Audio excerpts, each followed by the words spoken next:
A very warm welcome. Good morning, everyone. Can we have everyone inside, please? Sharma ji? Yes. So, today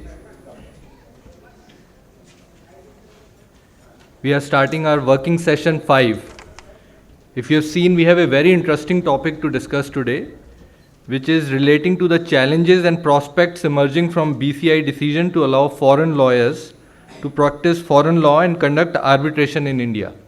So this is something which concerns all of us, including the law students who are here, because very soon you're going to become lawyers, and this has pros and cons which our speakers will now explain to us, and we will all learn from it. And this notification has come out only on 10th of March. So the rules are still being reviewed by various state bar councils, by law firms, by lawyers, how it's going to impact. And today we are going to get flavor of it. So with that, can I invite now the chair, Mr. Amarjeet Singh Chandiok, President-elect, Bar Association of India. Dr. Uday Prakash Varunjekar, our Vice President. Mr. Mohit Mathur, our Vice President and President, Delhi High Court Bar Association. And Colonel Balasubramaniam, who is a senior advocate. And I'm also going to speak. Thank you.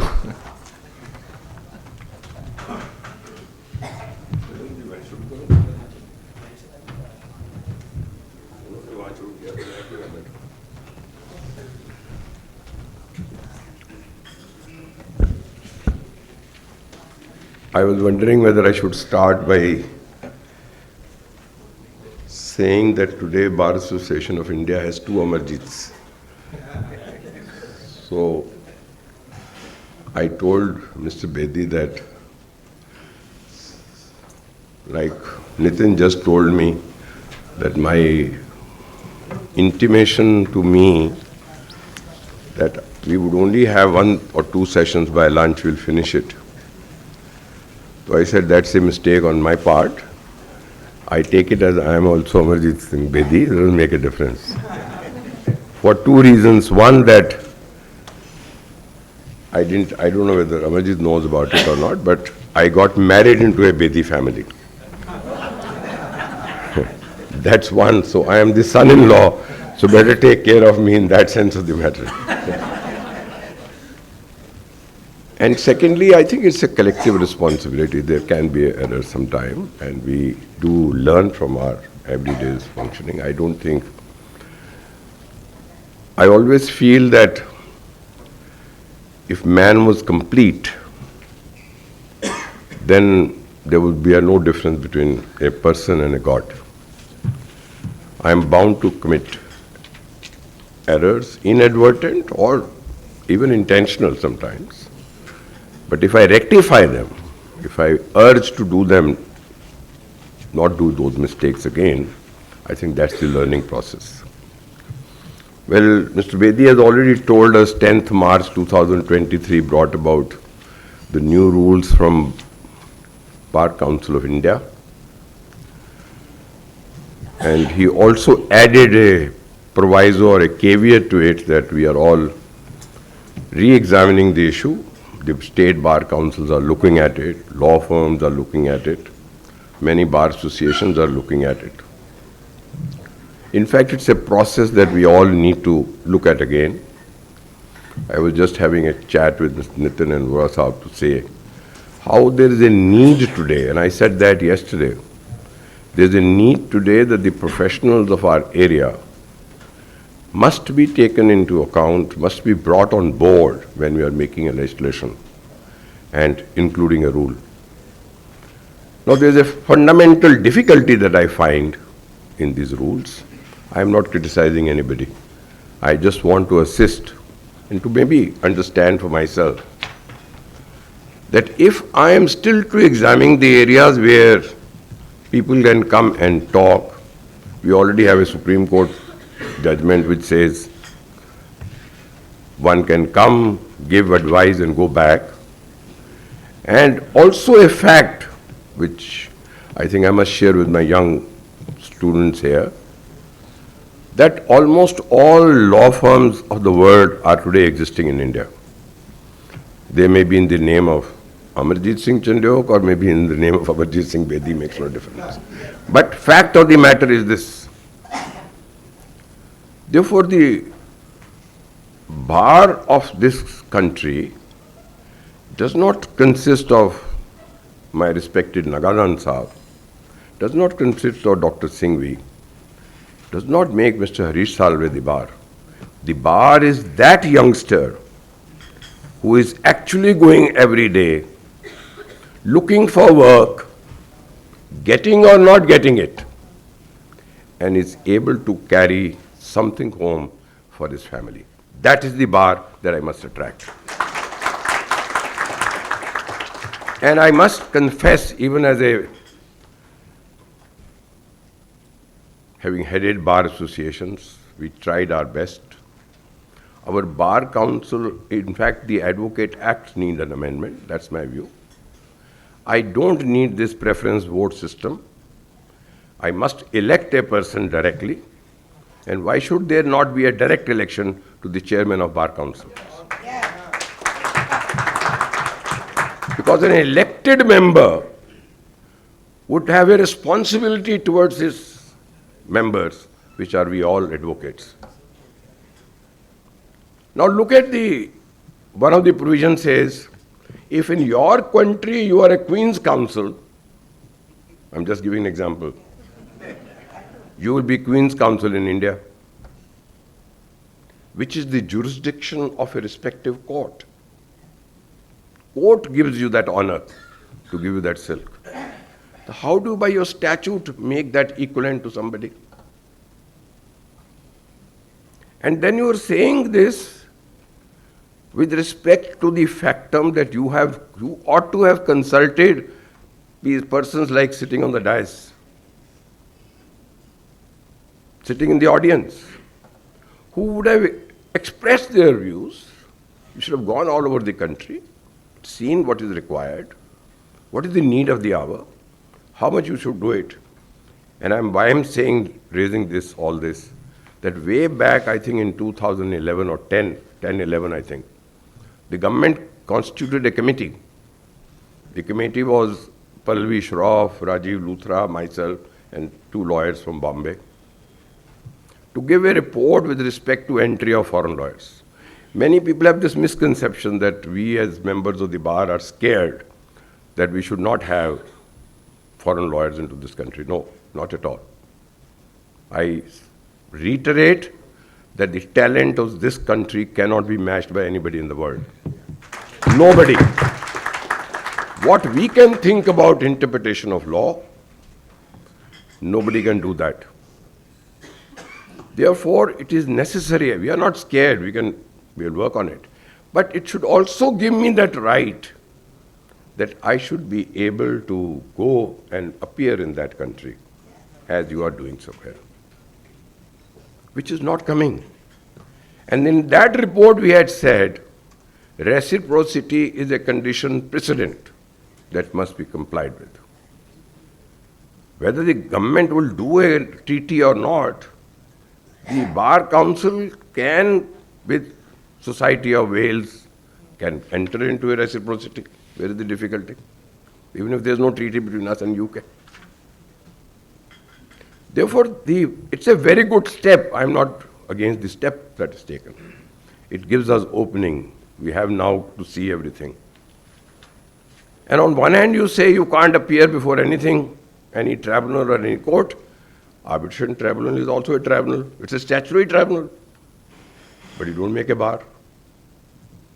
Therefore, all these are examinations that we need to do with these rules. I have a very eminent panel. There could be nobody else then. Let me start from that side. Vasudhaiva is a person who would teach you from A in a case till Z. And I had the privilege to have it from him. Today he is a senior advocate, of course. He would teach you, he will tell you. Who would know better what kind of lawyers, what kind of foreign interaction do I need? I should go to him to learn. The next is the leader of the bar, Mr. Mohit Mathur. And I'm proud to tell you that there is no bar association more vibrant, more committed to the cause of lawyers than Delhi High Court Bar Association. It is this very association which had nothing to do with court fee, for example. Court fee has to be paid by a client. But the Bar Association took up the view. It said no. Court fee can't be a penalty. You can't levy like a tax on a justice being delivered to somebody. And I'm proud to say that that judgment of Delhi High Court of Delhi Bar Association became one of the best judgments of the world in 2012. So he is the leader. I do not know, I didn't ask him. But I'm sure, knowing the Bar Association was not consulted making these rules in March 2023. And then comes the stalwart from Bombay, Mr. Wani.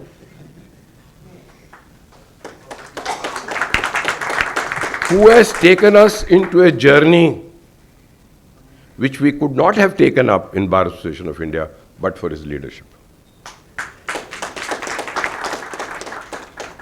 Amarjit, I am not to say anything, lest you people will say I am biased. But here is a person who knows everything in technology. He is a person who would tell you what kind of disputes are arising today internationally, where I can have a representation from outside and where I can't have. But to me, every lawyer's opinion would be required for these rules. I am saying it's a very good step. You opened up. You opened the gates, no dispute. Please open up. But please look at that youngster sitting behind. Whether you opened a window for him or her to go similarly to some other part of the world. Please look at that first. Please look at the reciprocity first. Bring that dignity to this profession. And I once again say, dignity of this profession is dignity of this country, because if you would have no independence if lawyers were not involved. We would have no rule of law if lawyers are not involved. We would have nothing in this country, there will be anarchy. Therefore, it is necessary this section of the society, this section of our population must be consulted. There must be interaction with us so that we can take the best out of not only ourselves, but from the world. I'm sure my panelists will do wonders when they speak. I've just given a touch to what I wanted to say. Thank you so much, Mr. Bedi. I'm requesting you to start. Or should you want me to do that? All right, I'll do that. Give it to me. No problem. I said Dr. Uday Prakash from Bombay.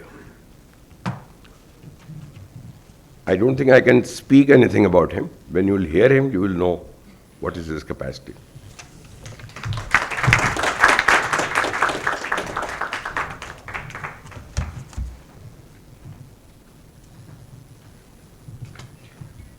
Thank you, Chairman of the session, my co-speakers, and good morning to all would-be Indian legal brains, which will have a better value in the market of the world. I think this is the important sentence which will be a theme of this session. And you must have seen that I use the word legal market. I am not saying that this is a legal market. I am not at all saying that Indian legal industry is a legal market. Bar Council of India is saying that. The judgments make the reference about this kind of a concept. But I must tell you, since the chairperson of the today's session, he has made me as a first opening batsman. So therefore now my duty is little different, the role is little different. We are in the world of IPL nowadays. So therefore, being a first batsman, the first target, पहले 6 over संभाल के खेलो. Create a foundation. In T20, 6 overs you have to get. You are right. So therefore, let us have that way also. What the senior advocate Nitin Thakkar from Bombay Bar is saying, let us follow that. let us start exploiting the situation when there is a restrictions. And therefore, let us go back to the history book. Because being the first speaker of this session, it is my duty to create a foundation for other speakers who will definitely take you to that particular point where the differences are there.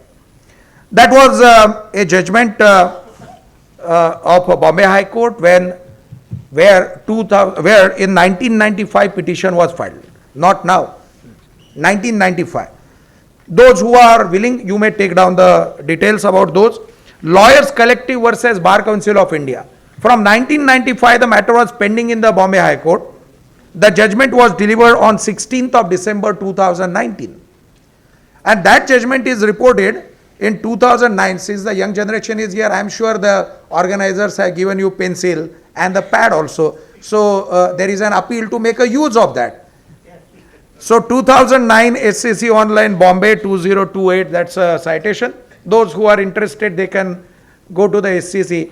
Otherwise also we are becoming a slaves of the search engine which is known as Google Mausi. So therefore that Google Mausi will also tell you what is that judgment and what is the citation, what are the details.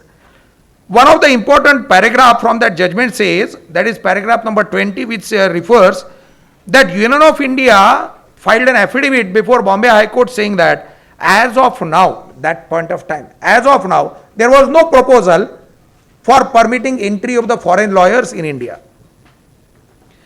Now, when the matter came up before the before the Bombay High Court for final hearing, at that point of time, the stand was little changed.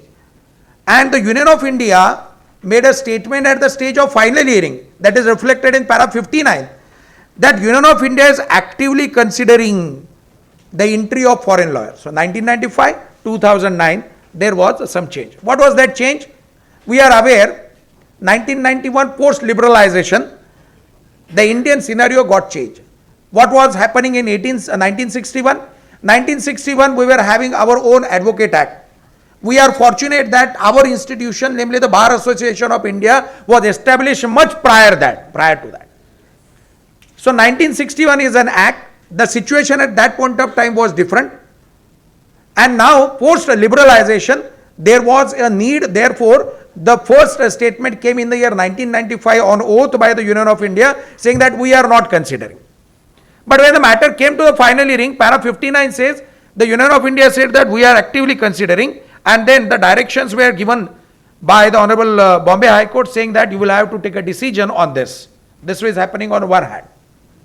There was another matter which was filed in the year 2010, namely writ petition number 5614 of 2010 before the Madras High Court. That is A.K. Balaji, who is a lawyer by profession, and A.K. Balaji had joined several persons, several parties who were the foreign law firms who were operating in India. Those were respondent number 9 to 40 who were joined as a party before Madras. So far as Bombay matter is concerned, there also you will find respondent number 12 and 12 to 14 were the firms which were operating in India without registering with the Bar Council, the State Bar Council under the Advocate Act. So both these petitioners gave an example. Look at this is the law and these are the violations. So what the High Court is going to do, that was the question. And now the allegation was made before the Madras High Court that this is a illegal practice of profession of law. There is four important concerns. They said that they are not enrolled with Bar Council of Maharashtra and Goa because it was a Bombay, Bar Council of Madras, or we can say that under the Advocate Act they are not enrolled. The second is there is no disciplinary control. We are aware about section 35. That was the second submission. Third submission was it's a noble profession and therefore we can't be allowed to convert it into a business, into a trade, into a industry where the rules will be different. And the fourth was about reciprocity, which was referred by the chairperson. The matter was heard. The reply came before the Madras High Court. Before Madras High Court, the Union of India said they are trying to formulate, because the Bombay experience was there. Now the stand came, they are trying to formulate a scheme in consultation with the Bar Council of India. That was in 2011. because Bombay judgment was about to come at that point of time. Then in these circumstances, when the matter came up for final hearing before the Madras bench, the direction was given that unless you fulfill the requirement under the Advocate Act, you can't be enrolled to practice, you can't be allowed to practice here. But Madras High Court said temporary fly in and fly out. You may note down this phrase for the younger generation. Temporary fly in and fly out concept, that system was permitted for international legal issues. So there were two such rather proviso. One is international legal issues, second is fly in and fly out. Now there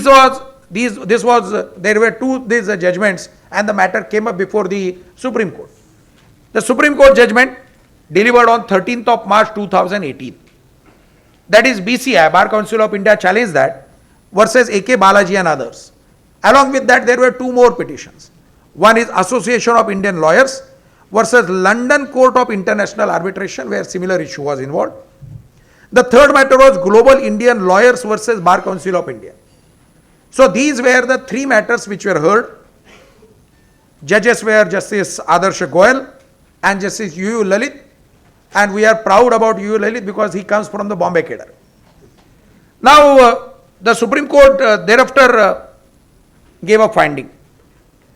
In para 40 you will find the issues. I am not going to do a spoon feeding. Those who are interested, who can search the judgment para 40, the issues.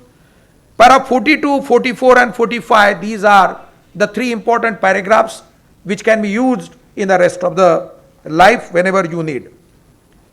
Now para 45 says the Union of India and Bar Council of India to make a specific provision.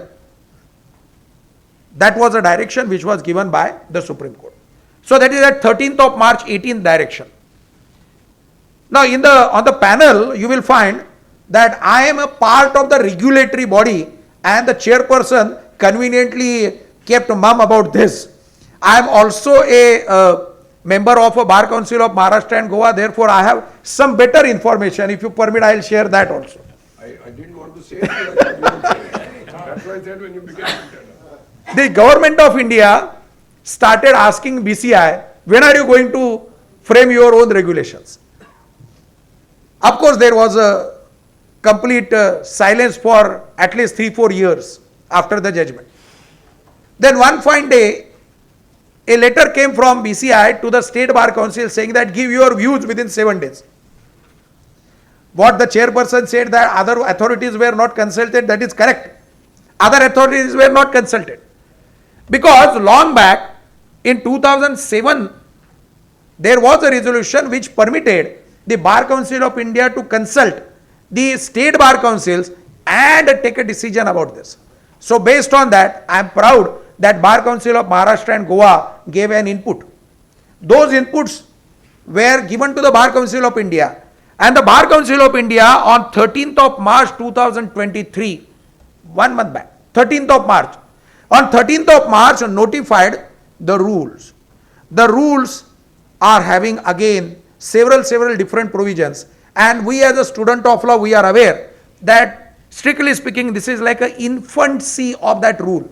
We are aware that few years are required to understand the consequences, the shortcomings or the plus and the minuses of the legislation. Rules is a delegated legislation. So therefore some more time will be required. Despite that, there are several provisions which are creating some kind of a challenges before us as well as opportunities before us. Let us ask a simple question. The foreign lawyers are going to come in Udaipur because our few young friends are there. Are they going to come in the Udaipur and stand in the district court against you? No. There is Advocate Sharma, a young guy from Mumbai. He is. They will engage. They will engage Jain Sahab, or they will engage. Correct. We will come to that. Are those persons are going to come and compete against you in the Patiala court or Tisazari? The rules as on today says no.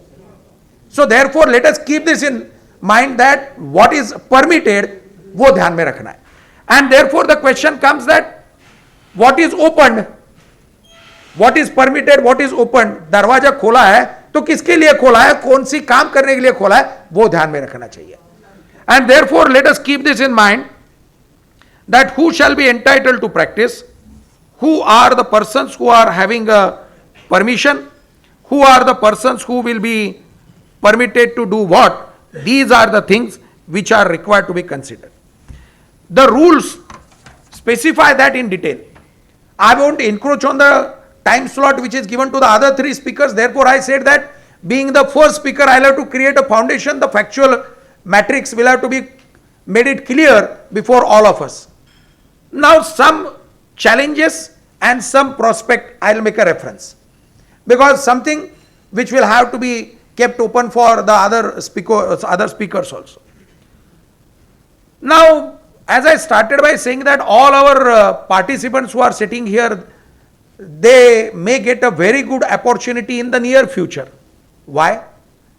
Because one of the rule contemplate that they can hire all these Indian legal brains.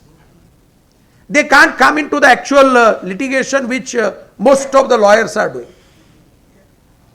So what is open, वो ध्यान में रखना चाहिए. Since yesterday there was a discussion about the international arbitrations. That is that field in which the opening will be there. Now the question comes, how many lawyers who are sitting here are having a experience of an international arbitration? If we ask this question, then maybe less than 10. That is the present situation. So large number, perhaps 99.99% lawyers in the entire country,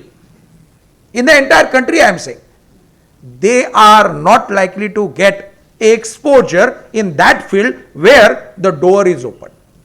Despite this, there were criticisms. The criticisms were that how can you convert a noble profession into a market? We are aware about those legal ethics and the principles. I am sure this was in the syllabus, and I am sure most of the young lawyers must have treated it as an optional subject.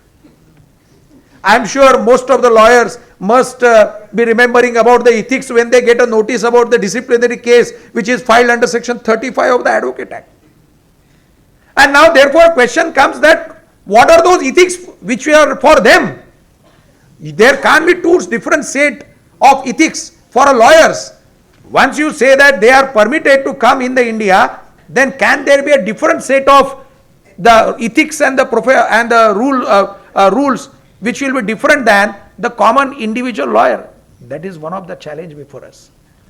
The rule contemplate that there will be a misconduct which is of a different degree, and that kind of a misconduct is not defined under the rule. Now what is the effect? Effect is, on the one hand, if you commit XYZ act, then either professional or otherwise misconduct will come into play. You are aware that section 35 has been expanded by the Honorable Supreme Court from time to time. We are 24/7 lawyers. 24/7, that is a Supreme Court judgment. What you do in the court as well as what you do outside the court can also be a part of the action under section 35 of the Advocate Act. So if section 35, the professional ethics have been interpreted and made to such a pedestal, then how are you going to apply the same thing so far as the foreign lawyers or foreign lawyer firms are concerned? These are the questions before us. The area of practice, area of specialization of a lawyer, that is also one more issue. And I must say, intentionally I am not opening the details of these all rules because there are three more speakers after me. Now the question comes, what is going to happen? This question which was raised by the chairperson is still there. Is there any specific provision of having a treaty between two countries? Somebody who has done LLB from Maharashtra or Delhi or maybe the Udaipur, because some of our friends are there from Rajasthan, whether that is recognized in that country? The answer is very clear. So therefore question comes that how are we going to recognize that qualification? What is that test? and whether there are no treaties between those countries. A very simple things are going to come in future which are going to create some kind of a challenges before us. One more thing, yesterday we have heard two honorable speakers, including Advocate Advani also from Mumbai, about funding of the international arbitration. If this concept comes in the regular affairs which we are dealing, then what is going to happen? Large number of litigants say that there is a ban on the access to the justice. They find it difficult to access to the court of law. They find it difficult to pay the fees of a lawyer. Despite this, if we are saying that the foreign lawyers or the foreign law firms are permitted and they are supposed to come in India, then of course there will be further question about the charges. Apart from this, being one of the part of the regulator, I must tell you something which is between the State Bar Council and the Bar Council of India. The Act contemplates that there won't be any role, namely the list of the lawyers which is to be maintained by the Bar Council of India, because everybody registers with the State Bar Council, be it Delhi Bar Council, be it Maharashtra, be it Rajasthan or whichever part of the India. The new rule contemplate no, these lawyers will be registered with Bar Council of India only. And now therefore the another question which comes, how a share of a fee is going to come to the State Bar Council. Because for enrollment, X is a fee. I think Bihu Tripathi has come, Orissa Bar Council member, Anandita madam, has he come? Yes. So you will be surprised, 40,000 rupees is the enrollment fee in Orissa. Part of that goes to the Bar Council of India, part is with the Orissa Bar Council. Under these rules, again there is no provision for sharing of that revenue with the State Bar Council. And of course that will be concern for Delhi, that will be concern for Madras, that will be concern for Calcutta. Where is our friend? Yes, he is here from Calcutta. You will be surprised that though the State Bar Councils are likely to raise an issue in the immediate near future, saying that those foreign lawyers are going to open their offices in all these presidency towns or maybe in Delhi, and they will be practicing here. So why we are not entitled for getting some portion of the revenue? Different problems are going to come. But as I said, that this is a beginning. The beginning is for all of us. The theme of this entire conference is about Vasudhaiva Kutumbakam. If we feel that the world is becoming a global village, then of course we will have to open our doors up to some extent. We can't open the doors full-fledged. Full-fledged we can't open. If we open, then all of them will start coming. Therefore, a regulatory entry is required and a corresponding duty should be there in that country also. There should be a provision that if you permit 1% to come in, then 1% should go out. This kind of arrangement is required. This was also one of the suggestions that lay down the percentage-wise entry. Otherwise, what is going to happen? In India, according to those who are foreign lawyers, it's a big industry, and therefore in this big industry, 1% is negligible. But for that country, 1% is substantial. So therefore, that was also one more suggestion which was given, that while doing this reciprocity, why don't you consider percentage-wise? So there will be a regulation that if you are permitting 100 persons from England to open their offices in India, then correspondingly not 100, the percentage-wise entry should be given in that country. These are the different suggestions which will be of course considered in the near future. But I am sure, being a first batsman, my duty was to create a platform for my other three speakers and lay down the foundation for this today's session. We are open for the question and answer. Thank you, everybody.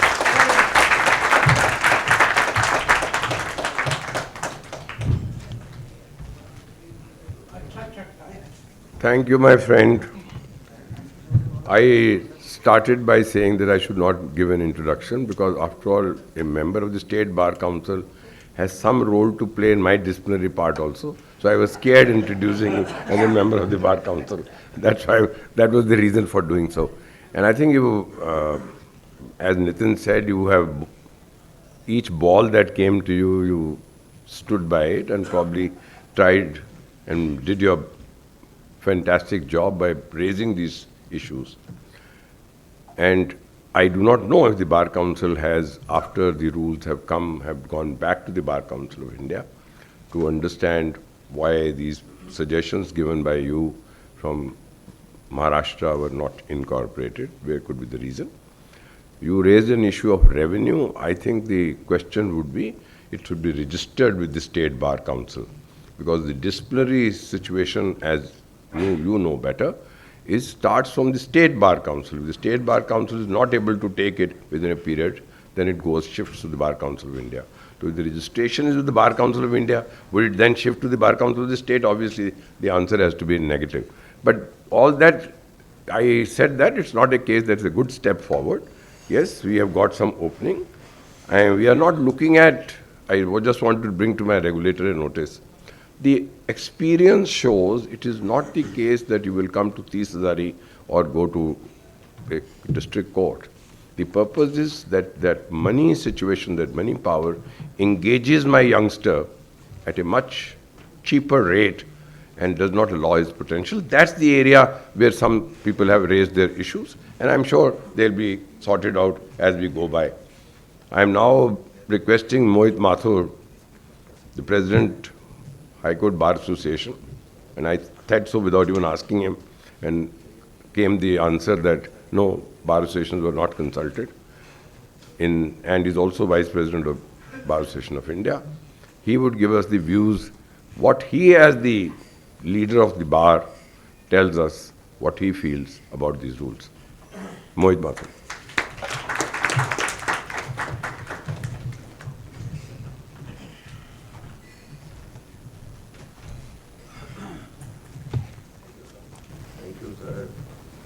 I must thank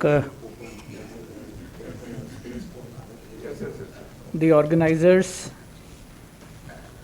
Mr. Prashant, the President of the Bar Association of India, Chandok Saab, who keeps calling me my president, and I keep responding that, sir, you shall always remain my president, as I was the General Secretary under sir in his term as the president. I thank Amarjeet and his entire team for inviting me to speak on this subject. As, sir, I clarify, Mr. Bedi, he started by saying about the flavor of today's discussion, today's session, and I am reminded that yesterday the inaugural session started with the flavor of sweet mangoes. So today's topic, by chance, happens to bring the savors of the Delhi chaat, because it's both tikha and meetha. Some like the advent of the foreign law firms and foreign lawyers, and the others opposing it. But as a representative of the bar, I have had the occasion to talk to our members, because this came as a surprise to all of us. Though since 2018, as Dr. Uday also mentioned, that after the judgment of A.K. Balaji, the Bar Council of India was asked to frame the rules. But perhaps, as Mr. Chandok also said, that they forgot that the stakeholders are generally at the associations level, who are directly connected to the members, and because of this preferential system of electing the bar council members, they forget that the direct impact and the accountability of what happens to this legal system and what happens in this legal system is with the associations. And all of us were given a go-by in the framing of these rules, realizing the fact that their so-called detailed notification was not clear. The Bar Council of India came up with a clarification a week later, trying to enumerate the 7-8 points in a bulleted fashion and saying that what their notification meant, because they realized, and as Dr. Uday said, it will take ages to actually interpret what their notification was. Now, as Dr. Uday started the opening batting, he has taken not just the limited overs of the 6 overs, but he has taken us through the middle overs as well. And we are left only to do the lappebazi at the end.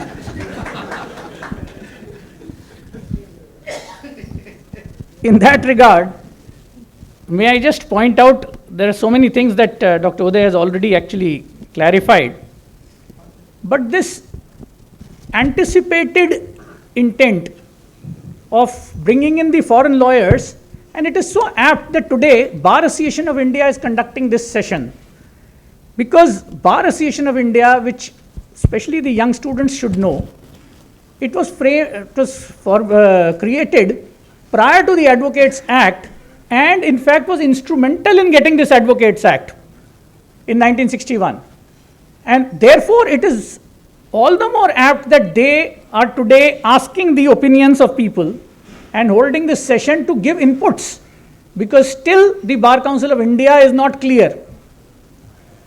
And another fact which should be in the know of everyone, that almost 30 years back, roughly about 28, 29 years back, Bar Association of India had written to the government that in terms of the general agreement on trade in services, we should allow the foreign firms and foreign lawyers to come in, because we have to open up the legal sector. However, the same should be with certain regulations. And the aspect which both the chair as well as Dr. Uday mentioned about reciprocity, it would be an interesting read that the notification before the rules, the statement of objects which are mentioned, in 1.5 pages only talk about UK. It does not talk about when you are opening the entire thing to the world, the legal sector. Though, as rightly said, when we talk of Vasudhaiva Kutumbakam, we talk of the global village, but the global village doesn't mean that anybody can enter my house. So at least that privacy of my house and my system of my house has to be respected. So when the Bar Council of India comes up with the rules, they are expected to give us, who are the actual stakeholders, that reasonable equality or that reasonable opportunity which they have left totally vague when it comes to our representing our clients in those countries. Because the clauses, and we need not dwell into each one of them, the clauses only talk of that there will be a certificate from that government or association or that council when you apply for the registration, that country will allow the Indian lawyers also to represent their clients there. Now it is as vague as it could be. We have no idea, no clue, barring UK where they have done it. This reciprocity as far as UK is concerned is even today based on purely fly in and fly out basis, or one can say they have gone one step further, because I had occasion that during the last month in February, we had a function at the National Conference on the Arbitration, where international arbitration was the topic, and DIAC conducted it. And some of the foreign legal luminaries who came,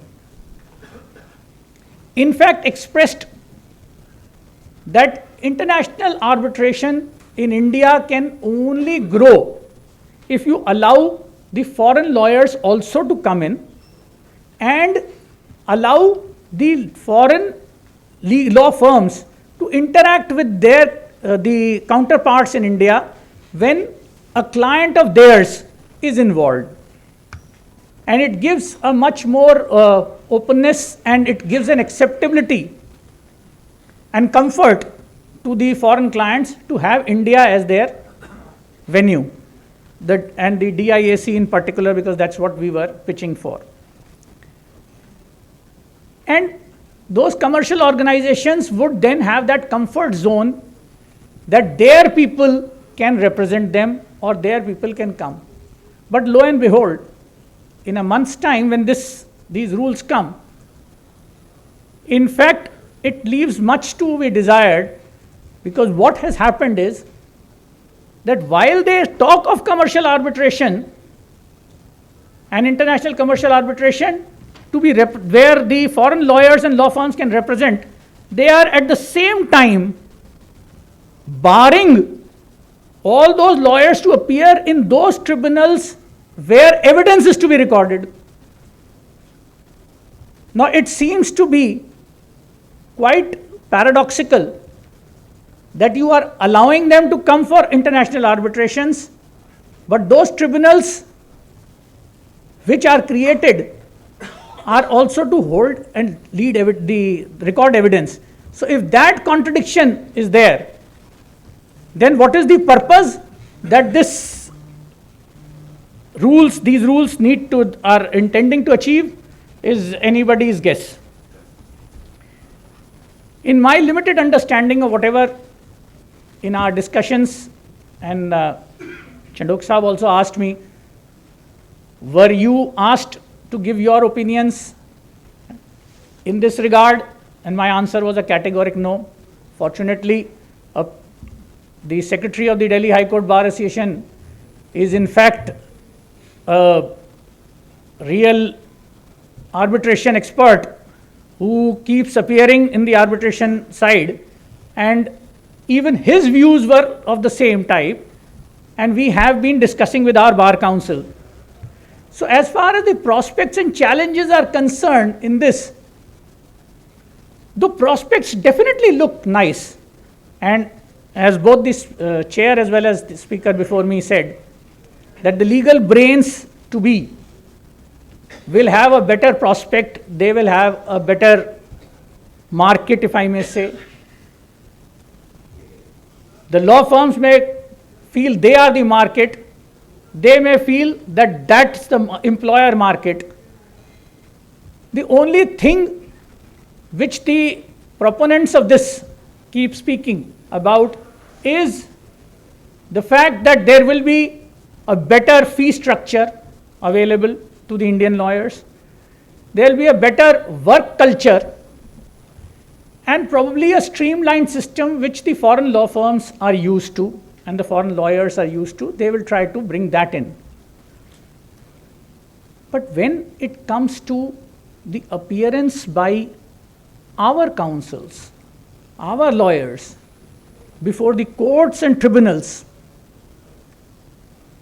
I dare say the intent seems to be of the foreign law firms to exploit the cheaper Indian fee scales rather than being some kind of a benevolent employer or a benevolent paymaster. As Mr. Chandok also rightly said, even today, directly or indirectly, all the big law firms are operating in India. And I don't see anyone coming forward and saying, thanks to them, our pay scales and our fee structure has gone up. Whatever has gone up in time in the normal process. So there is no benevolence that is going to come from them. So therefore, the regulations need to be such as to take care of our interests as well. And reciprocity in this regard needs to be very clear, rather than so vague that those which govern us are totally tight and strict, and what is given to them is on a platter. That is totally unacceptable. Especially, we can't be treated as the second-rate citizens of our own country. We have today built this country for 75 years. When they find this a lucrative market, they put up the pressure and come in. So as a representative of the bar, and whatever I heard and got from the sentiments of the bar, we felt it is a laudable step, it is an acceptable step, provided the rules and the manner in which we are governed should be the same for them as well. Maybe a few tweaks here or there is acceptable. But you can't have, as one of the things which Dr. Uday also mentioned, that we are governed by the state bar councils. The disciplinary action takes place at the state bar council level. But in this, there is a very vague term. If there is a substantive misconduct, now who is going to govern that, define that substantive misconduct? There is none. The rules, totally silent. Our rules for discipline are framed under section 49 of the Advocates Act. But rules here, no answer. So these vaguenesses cannot be permitted to continue, because that leaves so much scope for whatever maladies there already exist with our bar councils. Sir, with due respect to you as a member of the bar council, the preferential manner in which you go, you are only concerned about your first preferences. Beyond that, either you want to convert them into your first preferences as a disciplinary head, or otherwise ignore them. Those very people then churn out and select the Bar Council of India. Now, without asking and clarifying, and a point which I was also about to take, but Chandok Saab rightly said, this whoever is designated as whatever council there will be so designated here. So our efforts in our profession in reaching a level accepted and acknowledged by our high courts or the Supreme Court is equated with them, whom we don't even know in that country whether it is political or on your professional merit. And when we are opening it to the globe, we must be conscious that are we limiting it to a particular limited level or every place. And like yesterday, there was a national conference on mediation, a dawn of a new age, golden age in the Delhi High Court. And in one of the sessions, one of the speakers mentioned that the Singapore Convention was signed by India in haste. They did not realize that unlike New York Convention, where there was a provision for which country to be accepted for the settlement agreements to be incorporated, Singapore Convention had none. So we rush into things and then realize whether to ratify the treaty or not. Similar seems to be an attempt here. A good purpose, the intent, very well meaning. In fact, probably for the larger number of people, this does not even affect, as the speaker said, that they are not going to go to the district courts. But that does not mean that you exploit our district court lawyers. So, Bar Council of India, these rules that they are framed should be clear, unequivocal, and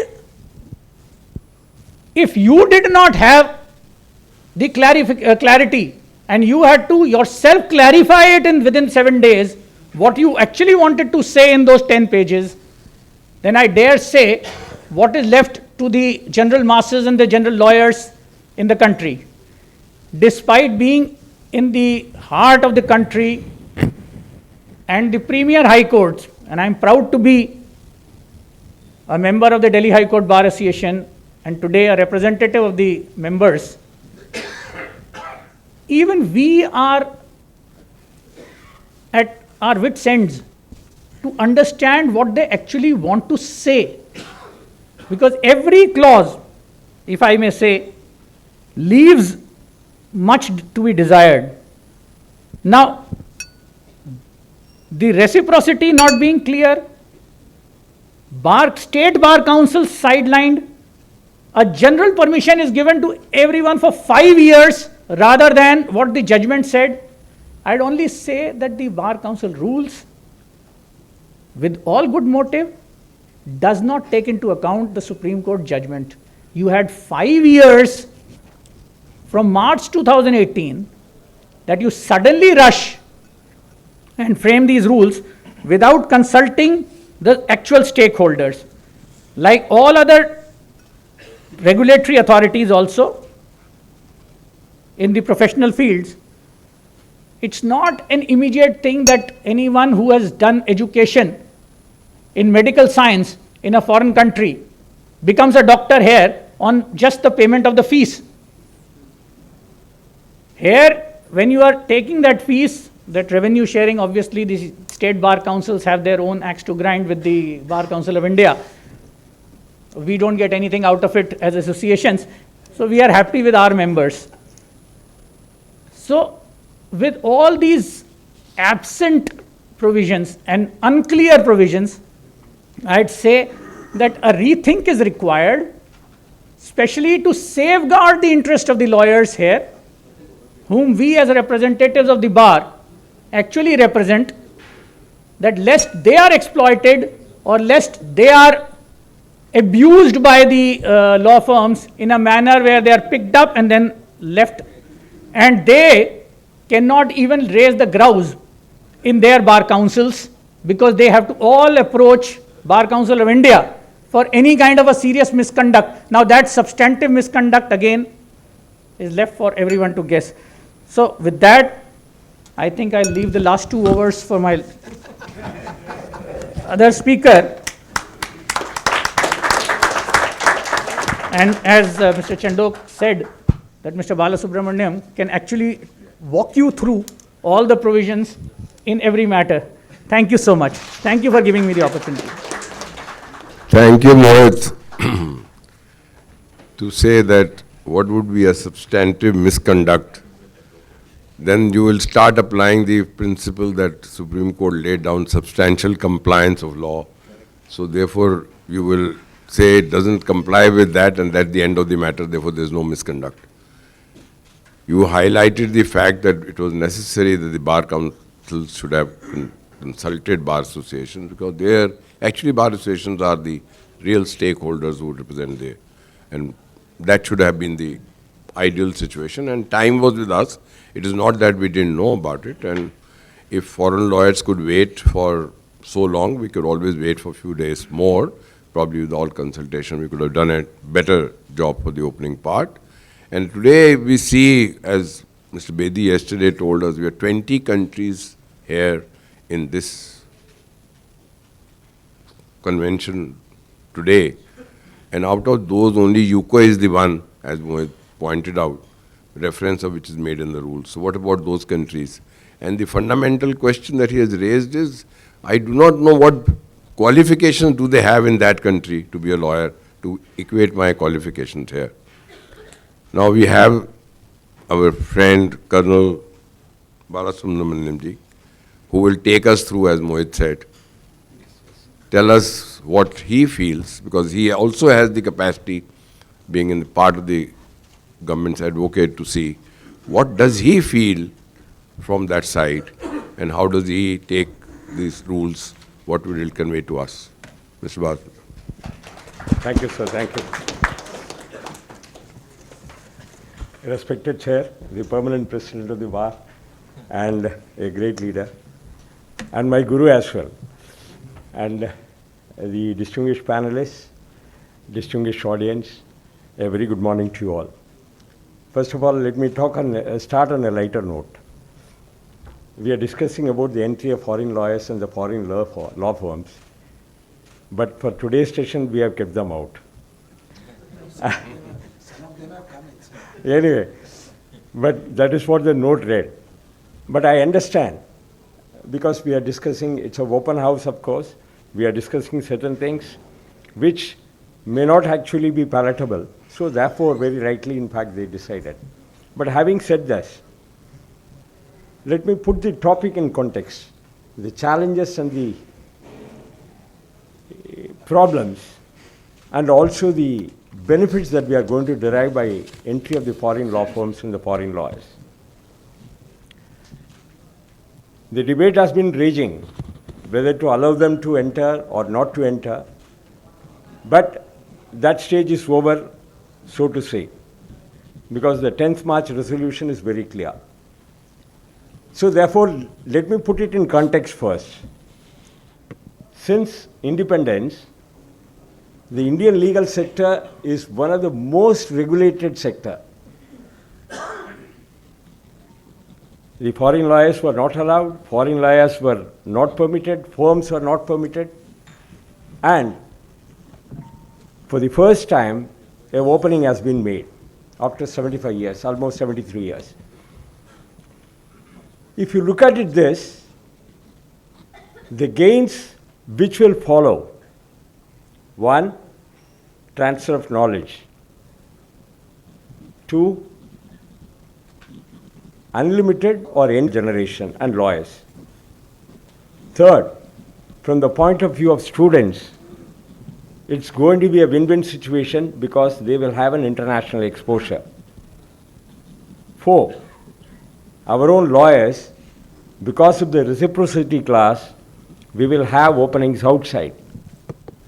Wherever, in fact, the foreign lawyers are permitted, from whichever country they are going to come in, and with the reciprocity clause operating, we will be able to expand our horizons, and we will be able to go over. And transfer of technology. These are some of the areas where obviously we stand to benefit. When I said the endless opportunities for the younger generation,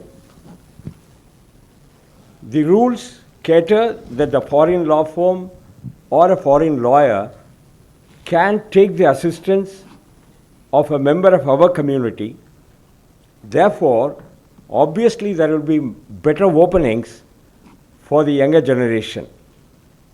When I say younger generation, obviously it would also mean the graduates who are going to pass out very soon.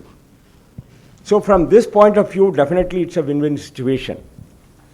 But having said that, like the previous leaders of the bar have said, it comes with a lot of challenges.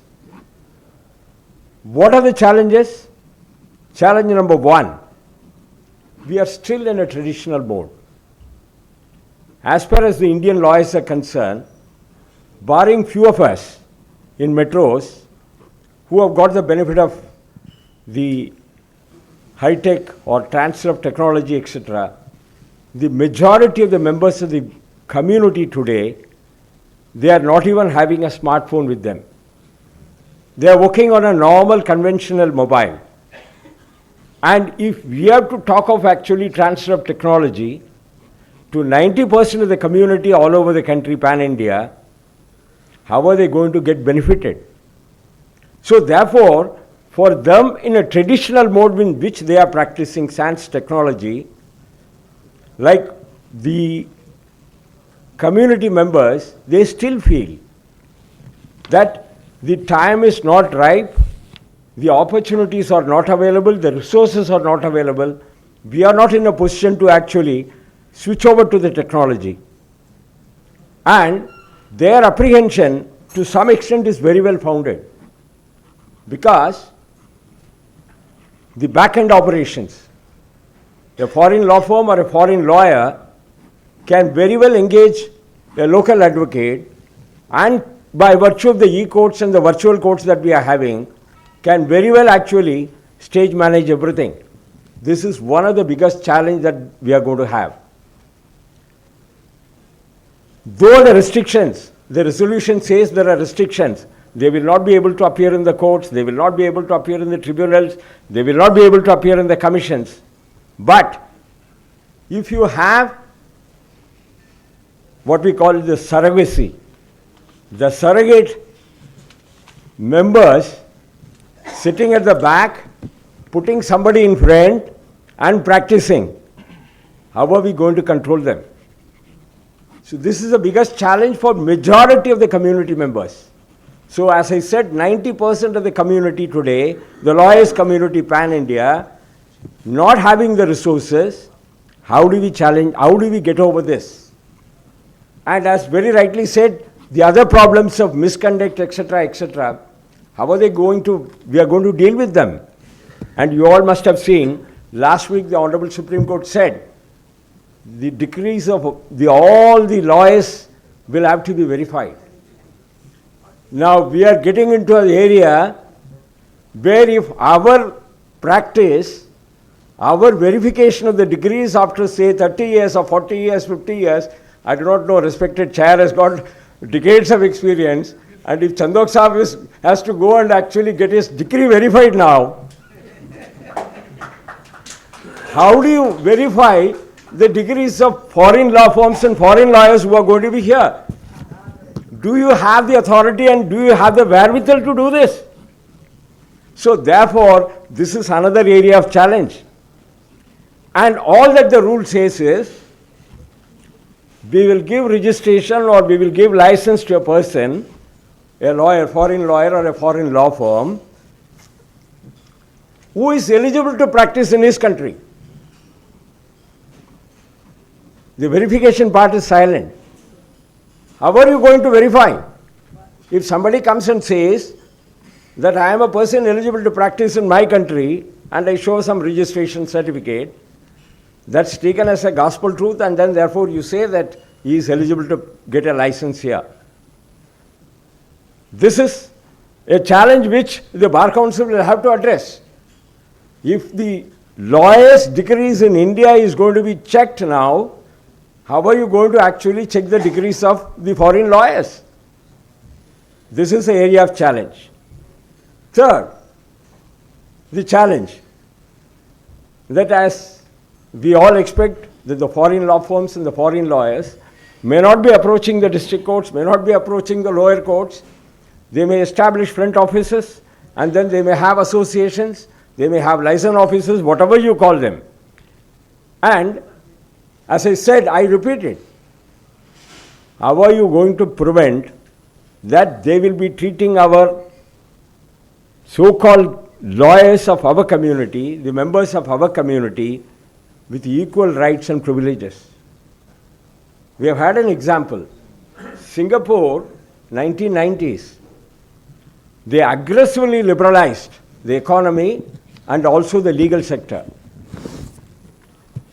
They came out with what is called the joint legal venture, that a foreign law firm and a foreign lawyer can have a tie-up with a local lawyer and the local firm. The idea was to bring enormous work, enormous transfer of technology, enormous transfer of knowledge, power, etc. Because the foreign direct investment will flow, assisted investments will flow, all these things they expected. But it hit a roadblock. The road was not smooth and it was not a smooth ride. After 10 years, they realized that the local firms and the local lawyers were being given a second-grade treatment by the foreign law firms. Whether in terms of privileges, whether in terms of salary, they always thought that they are superiors. So therefore, the joint legal venture was a failure to begin with. Then Justice Rajaya Committee was appointed by the Supreme Court, the government, to look into as to how to redress this situation. When the committee suggested, they did not deviate from the joint legal venture model. The only thing is, they refined the joint legal venture model in certain directions, and what do they call?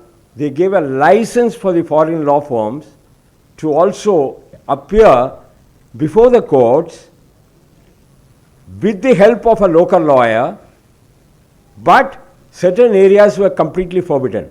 For example, defense, for example, criminal side, that was absolutely a taboo. The foreign lawyers and foreign law firms, they were not allowed. One thing will immediately come to our mind. Can we apply that model here? Only time will tell. The rules have just been promulgated. The rules, we all must have come to know as to what sort of rules have been put in place. One, they have to have a registration from Bar Council of India. And that registration is on a reciprocity basis, as everybody had said. Two, there is a prescribed fees. Dr. Vidya Prakash has got every right to, Uday Prakash, every right to crib, because BCI will become a cash-rich cow. $40,000 I believe for a foreign lawyer to get registered, including the security deposit, for a period of 5 years. And if a foreign law firm has to get a license, they will have to pay $90,000 and without any share to the bar councils. So therefore, the area of registration, the fee that they have to pay, and every 5 years they have to renew that. And third, the limitation. The respected chair also said, it's not that everybody can kick in. If I have 10 members, then I will see the percentage as to how many of our members in the community are being permitted to operate outside. So that caveat, the discretion is still with the bar council, saying I will allow only that many members. I can actually put a cap, I can put a stop, and I may not permit them to come in if it is exceeding. Then prohibitions. The rules also talk of prohibitions, as the previous speakers have also said. They cannot appear in courts, they cannot appear in tribunals, they cannot appear before the commissions, as on today. So therefore, these areas are not available to them. Then even the areas of practice, the foreign lawyers and foreign law firms can only advise or give a consultancy on 3 areas: foreign laws, international law, and international commercial arbitration. These are the 3 areas which the Bar Council has opened as of now. So the rest of the areas, they cannot. Litigation, as I said, it's completely in fact a taboo for them as of now. It's only non-litigious. Those areas only they have been allowed. Then the other consequences of advisory roles, then the fact that they will not be in a position to appear before the courts, these have been put in place in the rules. But are they enough? That's a question that we have to ask. We need to have checks and balances. As every speaker has also said, the chair also said, that if you have the reciprocity clause, and if our lawyers are not being permitted to appear before their courts, then the same treatment has to be given. They should not be allowed to appear in our courts. So therefore, this is check number 1. Check number 2, that if you are going to permit the foreign lawyers and the foreign law firms in this country, then whatever rules and regulations that are applicable to us must equally apply to them with the same force and the same vigor. And if you don't have this, then they are having a privileged setup and privileged rights that they will be in a position to operate free and without being accountable to the Bar Council of India or to the state bar councils. So therefore, there is a definite need that the mechanism by which their role is going to be supervised and monitored will have to be on the same pedestal, on the same level by which we are being subjected to. Challenge number 3, that transfer of knowledge, transfer of technology, everything is fine. But we have to see what is the setup that we have. We have a number of students out here. Today, there is a long bridge, there is a long gap between how a foreign law student is being trained and how our students are being trained. There's a big gap. This has to be bridged. I will give a small example. We are all taught articles of association, memorandum of association, drafting of resolutions, etc., in theory, in the colleges. How many of us really are given the exercise, please draft a resolution, please draft a memorandum of association, please draft an articles of association. The day you graduate, you get absorbed in a law firm, you get absorbed in a corporate sector.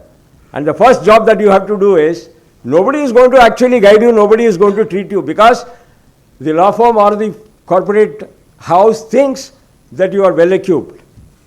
Is that student ready to take the job?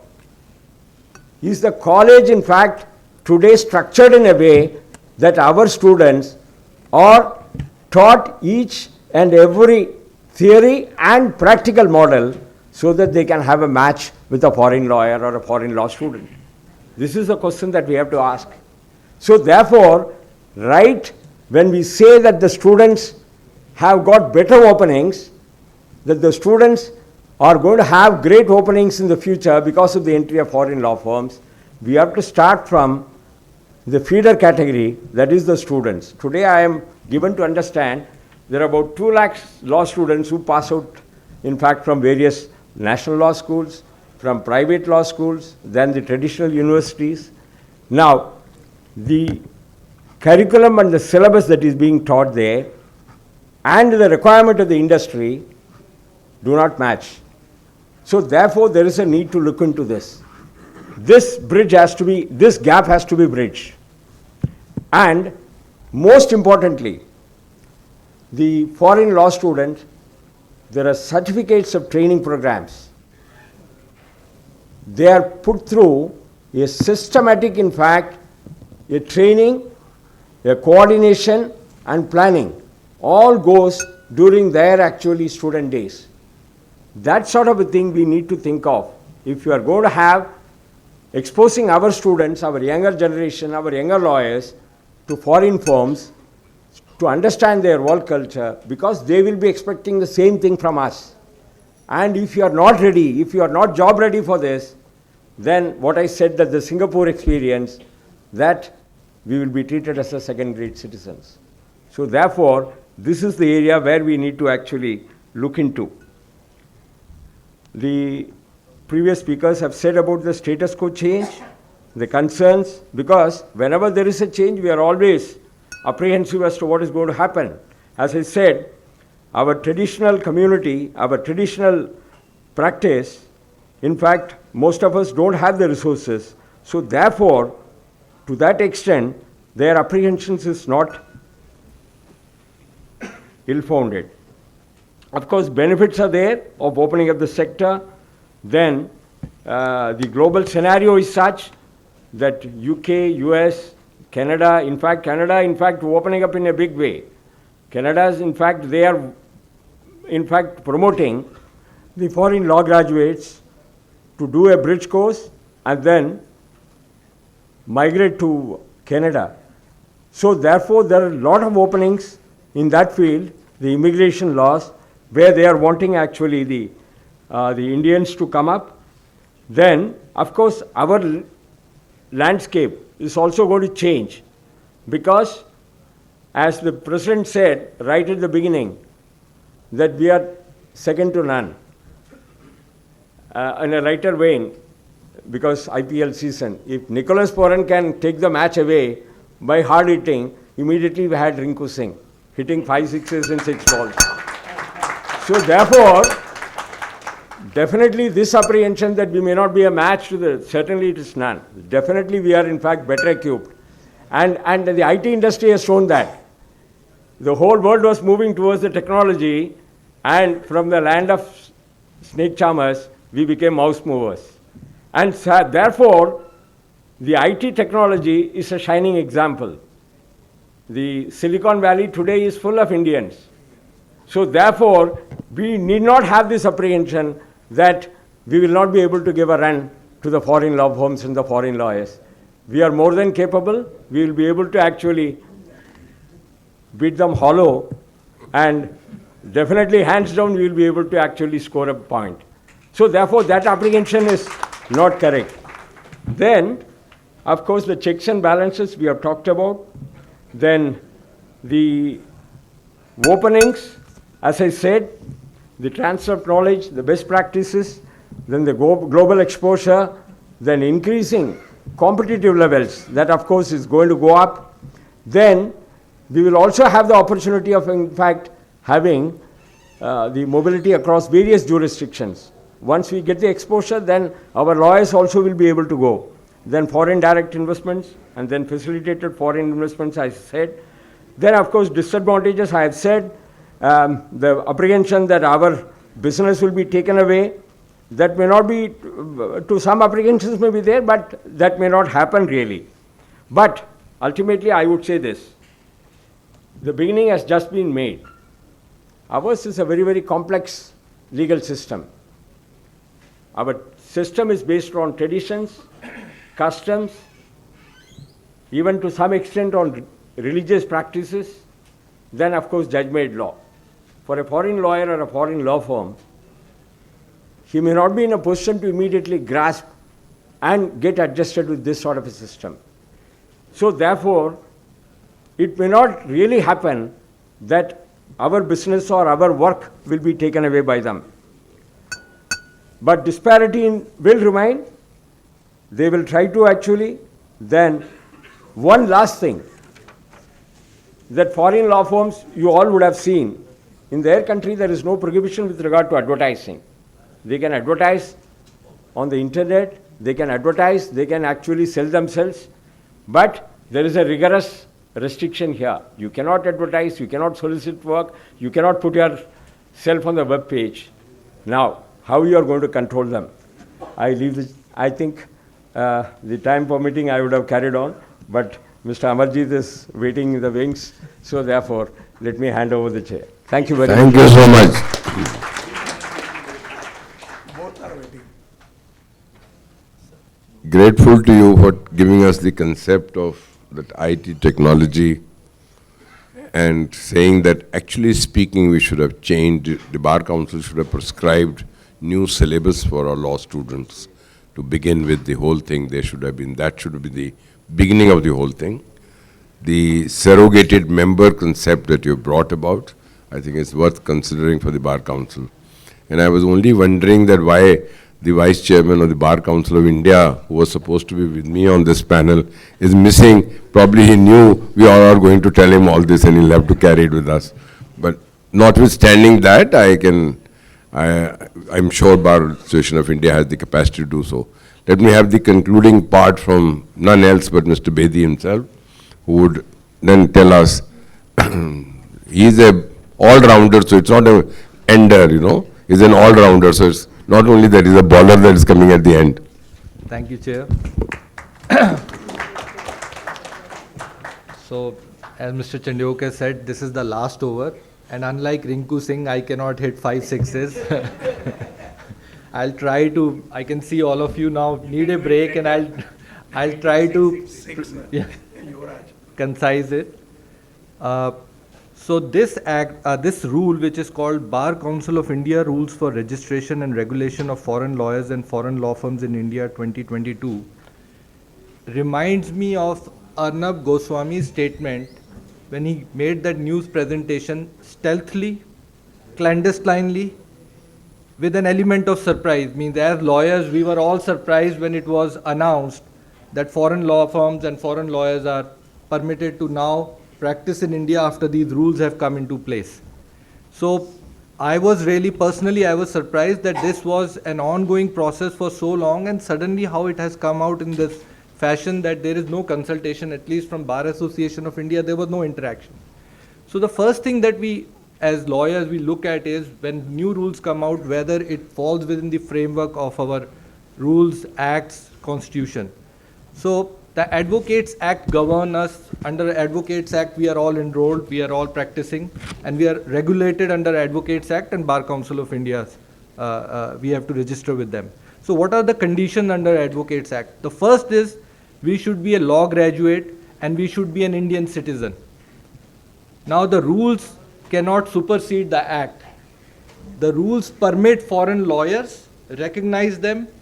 They may not permit them to practice in the court, but they are still permitting them to do arbitration and other aspects, including drafting contracts, giving them right on intellectual property, as well as in the field of merger, acquisition, etc., which are all high stake, where the maximum fees is actually paid out.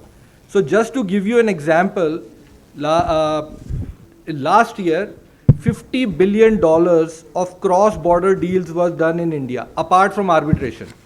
So $50 billion of cross-border deals where lawyers were involved in drafting all these joint ventures, mergers, setting up companies, etc. Now this is the lucrative market which they are looking at, and they are wanting to come and take this pie of that stake. They are not interested in appearing in courts.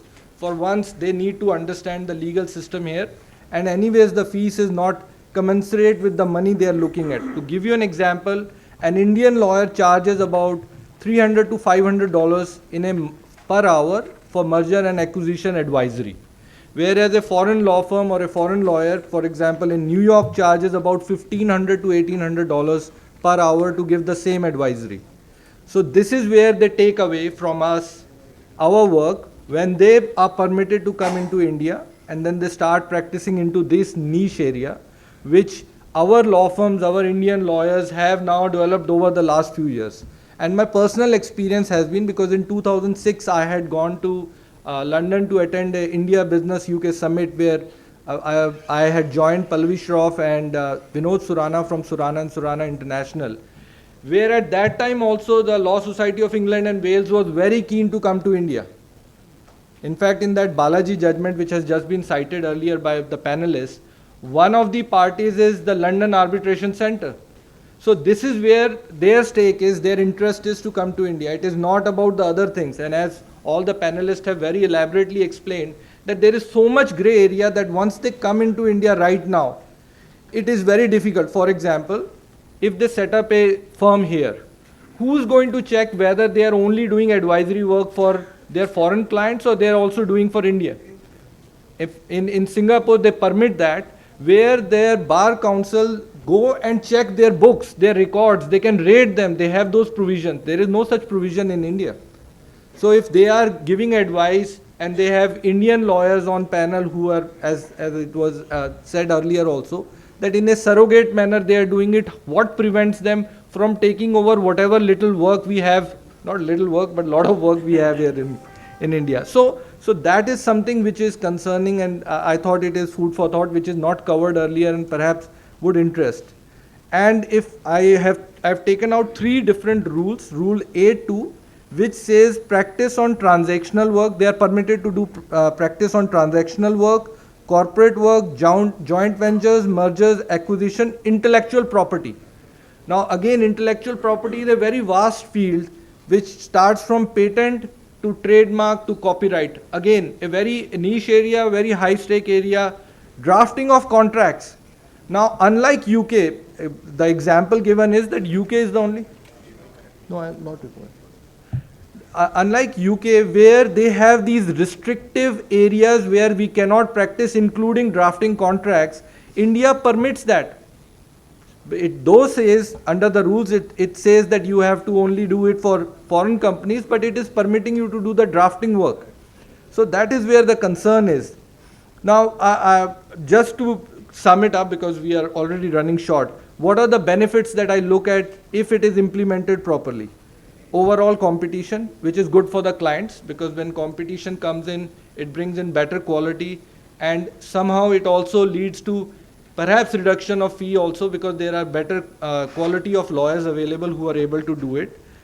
Then more opportunity for our young friends, because when they are coming and setting up base in India, they would want to take up and do joint ventures with younger law firms and firms which are not that big, because big firms will be their competitors, so they would want to perhaps tie up with smaller firms and use their potential talent pool to make a base in the country. So initially I am looking at that there will be a lot of opportunity for our students who are going to pass out and become lawyers in the near future, and young lawyers who have just passed out. Then it is also, as already stated, it is going to bring in the best practices and the technologies. It is going to lead to organic growth in the law firms here in India. It's going to create new synergies for the unicorns which are here in India. So my personal experience was that last year we had a client who had 20 different companies the whole world, around the world, and we needed legal help from these 20 different jurisdictions. But we didn't have any law firm or a tie-up here with whom we could speak to them and get their benefit. So we had to look at the legal journals outside and contact each law firm in different jurisdiction and try to get them. But if they are having a base here in India, it perhaps would be easier to get a deal and negotiate with them. Now, where is the flip side? What are the problems that I anticipate is, one is massive increase in fee for the clients. Because to compete, you will need to upgrade your skills, your setup, your technologies, bring in lawyers, bring the best talent pool, and to retain talent pool, you will have to give them the best rates to compete with these foreign law firms and lawyers. So therefore, it will lead to an increase in the fee. Then it will also lead to, right now they have only opened 3-4 sectors. But the way they have done it, if tomorrow they open other sectors also which are very personal or where we specialize, and that sector is also opened up without consultation, we will have more difficulties, and then there is no end to it. Because once you have a foothold, then you can keep on expanding. That's my second fear, which I was thinking would have problem. Then also in arbitration, one of the justification given is that it will lead to an increase in arbitration. But if yesterday you have attended the presentation, you would have noticed that the talent pool is not the reason why we are not getting good arbitration in India, but it is because of the regulatory and other problems that we are facing.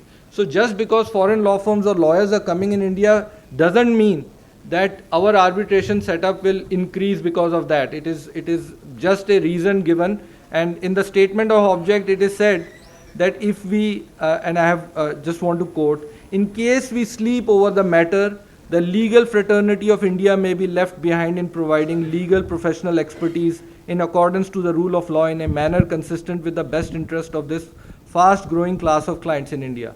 To which my question is that since 2004-05, the foreign law firms are trying to come to India, and not in any manner it has impeded our growth. We have become big, we have been dealing with international billion-dollar transactions. Our law firms, our lawyers have been able to successfully execute it. This has not come as an impediment. So there is more to what is given in the statement and object, and we should all introspect and see how best we can bring it to our advantage and not let it in just because the rules are framed. Thank you so much.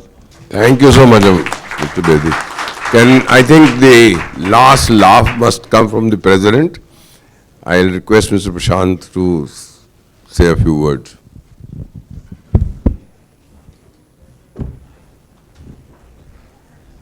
Hello friends, I just wish to make 2 points. One, I think this is a very important topic, and Bar Association will make endeavor that we organize these events or some sessions so that the profession understands it in different parts of the country. I suggest these sessions must be held in Bombay, Calcutta and Madras. Yes. So at least, you know, All over the country. all the commercial Bangalore and Hyderabad. all the commercial cities, we will try to tie up with the High Court bars, and we'll try to have this. Secondly, is the problem how our policies are made. Implementation comes next. So here the parallel is that when the demonetization happened, the decision to print new notes was taken by those people who never went to an ATM and withdrew money by themselves. And that is why they had no idea how it functions. They chose the size of notes which will not fit in the tray. So The chaos happened because all money dispensing machines had to be reconfigured physically. So this is the problem, and in this also, what has happened, they have come up with these rules without consultations, without knowing how everything works, and on assumptions about things they are not qualified to make any assumption at all. So this is something which we have to bring out very strongly, that when you want to tinker with sectors without sectoral consultation, nothing should be done. But the problem is, it is done by the sectoral regulator. So we also have to see what kind of bar councils we have to elect. So today the problem is that very good people just don't want to even engage in the elections of bar councils. So we have some There's an exception. leaders who have taken... Prashant, there's an exception. No, they have taken the initiative. So my last point is that more and more of us should make an endeavor to also get elected or contest elections to the Bar Council so that some sanity can be ensured. And I am looking at Mr. Tara clapping. Mr. Tara, you have to be in Bar Council. Because you bring 7 states. Thank you very much. Thank you, Prashant. Thank you, my great panelists. You have brought about many ideas, the benefits and the disadvantages that we have. If I take an overview with all of you, it looks to me, as I think Prashant has rightly said, we need to relook at the whole thing. This is actually causing more prejudice to us than advantage.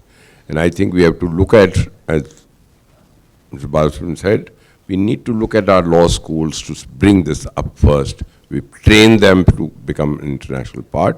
However, as announced by the President, I'm sure we are going to have a debate, and probably those debates will take us to the government and our regulator, elected by us, maybe indirectly, but of course elected by us, and probably if all of you who really mean something for the bar as such, look at elections in the Bar Council. My dear friend, President sitting on my left said, people are not going to Bar Council because they themselves become insane on that. That's a different issue altogether. I'm not debating that today. But thank you all. I request all of you, please give your suggestions to the Bar Council of Bar Association of India. We will look into it. As has been proposed, we should debate it out and probably go to our regulator to see what best we can do. Thank you, everybody. Thanks a lot. Next session to continue.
Anandita.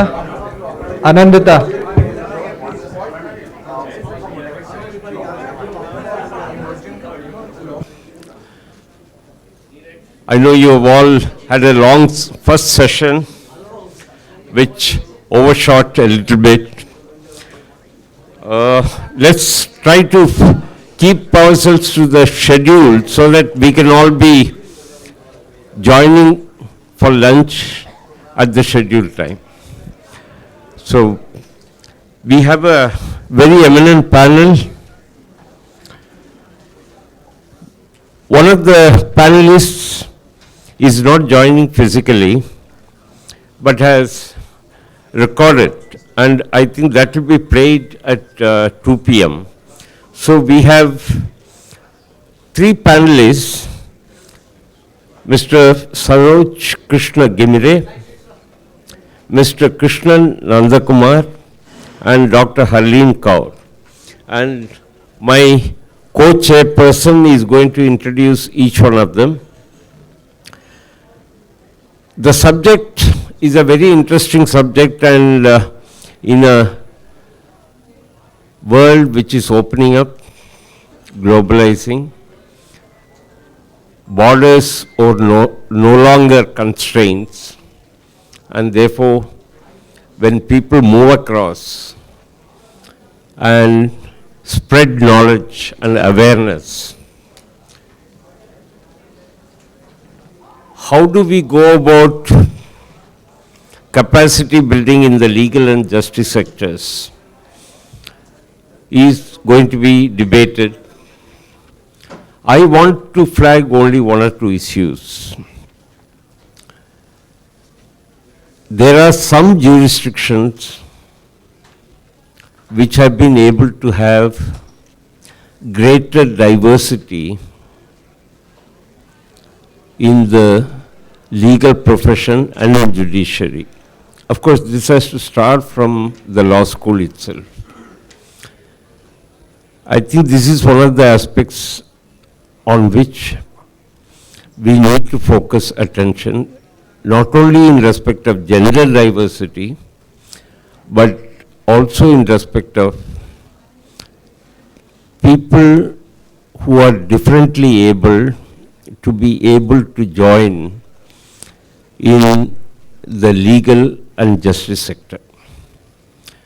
I would like some attention to be paid to this also during the course of the discussion. I don't want to take up more of your time in the beginning. If necessary, when the discussions move on, maybe I will intercede. Thank you very much.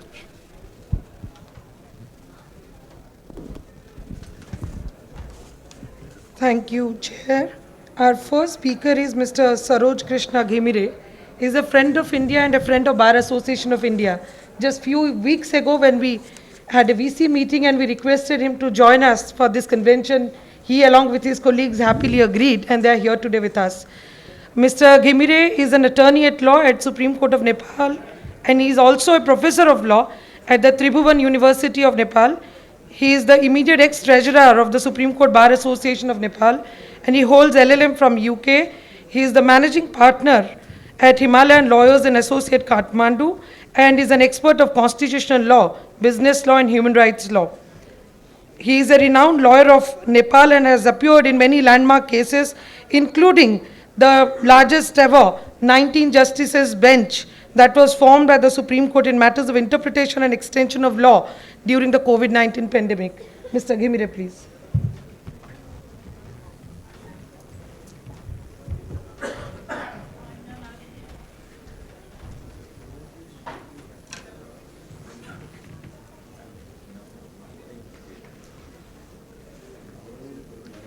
Thank you, Chair. Thank you, Co-Chair. My friends, the presenters, the delegates from different parts of the world, from the legal fraternity, students, and ladies and gentlemen. I personally and on behalf of Nepal Bar Associations would like to thank you, the Bar Association of India, for this opportunity to share our views and to develop our network in this convention. This is my second time attending this convention after 2019 when there was going to be some judicial reform in the same building. I think that the Bar Association of India comments into that one. And it's always be great to be part of the India, because I was educated in India. I did my law from Pune University, the first LLM and the second LLM from UK. And we frequently travel to India. We share the similar kind of legal systems, and in our constitution making also we got various supports from the Indian legal experts. we all know that the legal service has been changed. The nature of legal service from the local context has come to the global context now. For the last few decades, the level of legal services that we are providing has crossed the national border. In this morning session also, you all discuss about the expansion of the foreign law firms. Though the subject is not about the discussion in our context, but definitely in our large scales of transactions. These days, for the last few years, we have also started talking about these kind of issues because of the expansion of legal sectors. But to that, the development in the justice sectors is also equally important. The issues that we used to discuss about the human rights, where once the citizens of a nation could only turn to their jurisdictions, now it has gone across the border. Not only the human rights issues, many issues, including the trafficking, the migrations, international commercial dealings, arbitrations, mergers and acquisitions, have also gone beyond that one, and even in the justice sectors. So, the issues that the Bar Associations of India has planned to discuss here seems to be very important, very adequate, and very contemporary in our context. And this is where the Bar Association of India might have realized that now we need to discuss for the collaboration and cooperation in the legal sectors and the justice sectors. From yesterday, we have talked about the many issues, and one of the important slogans that the Bar Association of India has kept, the Vasudhaiva Kutumbakam, which we are now discussing from the legal perspective, is very important. Even in my jurisdictions, we take this principle as a highly recognized principles. Now we need our brotherhood into the legal professions and the justice sectors. Because the Vasudhaiva Kutumbakam, for us, is where it imparts a knowledge about the cooperations and the coordinations. And now we need this cooperation and coordinations into our professions too, into the legal sectors and the justice sectors. We know that because of the transborder relations, if the lawyers or the law firms of the other jurisdictions is not equally competent, then the law firms from the other countries may not get a good services. On that base, these cooperations and coordinations is not something that is reciprocal. What we think is it's a responsibility. So it should not be developed on the basis of reciprocity, rather should be developed on the responsibility. Responsibility in the sense of the largest forms, largest country, largest democratic practices that India retains. So because we are a very small country, if you see in the globe, you will not see the Nepal into the globe also. We are very small. We have only 20,000 lawyers, and 10,000 lawyers are only practicing, the members of the bar associations. But we have a big opportunity. We have a mega projects, international development projects we do have. So we invent projects, we work as a local councils.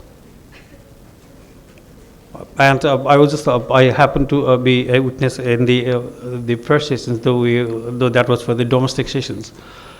And you had a similar discussion under this one. That unless we develop our capacity, we develop our competencies, we may not be able to compete with the international firms. So it becomes the responsibility of big law firms and big states to support to other states. That's why I said it's not a relation of reciprocity, it's a relation of the responsibility. We all are social engineers. I hope this, in Nepal, basically we say that we are social engineers, and I think this notion of social engineering is around the world in the legal sectors.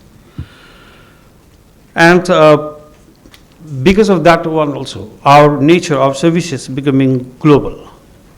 And That's why it should not remain within the province of any states. So we have gone across the borders. So we need a high level of professional and institutional integrations. This convention is commendable and important for us. I think this is the first, in my opinion, because I have been attending many conferences and speaking in the IBA, in the law here, in the BAI, in the circular. But this convention is something unique that a bar association of one jurisdiction has invited the scholars or the legal practitioners from various countries to talk about the relations and the cooperations, which was basically used to do by the regional and international conventions. So on that part also, I highly appreciate this conventions organized by the Bar Associations of India. As we all know that the speed of the legal services is increasing in many nations, in a very speed. We are in Nepal also, we are slowly growing and we are slowly expanding our business and our capacity. But this is not sufficient. We have developed few relations with the Indian law firms, with law firms from Bangladesh and for other countries. But what we have felt is that we still lack many things into our professions, in terms of our works, in terms of our service delivery. For that reason also, we need a cooperations and we need a collaborations. We have many challenges. But before, I don't want to talk about the challenges because we all witness the challenges into our own jurisdictions. But what I think is that there are many opportunities of we coming together and servicing, giving service together. What I think is that one of the important things for this that relates to this session of collaboration and coordination is the communications. The communication is one of the important facets in the legal services. Any development, any new things that happens, we need to share that. I remember Justice D.Y. Chandrachud when he was addressing the keynote remarks in the second Human Rights Law Human Rights Conference, where he normally I follow D.Y. Chandrachud, the Chief Justice of India, his every speeches, and he mostly cites one of the landmark judgments that Nepalese Supreme Court did on the recognition of third sex rights. That he cites many occasions. What I mean to say here is that we are growing and we are also advancing new kind of legal interpretations and new kind of services into the legal sectors. But because our market is limited, and because as the Vasudhaiva Kutumbakam, I would like to reiterate this term, that considering the brotherhood, considering the mutual relations, such platform is important for us to deliver, to express, and to request that let's be together for not only for the human rights, justice, rule of law, or democracy. There are many things into the legal professions that we need to have a common voice and common collaborations.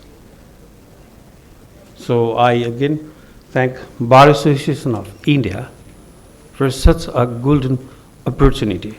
And I can see the president of Nepal Bar Association has just come. We have a very good number of delegations in this Bar Association of India, and one of the objectives for our visit is based on these thematic issues, that we want to expand our collaborations, we want to expand our supports by various means of our networking, sharing the developments in the legal sectors, communicating between the brothers of the legal professions, and partnering with you all all means the legal professionals and the bar associations. So we are a very beautiful country. We are a very small country and very easy to access. And we are developing countries, and we written one of the youngest constitution in the world with the mostly federal democratic constitutions. And our bar is one of the strongest bar. We are recognized by the constitutions, the bar associations. We have a Nepal Bar Association at the top, and we have a High Court Bar Associations and the District Bar Associations.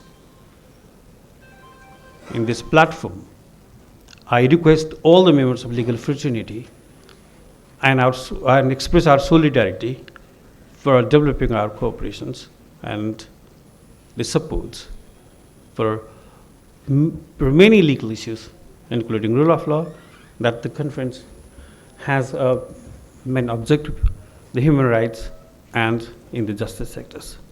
Thank you. Thanks for this opportunity.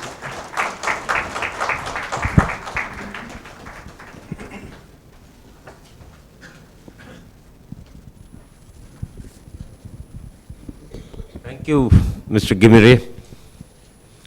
I think the close coordination that Nepal and India can have in respect of the legal profession has been emphasized by you. I was just thinking that in the Anglophonic world, India perhaps has the maximum number of lawyers today, followed by the USA. The world over, I think we must be having more than 10 million lawyers. I don't think there is any exact count anywhere, but surely we must be touching 2 million or more in India. And one of the things that we need to focus on is the quality to handle the litigation arising out of international cooperation in trade, commerce. I think persons need to be specially trained in the law schools right from the beginning. And this is an area where there can certainly be greater cooperation in capacity building in the legal profession. May I now request Mr. Krishnan Nandakumar, a South Asian Affairs Specialist at Dublin and ex-member Bar Association of India.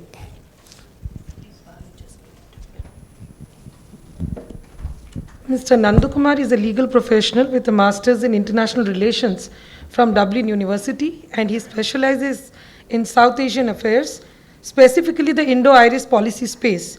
Mr. Krishnan is also a graduate research fellow from Harvard Law School, and he specializes in negotiations. He has worked as an international consultant, trainer, and lecturer on dispute resolution and conflict management, corporate diplomacy, behavioral insights. He has worked in the capacity of an ad hoc consultant on commercial dispute resolution for Brazil, New England Chamber of Commerce, Harvard Negotiations Institute, Law Society of India, Lawyers Environmental and Awareness Forum, and People's Council for Social Justice. He is also a regular contributor to the Social Science Research Network. Besides the secret that I'm going to tell, he is also one of our executive committee members. So here is Mr. Nandakumar.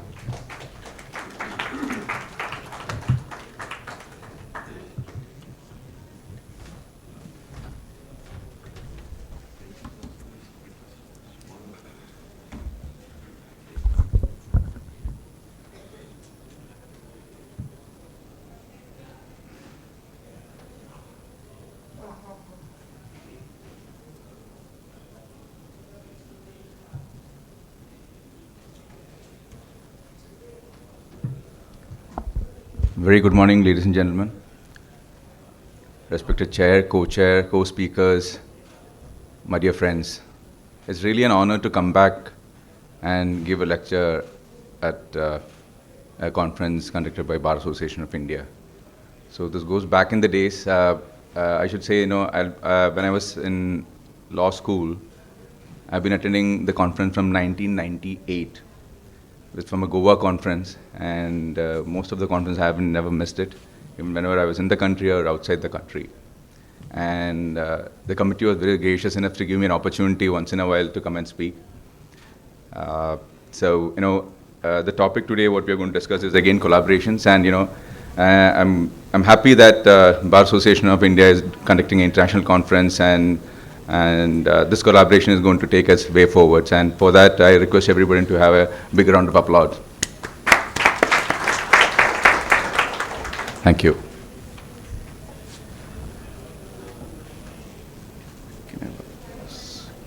Can I have slides on the screen, please? It's already there, but now it's not coming properly, right?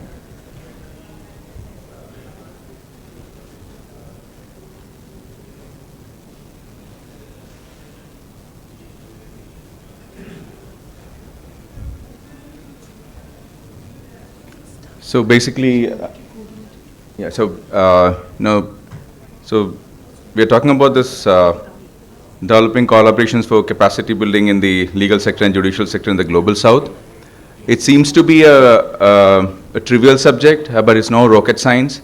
So I see that a lot of law students are there, so I'm trying to dissect it and trying to explain each part of it, of what are collaborations. I'll give an overview and try to make a larger sense of it so that you get to understand why and how we should think about connecting to people overseas and out here in domestic space. So that's a whole goal. So if I prepared some slides, probably it could be of help. Maybe somebody.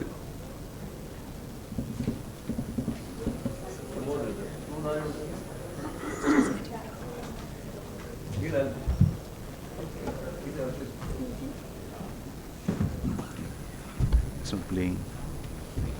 You're supposed to play the slide. It's not playing.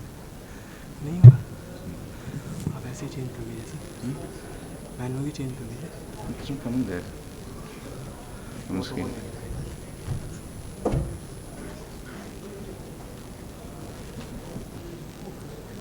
Thank you for your patience. A small bug in the system, so it's been. Yes, we have it here. So I'll start off with the prelude. So basically, international conferences with this magnitude and participation is not only a stepping stone, but also a catalyst for building sustainable legal and judicial systems.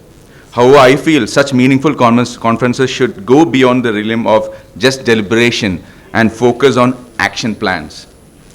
Another important aspect is to have an effective leadership that plays a larger role in fulfilling and fostering the sought commitments in the conferences. Mostly we find that the vision and vigor of the leadership gets out of focus after such conferences are over. So it's not true that they don't pursue it further, but the efficacy of their effort get digressed to a different agenda as they pass the baton to the next leadership. I might add here that this is not the every case, but in majority. Any such leadership should focus on creating a space for more creative open thinkers. I have a firm belief that this conference would pave the way in creating leaders who would take up challenges and work towards shaping the future of legal and judicial sectors across the world.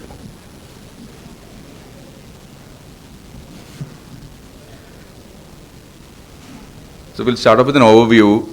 We'll just start with the purpose of topic. We'll discuss legal and judicial sector, what are capacity building measures and challenges, collaboration and its challenges, and some illustrations to give you an insight about. So this working session focuses on developing collaborations for capacity building in the legal sector and judicial sector in the global south. Now let us comprehend the real purpose of exploring this topic. So let's start off with the legal sector. So basically, expanding the collaboration through sharing of research, knowledge, thereby there is a commercial growth in the legal industry. So that's the main purpose of this legal sector. And as far as judicial sector is concerned, it addresses how to bring in judicial reforms, promote access to justice, find solutions to the backlogs in judiciary and delayed justice and complexities of law. As far as the sectors are concerned, we are still in the test and trial stage concerned in the countries in global south. Now again, global south is a very, many of you might know what is a global south, but then academics, but then most of them will ask me what is global south. So global south basically is a term generally refers to the countries and regions located in the southern hemisphere, say like including Africa, Latin America, part of Asia and Oceania.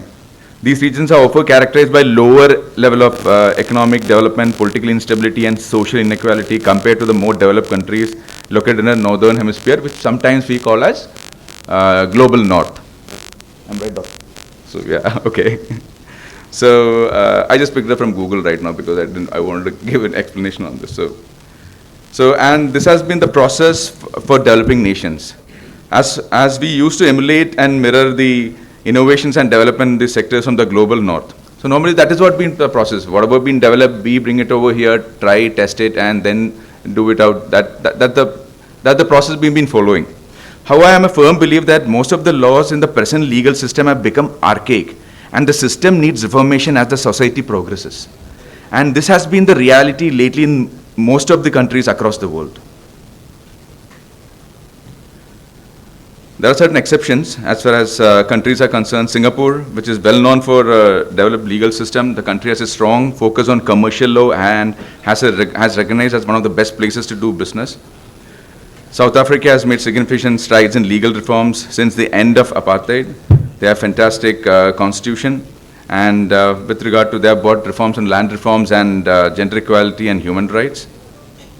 Rwanda has made a significant progress in legal reforms since the genocide in 1994. Fantastic, they have community justice system which is called Gacaca. If you get an opportunity to study about Gacaca, how they resolve their issues, disputes, rather than going through the procedural delays and waiting for 10 years of judgments, it's a wonderful area to explore. Then comes Georgia. Georgia has a new criminal code. They're combating corruption. United States, as you know, developed alternate dispute resolution.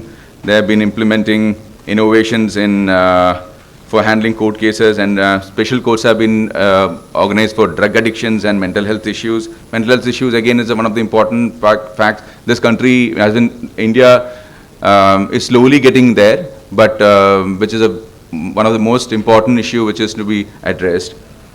As far as Canada is concerned, there are variety legal development as far as reforms are concerned. The countries have implemented blockchain system for verifying integrity of legal documents. So that far they have used technology.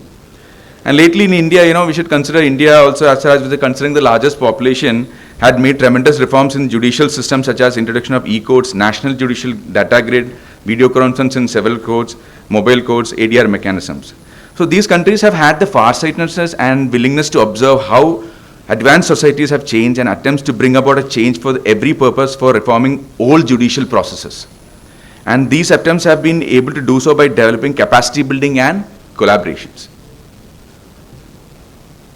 So now let us talk about capacity building. Generally, capacity building, everybody knows what is capacity building. Let us do some deep insight on what is capacity building.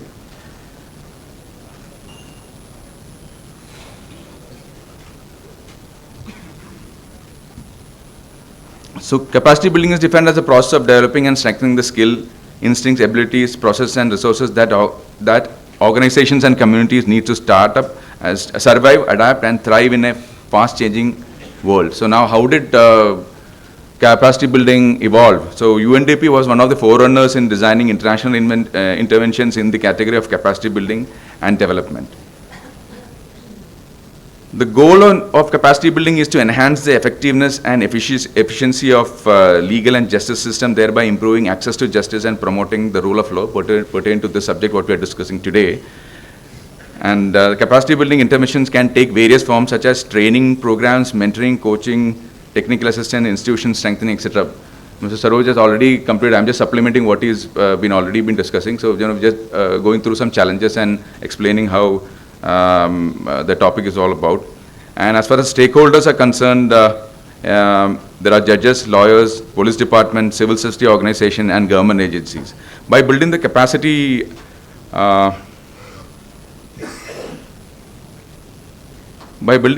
of legal and justice actors, capacity building initiative can contribute to the creation of more equitable, transparent and accountable legal system and judicial systems.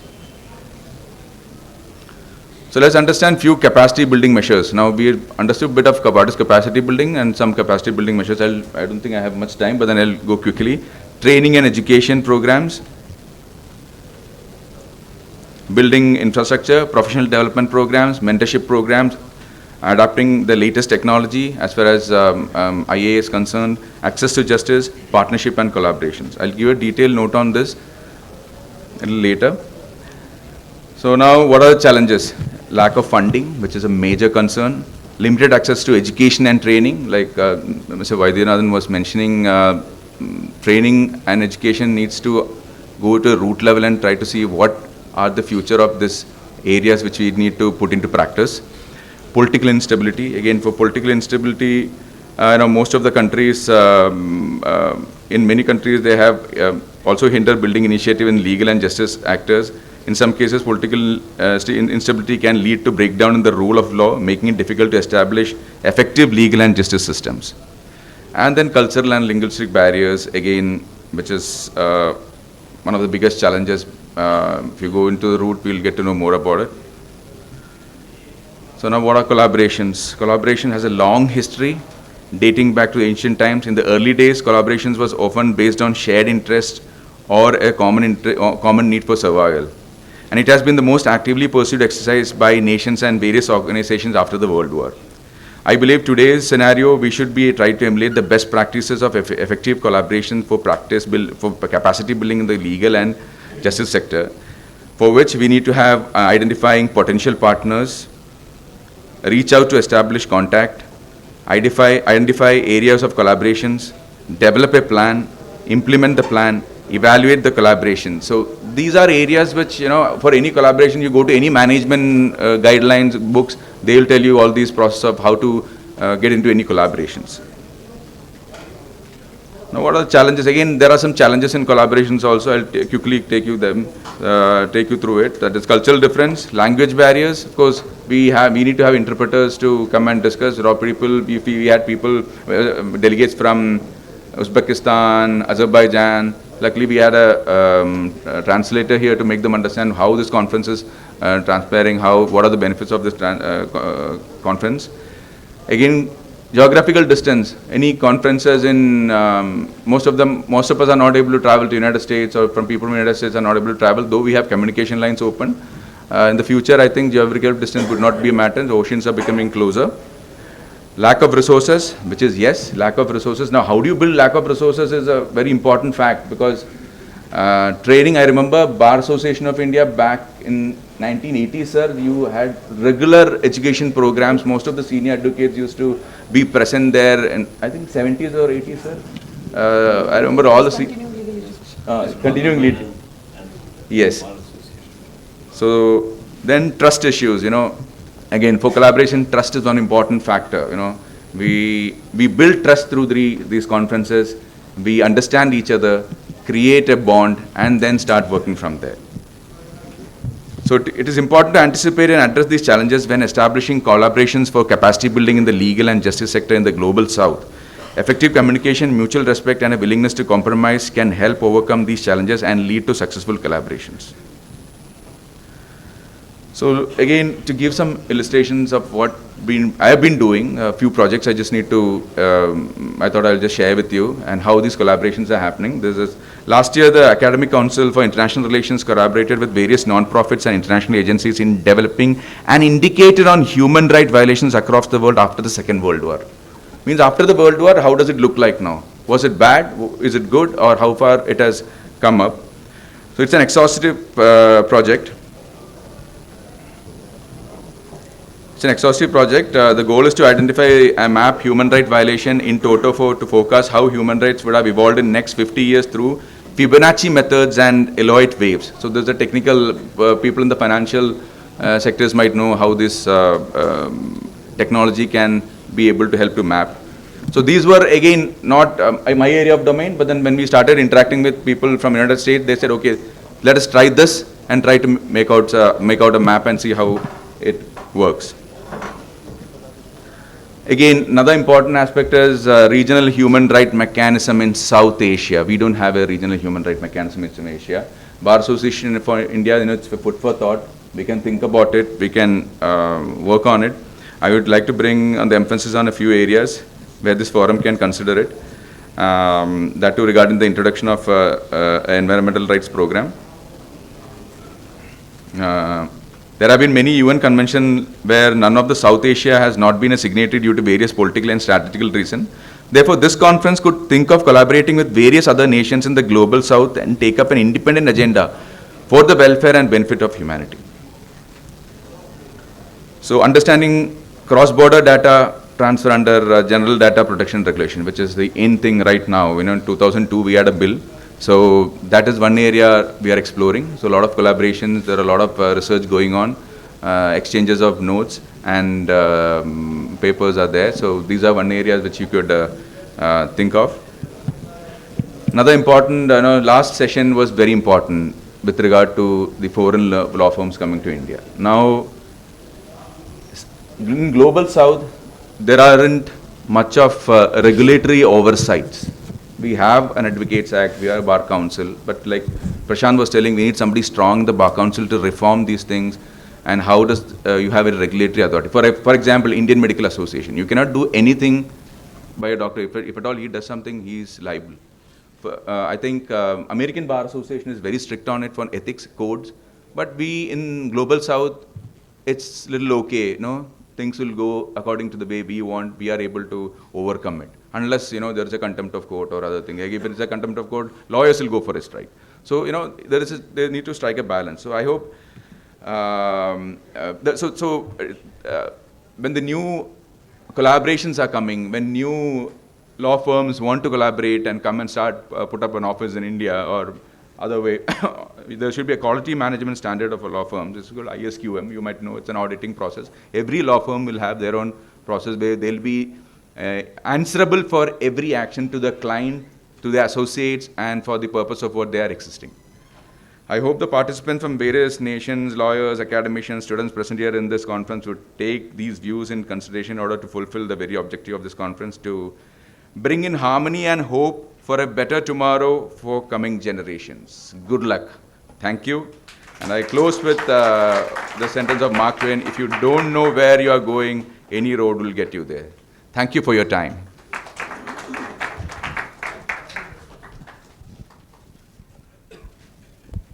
Thank you, Krishna Nandakumar. I think Nandakumar has broken down the various elements needed for developing collaboration in the Global South in our area of concern, legal and judicial sector. One of the thoughts that occurred to me when you were speaking was that a large number of countries in the Global South are Anglophonic, and we have a colonial legacy of common laws like Contract Act, Penal Code, criminal procedures, civil procedure. These are more or less similar, whether it is South Asia, some of the countries in Southeast Asia, or the colonies even in Africa. Of course, in South America, it's more the Spanish or Portuguese speaking countries who have different traditions and background. But in the Global South, there are a number of Anglophonic countries which have therefore certain common laws, acts, statutes, and rules of interpretation which are common. And most of these countries have also tried to have a written constitution, unlike our colonial master, the United Kingdom. We all have tried to follow the United States and have a pattern of written constitution with certain guaranteed human rights, fundamental rights. And this has given rise to judicial thinking, which has spread across the world particularly in the field of constitutional interpretation and enforcement of human rights. We have the basic structure theory, which in fact evolved from certain thinking in Ireland and Germany and got incorporated in India, but has now spread across to the other South Asian countries and to Africa. And that's a great achievement. We have the Wensbury reasonableness test, just, fair and reasonable, of the US, both being blended in applying administrative law concepts in all over the world. These are some of the thoughts that I thought I will share with you. May I now request our co-chair to introduce Dr. Harleen Kaur. Dr. Harleen Kaur is an assistant professor at Campus Law Center, Faculty of Law, Delhi University. She has done her PhD. She has been an excellent scholar, in fact, throughout. If I look at her CV, gold medal everywhere. So instead of citing each one of them, I can say that she's an excellent academician teaching in the Faculty of Law. She has got more than 15 years of teaching experience and is teaching LLB and LLM students. And her research interests include criminal law, property law, surrogacy law, on which she has also authored a book published by the Springer. And she also has interest in human rights law, elements of Indian legal system and jurisprudence. She has an excellent academic record and is also a recipient of various awards. And Dr. Kaur.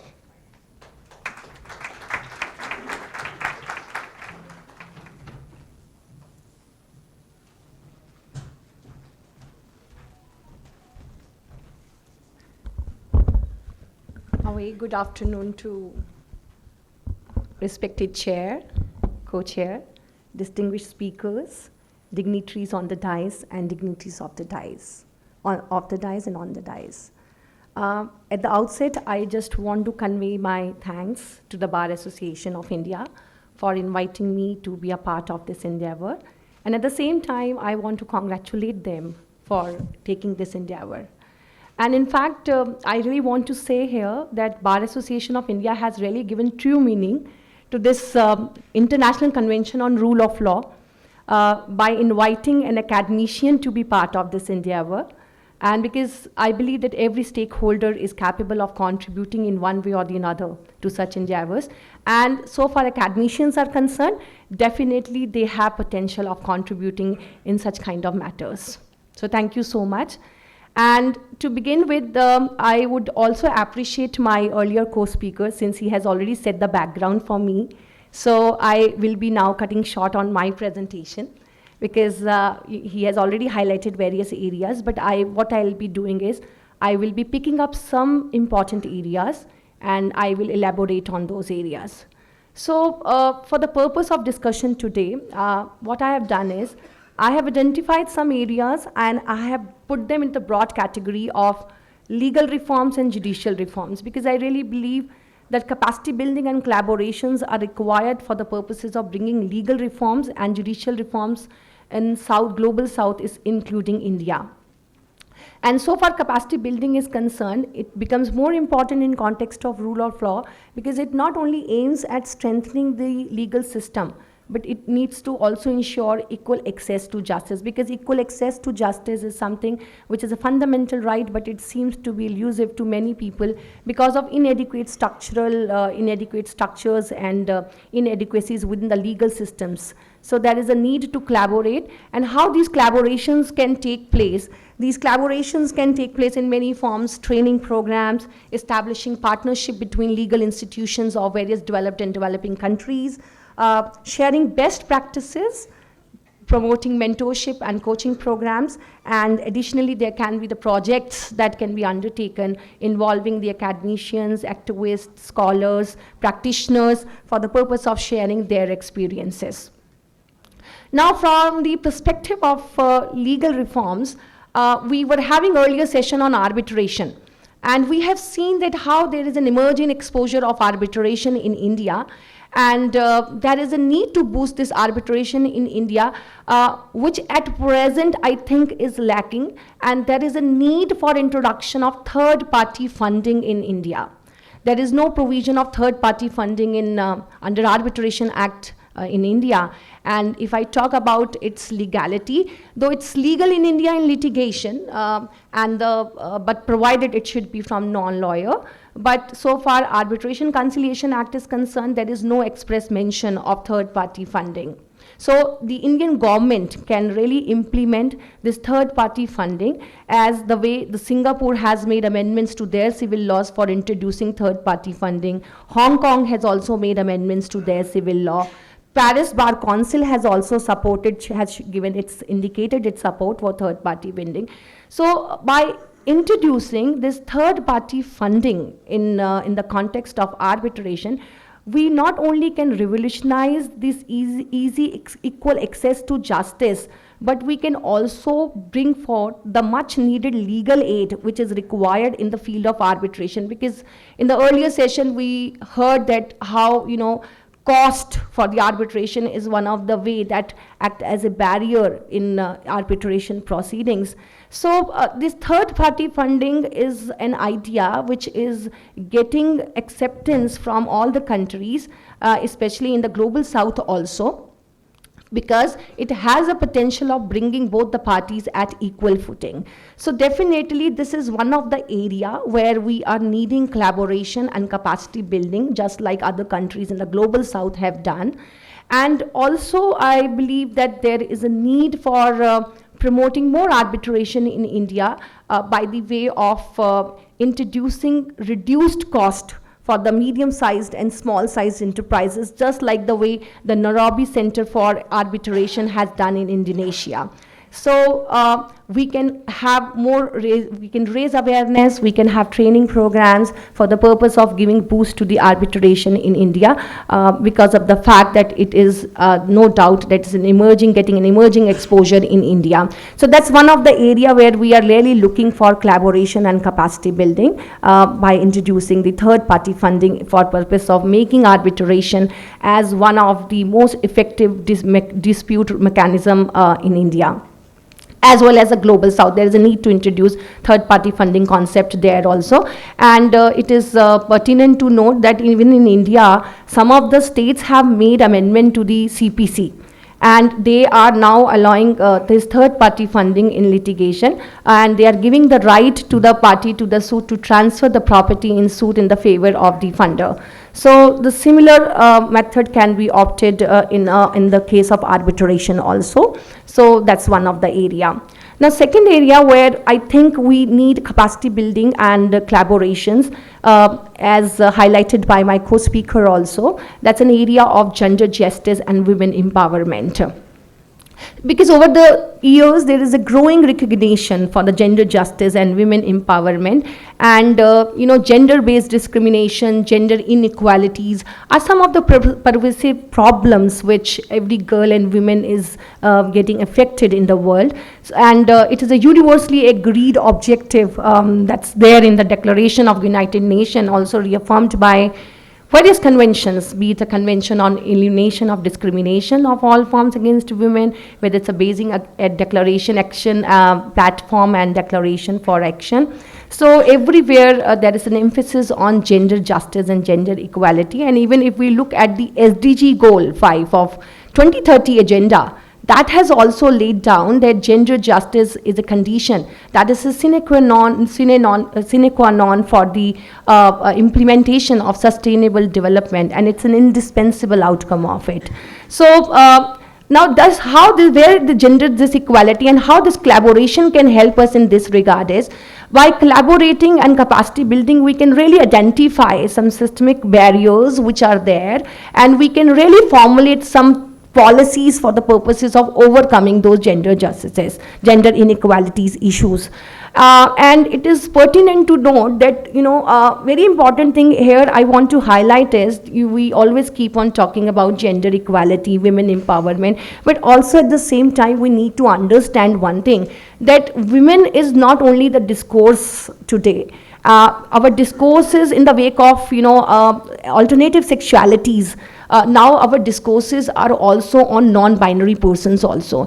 And if we look at the laws, legislations, including India and Global South, there is a need to have inclusion of the non-binary persons' rights also. So there is a need to protect their rights also. But at present, though the legislations are seemed to be taking an endeavors for promoting women empowerment, but they are lacking somewhere for the purposes of promoting gender justice.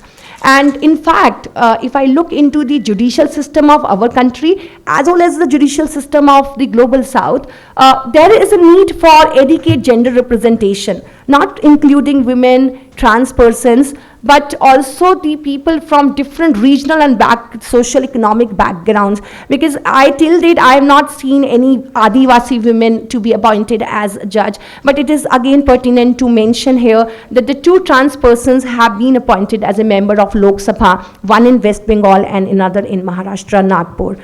So it is a high time for those who matter in the appointment of judges in the High Court, Supreme Court and the lower courts. They must make sure that there should be adequate gender representation, and that is how we can really contribute towards the developed legal sector and justice sector. So when I look from the perspective of legal reforms, though there are so many areas, but these are the 2 main areas where I wanted to highlight. Now coming to the justice sector. Now we all are aware of the fact that Supreme Court has started live telecasting its proceedings. And this live telecasting can be traced back to 1993 when New Zealand started it. And though the manner of adoption and development of this live telecast proceedings is definitely different in different nations. Somewhere, for example, in India and South Africa, we are going for using social media like YouTube for the purpose of live telecasting. In Brazil, they are live telecasting it on television. In US, they are telecasting on radio. So different mode of adoption is there. But we cannot deny the fact that so far, live telecasting is concerned, it has a potential of bringing equal access to justice at every nook and corner of the society. It has a potential of minimizing, rather I'll say obliterating the dependence on second narratives for the important court judgments and orders. And it's really something which can really help in reducing misinformation and misunderstanding about the judicial process. Therefore, there is a need to have a dedicated live mechanism for live telecasting, because due to inadequate infrastructure which we are having and due to the lack of legal frameworks in this regard, this opens up a lot of possibilities for us to collaborate. Now, how and in what sense we can collaborate in this area? This collaboration can take place in the form of training programs. This can be in the form of, providing us, we can really look into the issues concerning privacy, security, sensationalism, and we can see how we can use this technology to our advantage, and how can we strengthen the ideals of justice and rule of law. Now, if I talk about India, at present we are having model draft rules formulated by the Supreme Court, and in addition to Supreme Court, 7 high courts are live telecasting their proceedings, and other high courts are also in the process of formulating the guidelines based on the model draft rule that's formulated by the Supreme Court. So because of the fact that still in the countries where there's a provision of live telecasting, including India, due to inadequate infrastructure and limited legal frameworks in this regard, as I said, there is a possibility of a lot of collaboration, and these collaborations can be done for the purpose of exploring the ways how social and cultural factors can influence and impact the adoption of broadcasting proceedings. This collaboration can be seen in the form of academic and research collaborations that can really help us to untap and maximize the potentials which these broadcastings can have. There can be academic inquiries can be made on assessing the impact of access to justice, impact of use of technology, use of artificial intelligence in it. And in addition, we can have combined training programs and workshops that can be organized. And we can also have awareness programs, and we can really share, we can have the knowledge programs where we can share our best practices and best experiences in consonance with the guidelines, in association with the international bodies like the Global Justice Project, like International Bar Association of India. All these in association with these international bodies, some kind of the training programs can be taken up by the states in this global south to formulate an extensive legal framework to combat the limitations that the broadcasting of live telecasting brings along. So this is another area where we look for collaborations, and this is the way how the collaboration can take place. Now, another area is that, again, it was being highlighted before in the earlier presentation, that there is a need to have a community-based system. There is a need to have collaborative and restorative justice system, and we can really learn lessons from Rwanda, South Africa, Colombia, where they have introduced collaborative justice system. And this collaborative justice system is used for the purposes of resolving conflicts and promoting peace. And at the same time, it is providing all the stakeholders, be it a perpetrator, victim, community leaders, to formulate the ways to resolve the conflicts, and at the same time is providing an opportunity to the offenders to take his responsibility, and at the same time to get reintegrated in the society. We can also learn lessons from New Zealand. New Zealand is having a wonderful restorative justice system. So we can also learn from New Zealand, and we can also have a similar kind of a restorative justice system where we can provide healing and reconciliation, and it can be seen as alternative to the traditional form of punishment. So global south countries, including India, are really in the need of such kind of collaborations and capacity building. Now, another area which I feel requires collaboration and capacity building is that there is a need to enhance judicial training for the purposes of dealing with the cases concerning hate speech.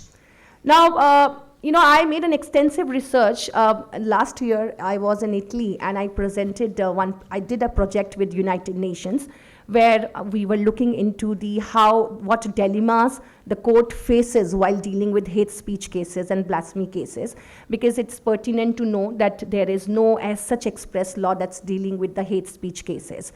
So we have IPC provisions which do deal with some kind of matters which are in the nature of hate speech or which are blasphemous in nature.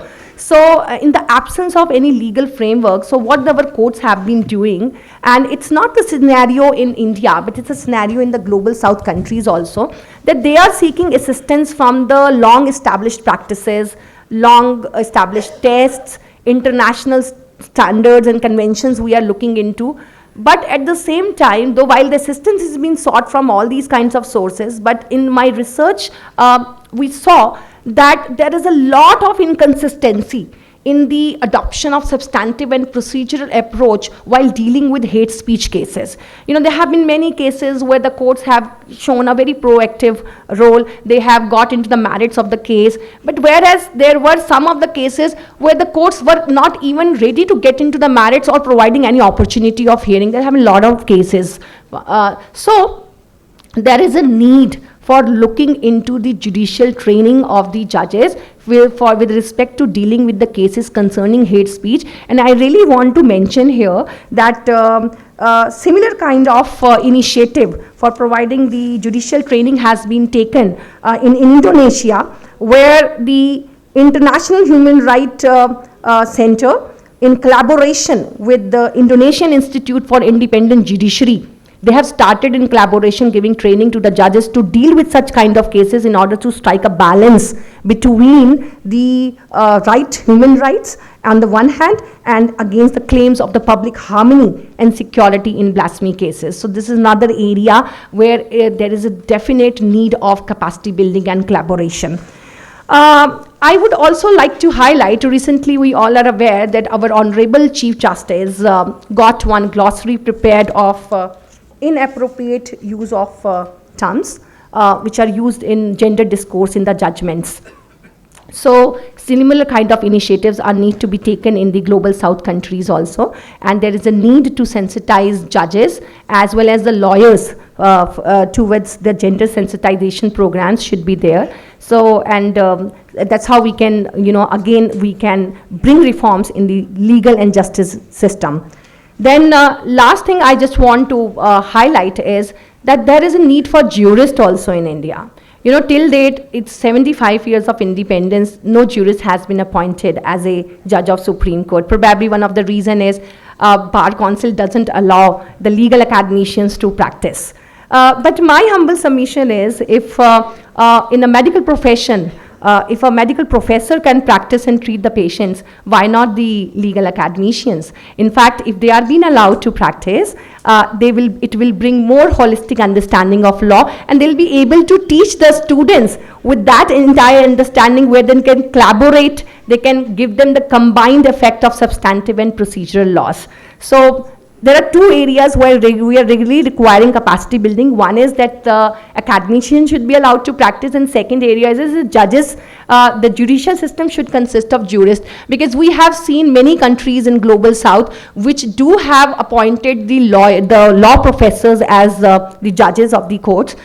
In US, Justice Andrew is an example of it. He was a professor of Oxford University. In Indonesia, in Thailand, in Kenya, all these countries are there where we have seen the appointment of jurists as the judges. So there is a need to incorporate the jurist also in the judicial system, because they can really help, because the kind of the breadth of the knowledge they have and the freedom from the narrow and technical approach they have, they can really make a meaningful contribution while dealing with the public matters of public importance. So with this, I really want to conclude that though in the global south and India, a lot of measures have already taken for developing justice and legal sector, like UN, in association with UNDP, in association with the Open Funding Society, but still much has to be done. And I'm really sure that if we all come together and we can really make the society not only accessible, but we can also protect the rights of each and every individual. And I'm really looking forward to the collaborations and the developments that will take place over the course of this event. And I'm really sure that through such endeavors, we can really bring a real difference in the life of the people who are around us. Thank you so much.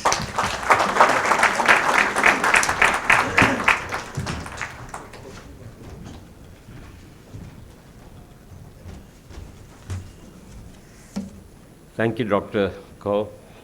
You have made a very elaborate presentation on the different facets on which we can focus for collaboration. I don't want to sum up each one of the speakers' views, but I want to focus on one area which is of prime concern for all of us. As lawyers, we exist for the consumers of justice. That is our prime concern. And therefore, we talk of access to justice for the consumer. And we need to provide expeditious justice to the consumers of justice. I think there is a good amount of scope for looking at different jurisdictions where they have been able to reach justice to the consumer at a much faster pace than what we have been able to achieve. How is it that in a year or two, not just the trial, but even an appeal is gone through and they are able to do it? We have a lot of lessons to learn from them, and this is an area where I think there has to be greater cooperation and understanding from other areas. Second, we have been resisting introduction of management techniques in courts in resolution of disputes. We need to prepare the law student right from the beginning in regard to time management and other aspects of management, because our focus is ultimately the person who is crying for justice. He may be very learned in the laws, but if we are not able to reach him, get him the remedy in time, then all our efforts make no sense to him.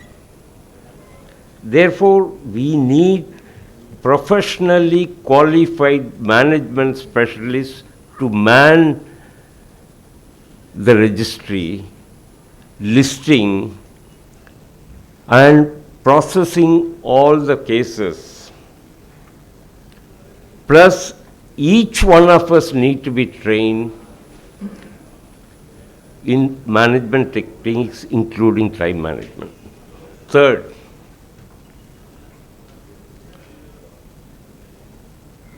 I think we need to drastically amend our procedural laws, and we need to therefore bring in wisdom from all over the world as to how we can do this. We take too much time in the courts on various procedural formalities which take up enormous time.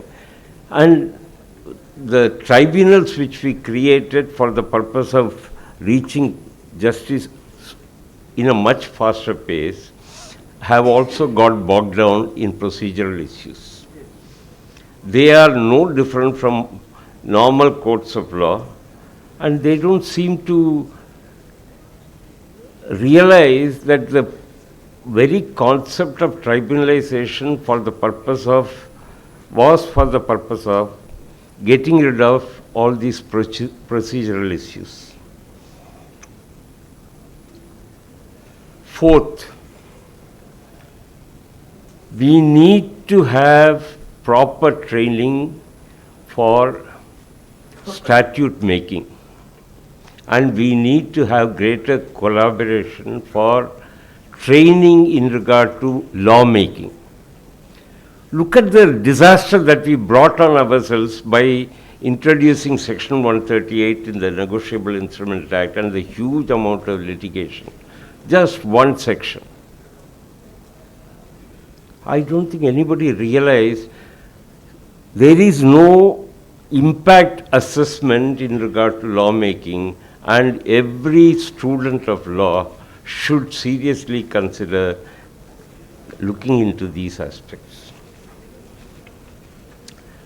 Fifth, judgment writing today is now an exercise of cut and paste from various readings, etc. The consumer of justice wants a short remedy. And I don't know, I think we need to train not merely lawyers but judges in regard to how to write judgments.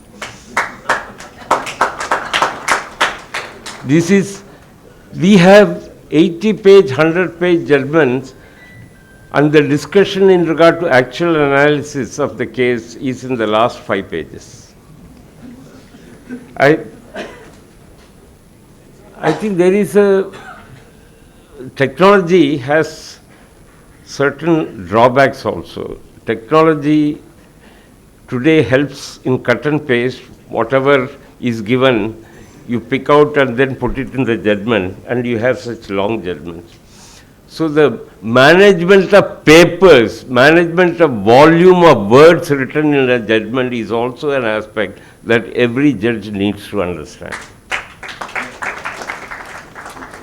These are some of the areas where I thought we can draw inspiration from jurisdictions which have been able to advance much farther than all of us, and the global south can certainly learn from the countries where they have been able to cut down time in disposing of litigation, in making good statutes, writing good judgments, and ultimately serving the consumer of justice in the most expeditious, time-saving manner and cost-saving manner. Thank you. Thanks to the chair. I'm standing in between you and your lunch, but before that, 2 cents from me. I think the entire idea, I'll try to sum up the sentiment rather than the legal points that was discussed. Because while formulating the various sessions and the themes for each of the sessions, as a committee organizing the event, we were conscious of the fact that there has to be an agenda on the table as to where to begin. So the agenda for this particular session was really, what's the agenda? That itself was the agenda, to understand what do we need to discuss.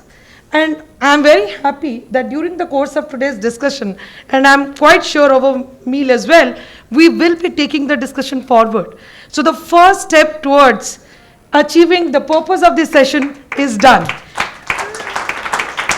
Number 2, while we were talking about collaborating, there are few things that, few rather catchwords that came to mind while listening to all the 3 speakers. That's collaborate, cooperate, co-work, and co-create. Because we, as an intellectual part of the society, we cannot remain idle. And we are thinking to collaborate in a much more meaningful manner so that we are able to create something meaningful that helps my system as well as your system in a much more meaningful manner. In terms of collaboration, very recently, in fact, while celebrating the 73rd year of establishment of the Supreme Court of India, the Chief Justice of India, about which our friend from Nepal referred to, he in fact invited the Supreme Court Chief Justice from Singapore.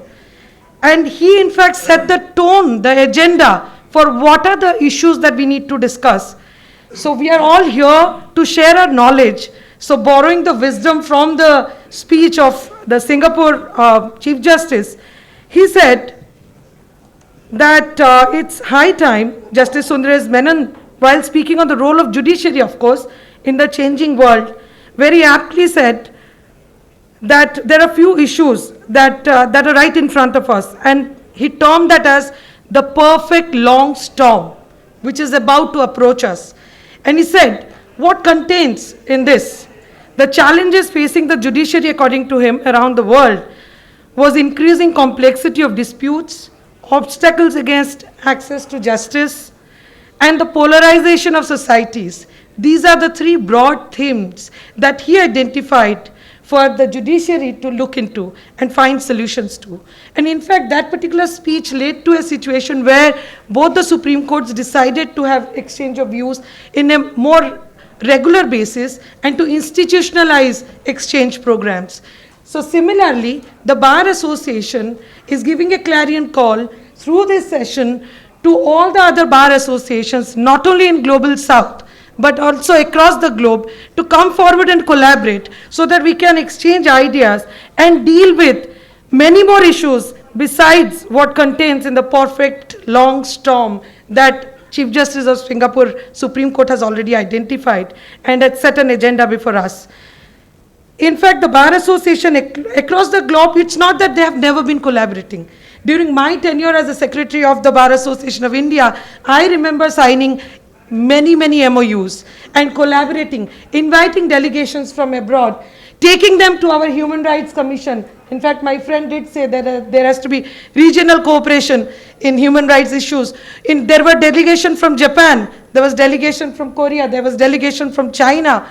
We took them not only to the district courts of India, we also took them to the NHRC, the National Human Rights Commission. We took them to a tour of the Supreme Court and the High Court, the mediation centers.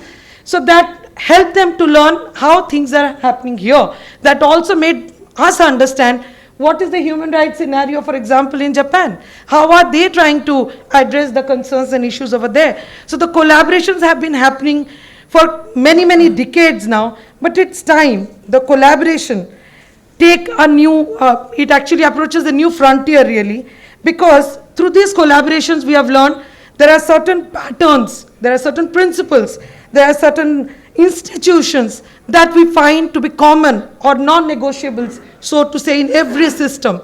So that helps us to understand systems that have failed or that are about to fail, that have also taught us to get the signals at the correct time, to respond well. It has also taught us the systems that have succeeded and why have they succeeded. What is the rationale for them? Is that applicable in my jurisdiction? Yesterday we were talking about the scenario in the context of Sri Lanka, whether another model would have worked well in the Sri Lankan scenario or not. So it's all about learning the successes as well as failures, understanding the rationale behind them, and to take the issue forward so that we respond better. For example, when we had just last month a friend from the South African bar, the president from there, we learned that the mechanism of ADR, the way it is operating there, is almost similar. The challenges are similar as we are facing in India. And in fact, we were also surprised to know that not only the cost of litigation, but the access to matters and access to justice, the issues faced by lawyers and the lawyering, the issues that have now come up due to COVID-19 in the field of legal and judicial system are almost common. So how do we sit together and discuss? While talking about the exchange of ideas and jurisprudence, my senior chair, Mr. Vaidyanathan, did refer to the basic structure doctrine. So the basic structure doctrine, which theoretically originated in Ireland, from where my friend comes from, it found its expression in the Indian Supreme Court judgment in the great Kesavananda Bharati case. And then it traveled far and wide. Similarly, these are only the known cases.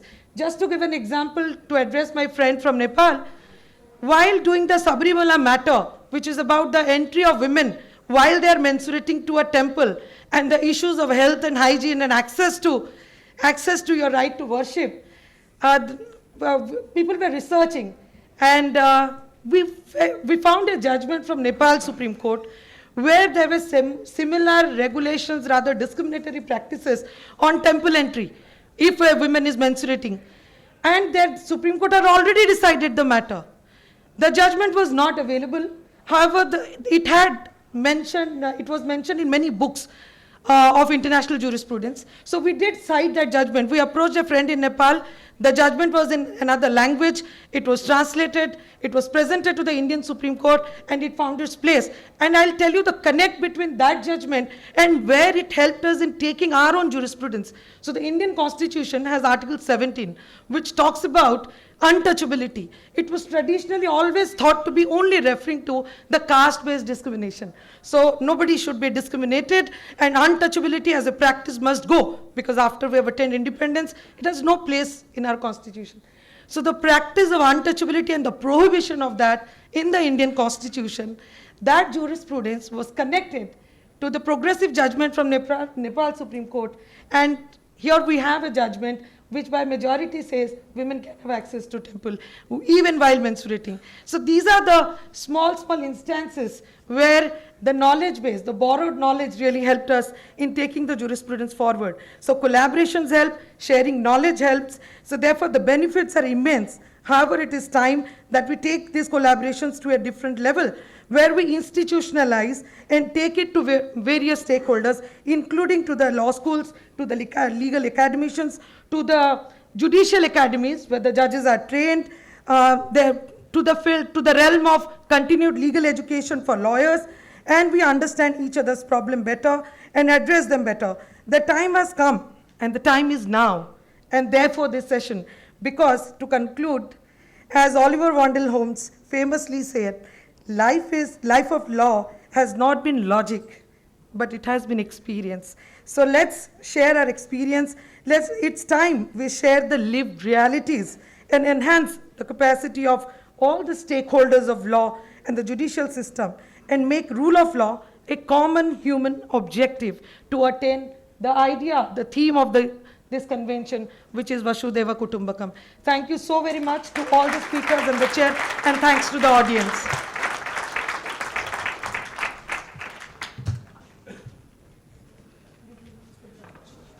Now we take the lunch break, and we again assemble at 2.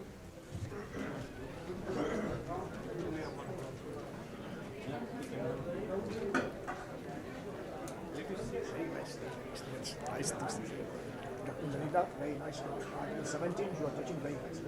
And the human rights. I will push. This is my old card. Can we all be seated, please?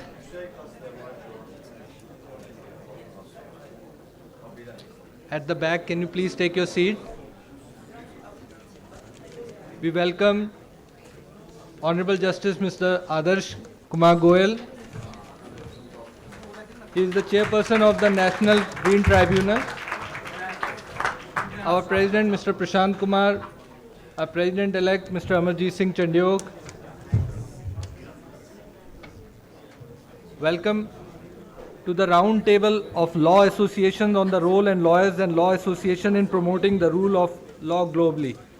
Can I request Ms. Rachna Srivastav to give a bouquet to Honorable Mr. Justice Adarsh Kumar Goel, please?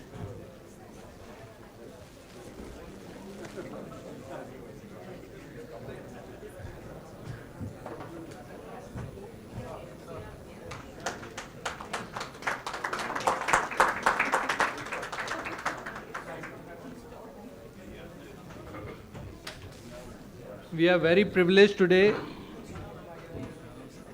The Justice Goel is going to give a special address on environmental justice and the rule of law. So before that, I request the chair, Mr. Prashant Kumar, to please come and introduce.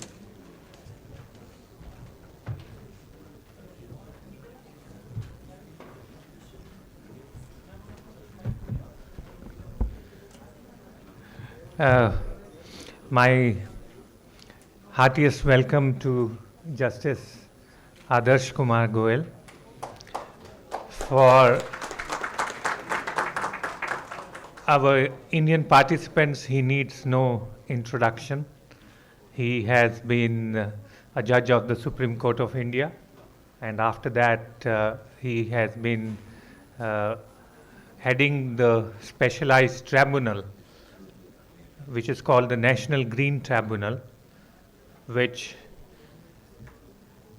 decides or adjudicates all the matters relating to environment. And during his tenure, he has headed a bench or a tribunal which is very proactive in handling environmental issues. He has taken decisions where the tribunal has taken cognizance suo motu of issues which concern environment and has taken very tough decisions on that. Because ultimately, when we talk about the rule of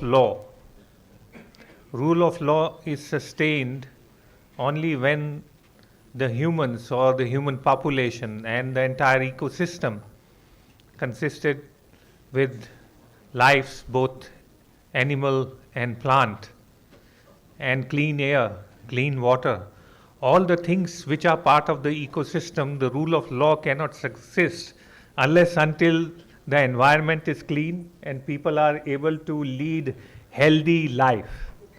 Because then only they can be in a position to abide by laws, to be part of a governance system and all. If you have a society or a country going in a direction where everything is getting polluted, where living like Delhi, unfortunately this is a distinction we don't want.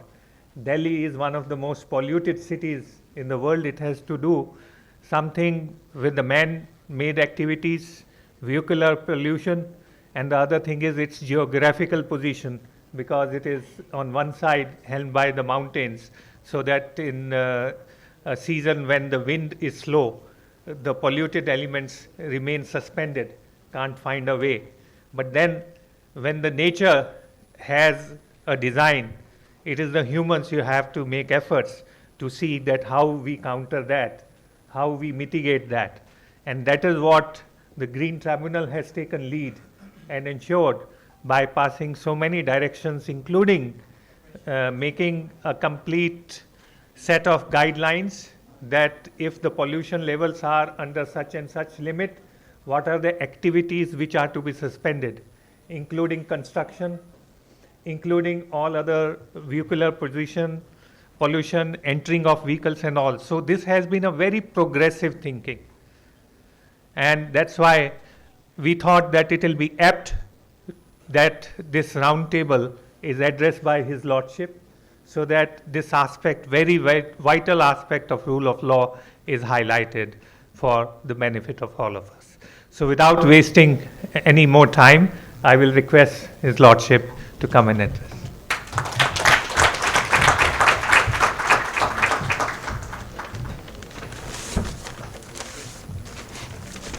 Good afternoon, everyone. Dignitaries, all the dignitaries, persons on the dais, ladies and gentlemen. Let me first thank the organizers for having me here before a very eminent audience. You are all experts of the subject, but the subject is of such great significance that you can't avoid discussion. There are several aspects. Environment doesn't have just a simple aspect, it has several aspects. And what is environment justice, and what is rule of law, and how you are compiling who is compliant with rule of law and who is not compliant. So in the limited time, I will only touch 2 or 3 points. I'm not touching the entire subject. You are all experts. This effort of preparing and releasing rule of law index itself is commendable. At least from that you can make out what is happening. That's an index. But then this must remain credible. Just making an index saying X country is compliant, Y country is at number so and so, or X city is more polluted or less polluted, how many people are dying, that data must be credible. So that legal framework or policy framework can be molded accordingly in the light of the credible data. How to check environmental degradation? Since 1972, it has been debated at international fora, at national fora. What framework we have? We have IPCC, where data is continuously monitored by the scientists. And the latest IPCC report shows that there is not significant improvement as per expectation of the scientist community. Why? And what is to be done? Laws are there, almost on every subject. As and when the issues are highlighted, response is to enact a law or to make a policy. But can that alone help, is the question.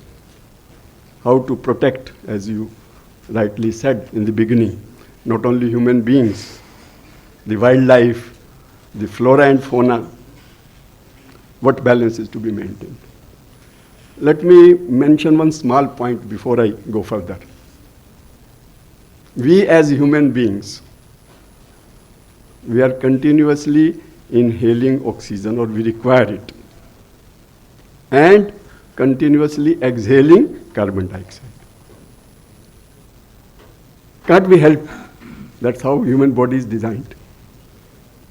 Whatever is the intake, we want it to be in purest form. Nobody will like to take contaminated food or contaminated water. But whatever we generate from that is a waste. So that's a phenomenon. That requires neutralization. There are issue is, as you mentioned about Delhi, when you assess compliance or assess rule of law, you will have to keep in mind human necessities. And justice would be, are you fair to everyone? UN Declaration of Human Rights says all men are born equal and free. And justice would be maintaining that equality. That's not a small thing. Like India is a big country in terms of population, but not proportionately big enough in terms of territory or other resources.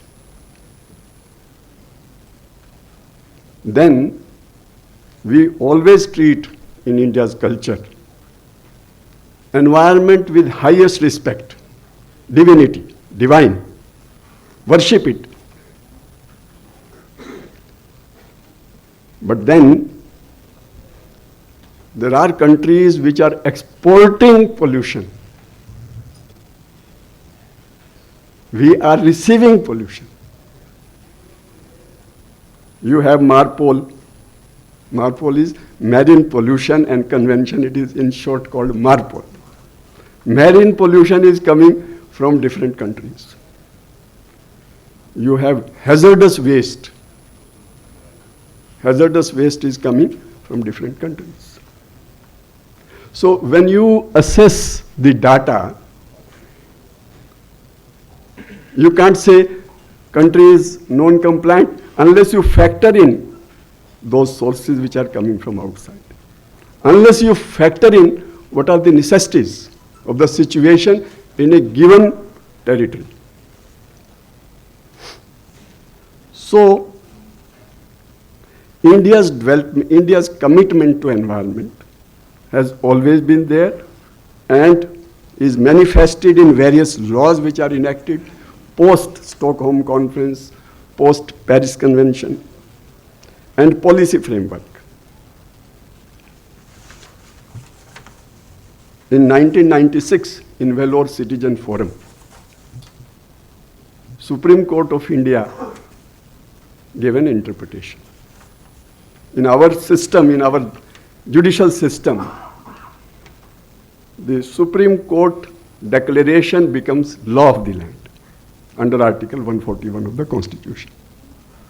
So the question was, these international conventions, can they be enforced straight away without making law?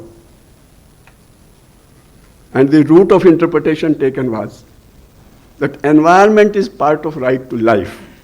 If it is right to life, in Indian Constitution, it becomes part of fundamental right. If it is a fundamental right, any executive or legislative decision, law, policy becomes void. That right will prevail. That's enforceable straight away. So holding environment to be right to life and interpreting 51 in the Indian Constitution article, which is directive principles, which requires state to treat it as fundamental in governance, which says you will respect international law. So Indian Supreme Court has, by taking that route, adopted international conventions which are not in conflict with existing law, but on which law may not have been enacted, as straight away enforceable. So that is the extent to which Indian system has gone in respecting the environmental law. It is under those conventions NGT Act has been enacted, Water Act, Air Act. India faced great tragedy by release of gas from insecticide factory in Bhopal in 1984, which resulted in large number of deaths and affecting several million human beings. And the impact is still continuing. And that was a international corporation or company doing business in India, Union Carbide. So there are several Supreme Court judgments, I need not list them here, by which we have incorporated, like Convention on International Trade, Endangered Species, Hazardous Waste Basel Convention, and then we have been incorporating all climate change considerations in evaluating the impact of any project. That's how the Supreme Court has declared when you conduct, before a project can be enforced, any commercial project, having substantial impact on environment, is listed in EIA notification, what is called EIA notification, Environment Impact Assessment Notification, making environment impact assessment mandatory. So while making that assessment, you have also to see what will be its impact not only on water, air, forest, and other elements of environment, but also on climate change. India's contribution to climate change as a country is found to be 4%. But India is affected in a big way. And that's how India has made serious changes like National Action Plan for Climate Change and National Adaptation Fund for Climate Change, National Determined Contributions outlining its targets for reducing the emission intensity by about 40%, cumulative electric power installed capacity, and non-fossil fuel-based energy sources. So, while preparing any index on rule of law, these factors will have to be taken into account. But let me mention another point. The rule of law, justice, can't be just theoretical concepts. They are all practical. How it impacts and how do you give justice. Don't think mere making of law or passing of orders by any courts can achieve that object. Yes, it is necessary, but not adequate. Yesterday itself, there was a statement by Prime Minister of India, to which I agree with that. That if you want environmental justice, if you want environment protection, bring this subject to dining table. Let everyone in the community get involved. Don't just leave it to the state. Don't think states making of policy by itself, unless everyone in the country is on board, be adequate to achieve the environmental rule of law, which is very necessary. Whatever norms we are making are after all made for achieving the target. But then making of norms is nothing. You may make any norm, unless you enforce it, it won't achieve the target. And how do you enforce it? Not just by making it. When we are facing with situation of large population, we have to take everyone on board is one thing. And the second thing is that we must not ignore their needs, basic needs.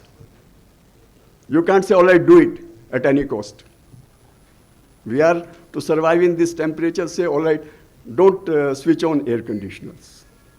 Is it possible?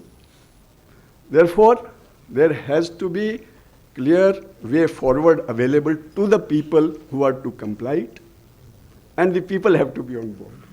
And ground realities have to be understood at every level. So these are some of the points I wanted to make. I won't take more time, but if there is any question, I'll be happy to answer. Thank you.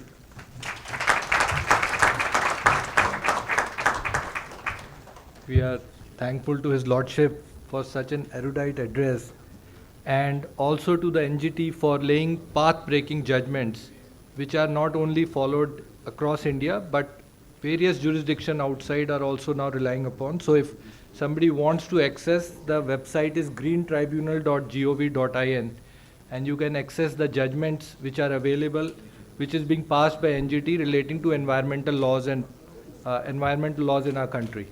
So with that, I myself have benefited from His Lordship's address. Now I'll request Mr. Amarjeet Singh Chandiok, our President-elect, to come and make some statements.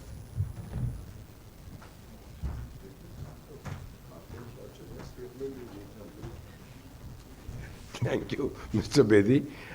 I was only talking to His Lordship that in such a compressed manner, Lordship has included everything that was possible in the system that we need to look at. And I think what statement my lords have made, that it is ultimately makers of law doesn't make a difference. Orders of the court do make a difference, directions get passed. But ultimately, unless you implement them, the implementation is only by citizens. And therefore, if each one of us were to look at how we have to save this environment and how do we give something better for our children and future, I think that where important is.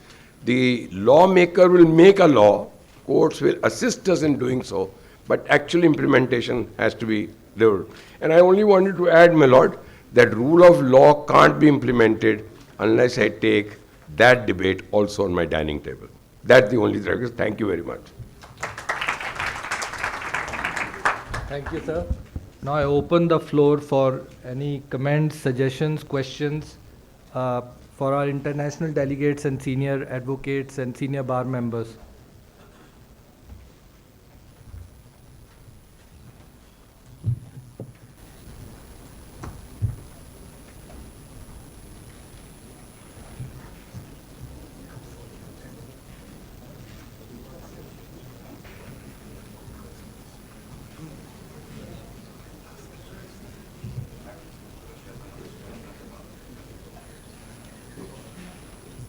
Well, as I'm the representative of the International Bar Association, maybe I take the lead. Thanks again for the invitation. Thanks for those great presentations during the last 1.5 days. It's a great pleasure to be here and to see so many colleagues. What I can contribute, what I can report upon of the International Bar Association is the following. A, we are very proud to have you as our member, and like most of the others, and some of you try and will become members hopefully soon. B, I am very convinced that the exchange and learn now from each other is very important, and that we will embrace also this initiative of the Indian Bar Association, and see that I want to encourage all the students, everybody, to think obviously locally, to act nationally, but to get involved internationally. I think that was through the whole conference, the tune we need to share in the International Bar Association for us. Brotherhood, like I learned here, of guild of lawyers is a very good platform, so I hope I see many of you again.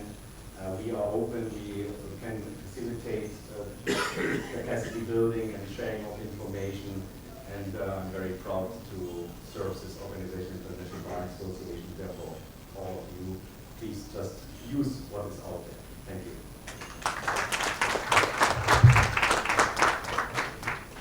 Thank you, George.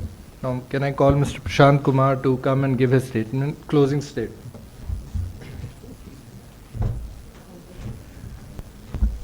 Thank you, Justice Goyal, because with your address we conclude the formal sessions relating to the rule of law. And now what we have done as the next phase, that we have the leaders of the bar from across the world, and right our next door neighbors Nepal and Sri Lanka, going to Africa, South Africa, Central Asia, Azerbaijan, Uzbekistan, and we have Cambodia, we have Paris Bar, and we have Malaysia, we have Russia, Law Society of Brunei Darussalam, and all the way from Honduras, and the Israel Bar Association. And then we have all the three biggest international lawyers organizations represented. We have Mr. Jörg Menzer, who is Secretary General of the International Bar Association. We have Mr. Castellani, the Vice President of Union International des Avocats, which is the world's oldest international association of lawyers. And then we have Law Asia, Mr. Jeff Leong wears two hats, And this year the leadership of Law Asia passes on to India because Mr. Shyam Diwan, who also happens to have environmental law as one of his forte, he will be taking over as President of Law Asia in Bangalore this year in November. So now, before we request each of you from one country, yes, from one country, one representative, the President or anyone, to make a country-wise presentation on what each association is doing, its work relating to the rule of law. Before that, we have 3 video presentations, because we don't want to interrupt video presentation in the flow of this thing, so we will have them first. One is by the World Justice Project, as Lordship had indicated. It's a short presentation on how globally right now in last 5-10 years the rule of law has performed as per their measurement of an index. So it may not be something foolproof, but it gives at least some trends and some ideas that how globally various regions are faring in terms of having institutions which are part of rule of law and governance and how they are performing. The second one is from the President of Pan-African Lawyers Union, which is a body comprising 56 member states from Africa. A very powerful organization from the global south.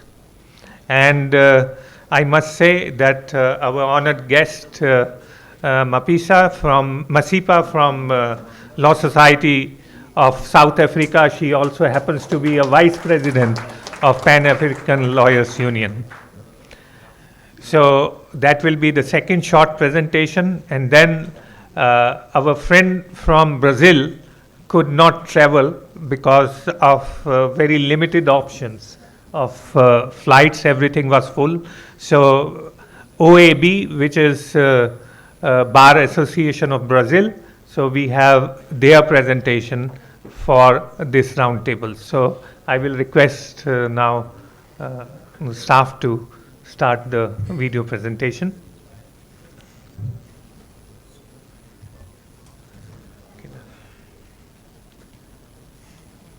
Srinivas? Ladies and gentlemen, esteemed colleagues and honored guests, thank you for joining me today at the New Delhi International Rule of Law Convention, a prestigious legal conference that reunites the BRICS and G20 countries after the pandemic.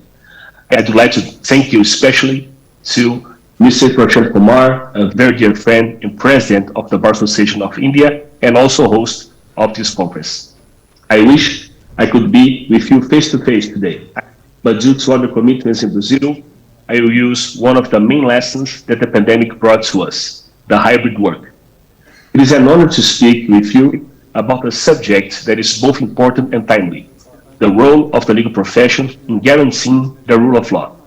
In the next minutes, I will provide a brief overview of the rule of law, discuss its importance, and examine how we as legal professionals can contribute to maintaining it. First of all, it is important to highlight that the Brazilian Bar Association, OAB, plays a crucial role in protecting the legal profession and also the civil society in Brazil by ensuring the ethical conduct and competence of lawyers, promoting access to justice, and defending the fundamental rights and freedoms of individuals. As a self-regulatory organization, the OAB establishes professional standards and guidelines, licenses attorneys, and enforces disciplinary measures when necessary. Additionally, the OAB actively advocates for legal reforms, engages in public education, and provides legal assistance to those in need, all of which contributes to the advancement of the rule of law and the protection of the civil society in Brazil. The rule of law is a fundamental principle that serves as the foundation of any democratic society. It is a notion that everyone, regardless of their status, is subject to the law, and that the law must be applied fairly, predictably, and impartially. It guarantees that the power is not concentrated in the hands of a few, that the government operates with the boundaries of the law, and that the rights and freedoms of individuals are protected. As legal professionals, we play a crucial role in upholding the rule of law. Our expertise, integrity, and commitment to justice ensure that the legal system operates effectively and equitably. To emphasize the importance of our role, I'd like to highlight 3 areas where we make a significant impact. First, we serve as advocates for our clients, ensuring that their rights are protected and their interests are represented. By providing legal advice and representation, we enable individuals and organizations to navigate the complexities of the legal system, ensuring that their voices are heard and that their cases are decided on a fair and just basis. In doing so, we help to create a legal environment where the rule of law is respected and upheld. Second, we contribute to the development and improvement of laws and legal institutions. By participating in legislative and regulatory processes, we provide valuable insight and expertise that help shaping the legal framework in ways that promote fairness, transparency, and justice.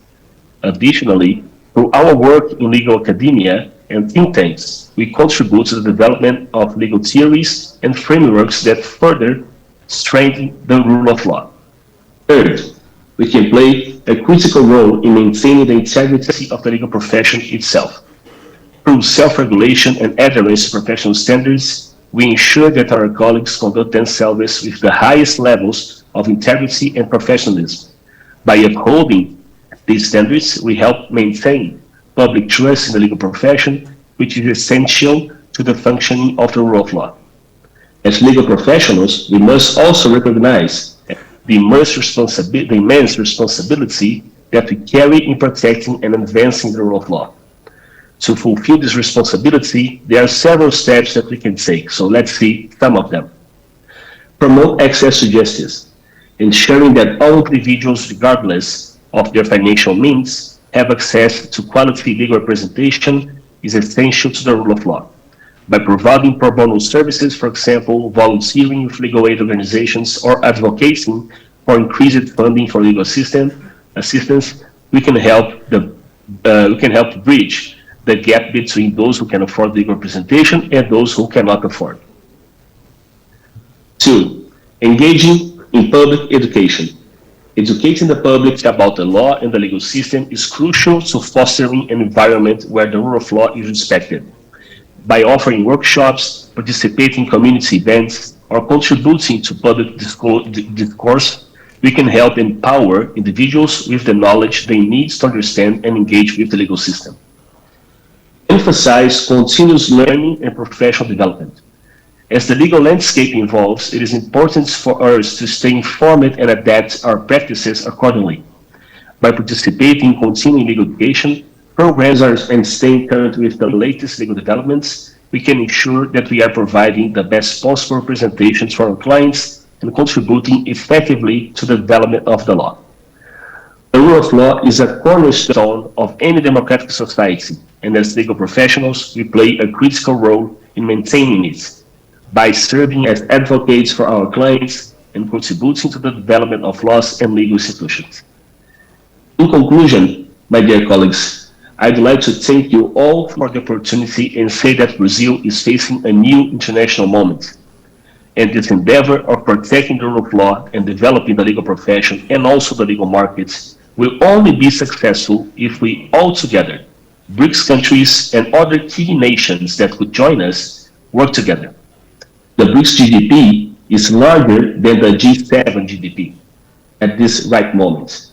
We need to understand that by joining our forces more and more, we'll have countless tools to transform the practice of law for the better. And you can definitely count on Brazil. Thank you very much, and I look forward to see you in person very soon. Thank you.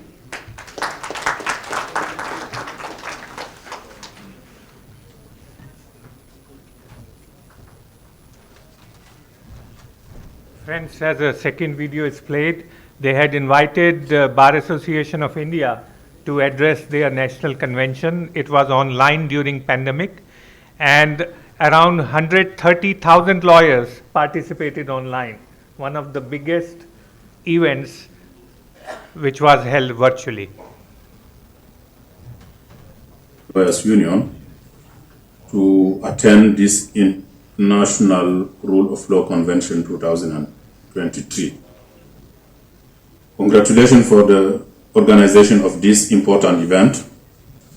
I'm very sorry for not being able to be physically present at this important event, and you allowed it, and I thank you for that. I'll present my paper on video recording. You know, it is very known that for several years developing countries have had a rather negative perception of international arbitration centers deemed to be protective of investors to the detriment of states. In 2017, for example, Nigeria was ordered to pay more than 7 billion in damages, that is the theoretical value of a gas contract, to an Irish investor who had only invested $40 million in the country by the time of the ruling. This had led to the development of a distrust reflex towards the ICD's system, and emerging countries and developing economies have developed strategies that led to establishment of arbitration centers likely unwilling to restore the balance between states and investors. Emerging countries have undertaken it with the BRICS Arbitration Center. Developing countries in Africa conduct reflections for the creation of regulations tending to Africanize the arbitration system. The African Union, for example, has adopted the Free Trade Era Agreement, which includes a protocol on the settlement of disputes between the 54 states of the continent. The idea is to promote a legal and commercial integration between 54 African states, and the system is being built on the existing sub-regional trade areas to expand and gradually becomes the single African market. There's another organization called OADA, which is trying to set a legal integration. OADA is the Organization for the Harmonization of Business Law in Africa. It currently includes 17 countries that have the same legislation and a common court of justice, which also has a common arbitration center. It's a legal integration of 17 countries in the field of business law, and the experience attracts many more other countries that are joining gradually the organization. There was also African countries, 15 of them, signed with China the creation of a joint China-Africa Arbitration Center.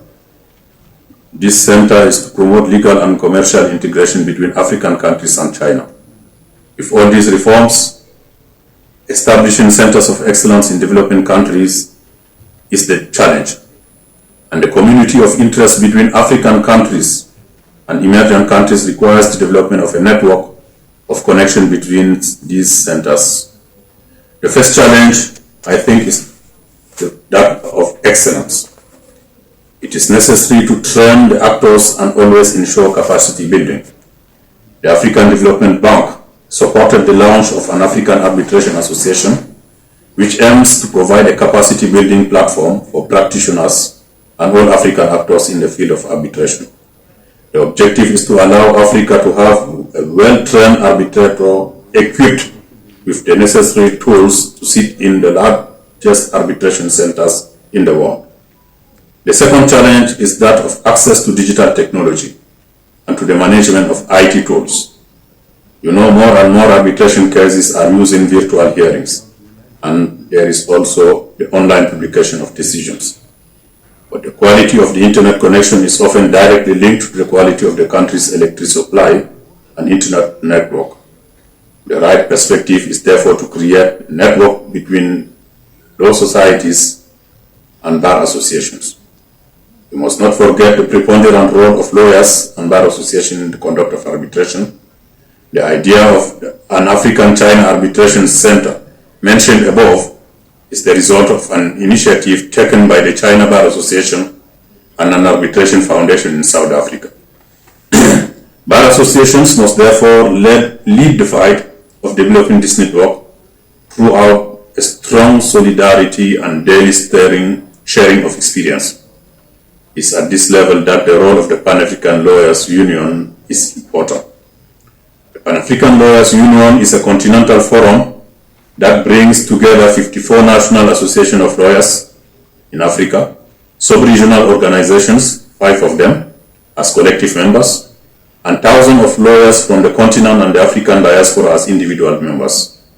Its headquarters is established in Arusha, sharing of experience. It's at this level that the role of the Pan-African Lawyers Union is important. The Pan-African Lawyers Union is a continental forum that brings together 54 national associations of lawyers in Africa, sub-regional organizations, 5 of them, as collective members, and thousands of lawyers from the continent and the African diaspora as individual members. Its headquarters is established in Arusha, and Tanzania, and the leadership is exercised by an executive committee of 11 members elected for a 3-year period.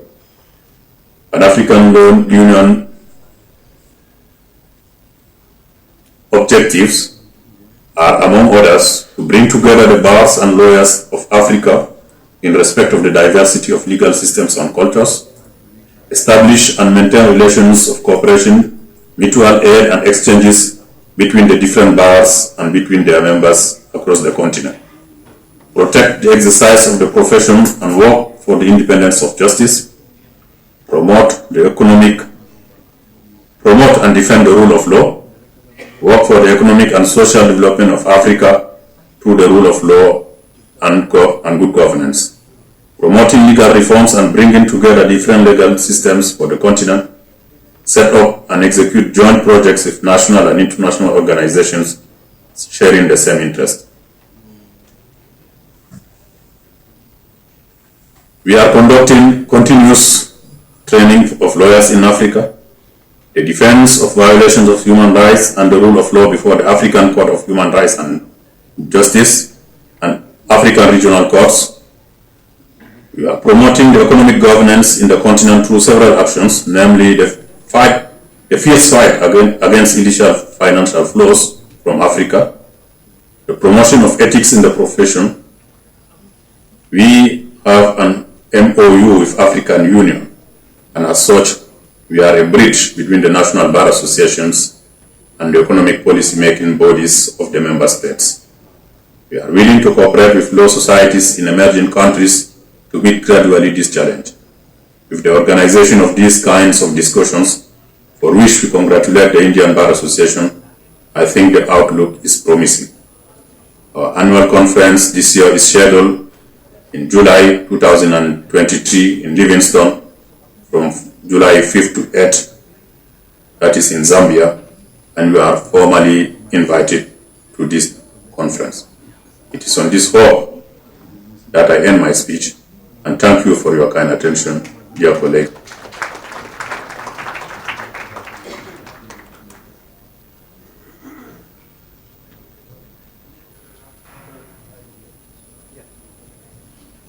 Good morning, good afternoon. I'm Alejandro Ponce. I'm the Chief Research Officer of the World Justice Project, a non-governmental organization based in Washington, D.C., working to advance the rule of law worldwide through knowledge, advocacy, and action. I'm thankful to the Bar Association of India for the invitation to address you at the New Delhi International Rule of Law Convention. Unfortunately, I cannot be there due to problems with my visa, but I hope to be there in the future. Today I'm going to talk a bit about the rule of law situation around the world and in particular in India. Over the last 10 years, the World Justice Project has been measuring the status of the rule of law around the world through the Rule of Law Index. The Rule of Law Index is a quantitative tool to measure adherence to the rule of law in practice as experienced by the people through a set of 8 outcome indicators: constraints on government powers, absence of corruption, open government, fundamental rights, order and security, regulatory enforcement, civil justice, and criminal justice. Each one of these indicators is further disaggregated into sub-indicators or sub-factors that measure rule of law outcomes that societies will want to achieve. For example, when we talk about open government, some of the sub-indicators measure whether whether laws are publicized and the data of the government is open, or whether people have right to information in practice or civic participation or effective complaint mechanisms. The index look at the rule of law from the perspective of the people, and as a result, we use different data sources to capture this perspective. In particular, we use 3 data sources in each one of the countries that we include in the index.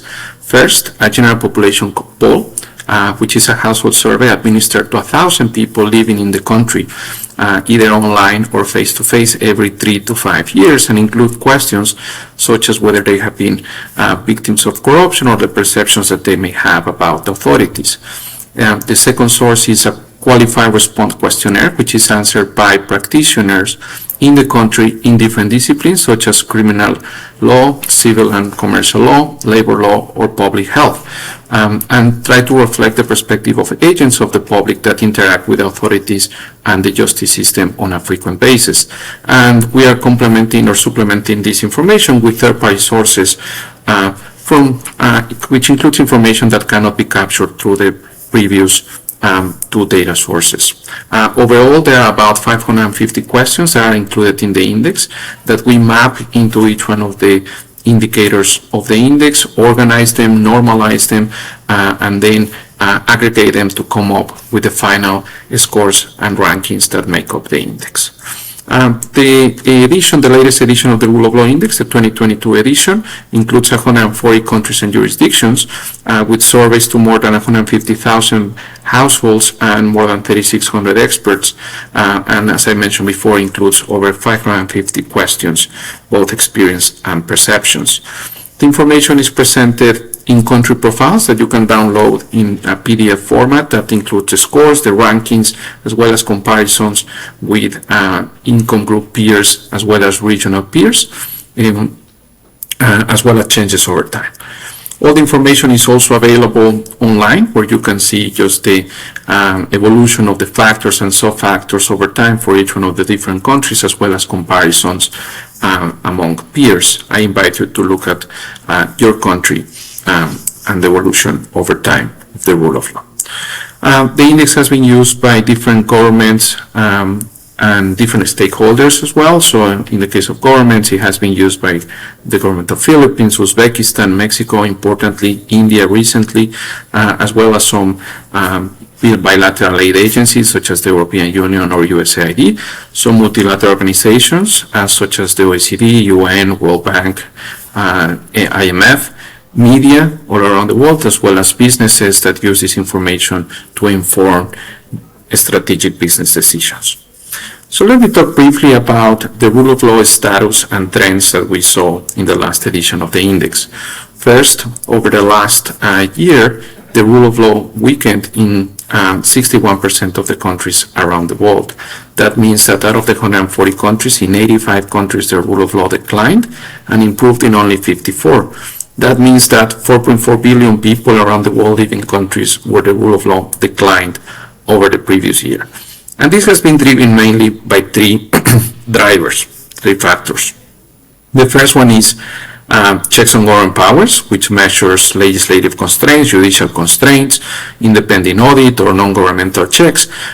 Those indicators eroded in 58% of the countries between 2021 and 2022, and weakened even more in countries that already have weaker scores over the previous year. The second driver is the respect for fundamental rights that fell in 66% of the countries. So this is measuring essentially fundamental freedoms such as freedom of assembly, freedom of expression, as well as some fundamental labor rights, discrimination, and so on. Finally, the effectiveness of the civil justice system fell in 61% of the countries, driven mainly by just continuous delays, just residual effect that we had from the pandemic, as well as weak enforcement. Let me show you briefly some of the long-term trends. When we look at this over a period of 5 years, we see an interesting perspective. As I mentioned before, in 61% of the countries, the rule of law declined over the previous year. This is lower than the previous year, in which 74% of the countries declined, the year of the pandemic. However, we still see that a majority of countries have declined in the rule of law score. This is a trend that we have seen since 2016, in which just the rule of law has been deteriorating in the majority of countries that we measure. Overall, if we look at the 7-year period between 2015 and 2022, in 65 countries, the rule of law declined, that's 64% of the countries, and in 37, it improved. And when we look at the drivers, very similar to what we have seen arising in authoritarianism, driven mainly by a decline in constraints on government powers, as well as a decline in the scores of fundamental rights. Let me talk briefly about some of the scores that India attained in the 2022 index.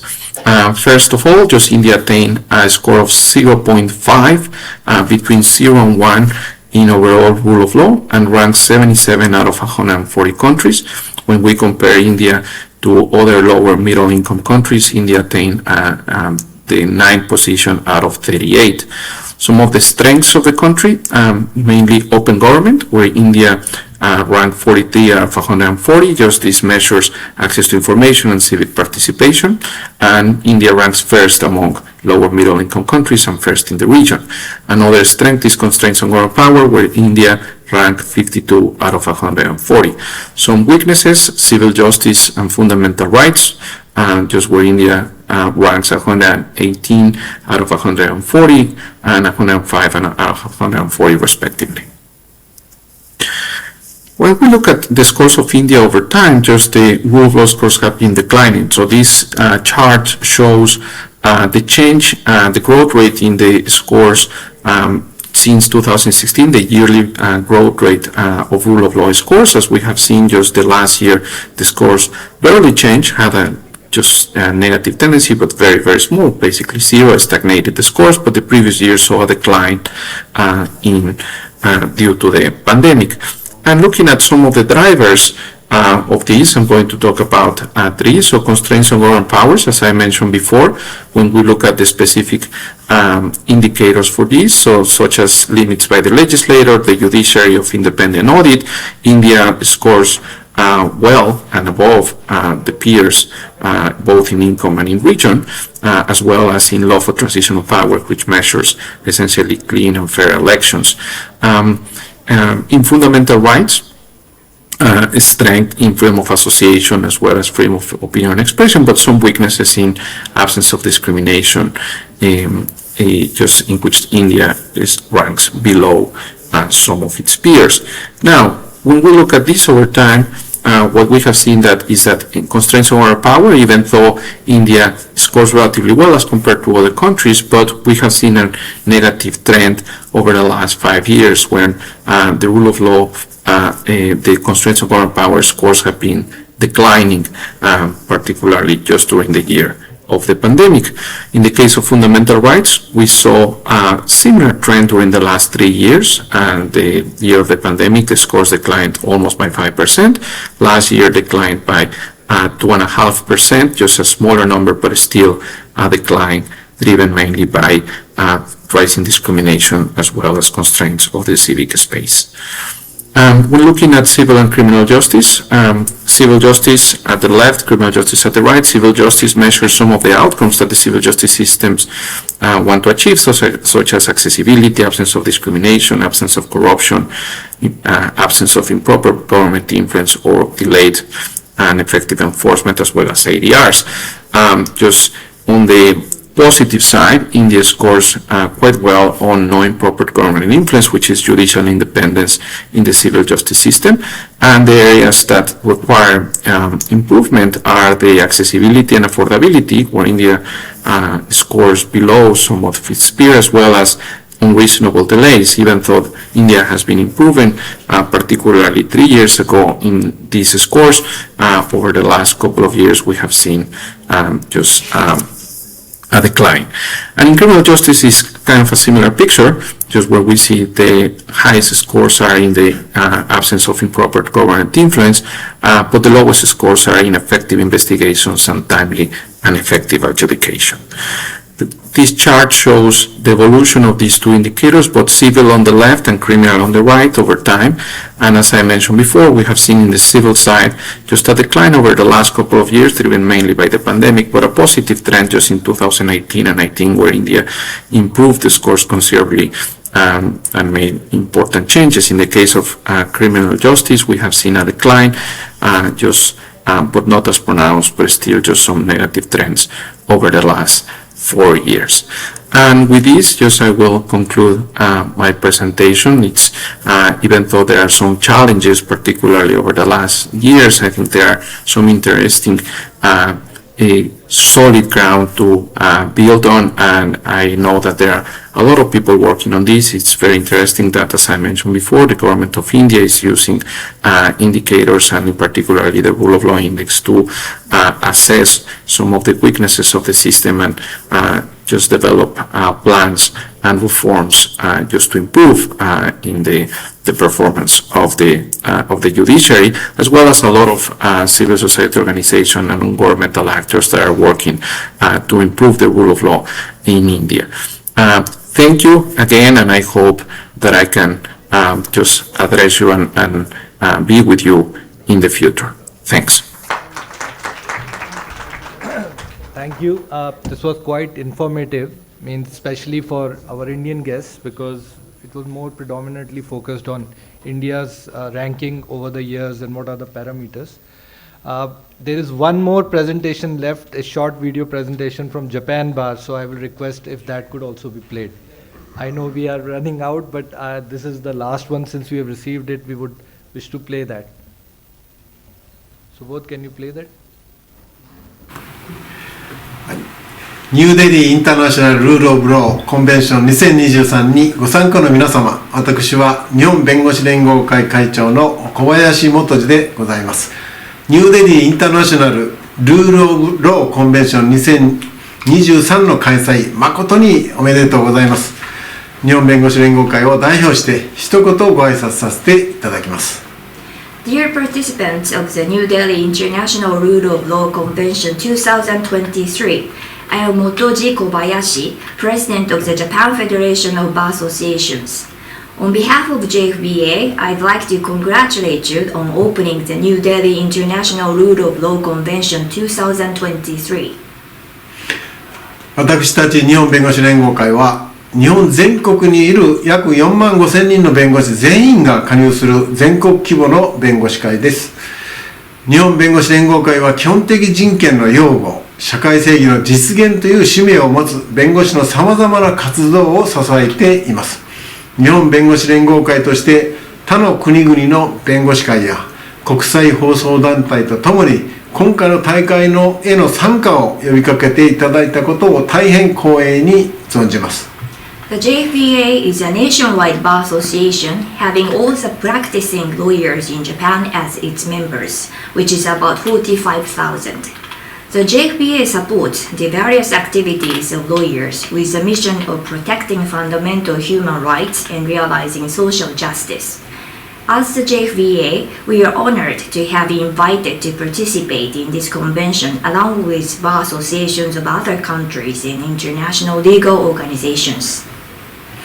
今、世界情勢はますます複雑化しており、市民の生活にも事業者の活動にもあらゆる場面で深刻な影響を与えています。とりわけ2022年2月24日から始まったロシアによるウクライナへの軍事侵攻は未だに解決の兆しも見えず、多くの市民が犠牲になっています。こうした状況においてこそ私たち弁護士は人権を尊重し、法の支配という普遍的価値を社会の隅々に及ぼす役割を一層果たしていかなければなりません。Today, the global situation is becoming increasingly complex and seriously affecting citizens' lives and business activities in all aspects of life. In particular, Russia's military invasion of Ukraine, which began on February 24, 2022, still shows no sign of ending, and many citizens lost their lives. Under these circumstances, we as lawyers must play an even greater role in respecting human rights and extending the universal value of the rule of law to every corner of the society. 2023年の G7 首脳会議で日本は議長国を務めます。またインドも2023年の G20 首脳会議で議長国を務めると聞いております。両国が世界の安定と秩序に貢献できることを心から願っております。Japan will chair the G7 summit in 2023. I have heard that India will also chair the G20 summit this year. I sincerely hope that both countries can contribute to global stability and order. 今回はビデオメッセージでの参加となりましたが、近い将来ぜひ皆様と直接お目にかかって交流を深める機会を作れれば幸いでございます。ご列席の皆様のますますのご健勝を記念申し上げ、私からのご挨拶といたします。ありがとうございました。Although I participated in this meeting via video message, I hope to have the opportunity to meet you all in person in the near future to deepen our understanding. I'd like to conclude my remarks by wishing you all the best in your future endeavors. Thank you very much. Thank you, Japan Bar. Now can I request my international friends, starting with Azerbaijan, to come on the dais and make their presentation.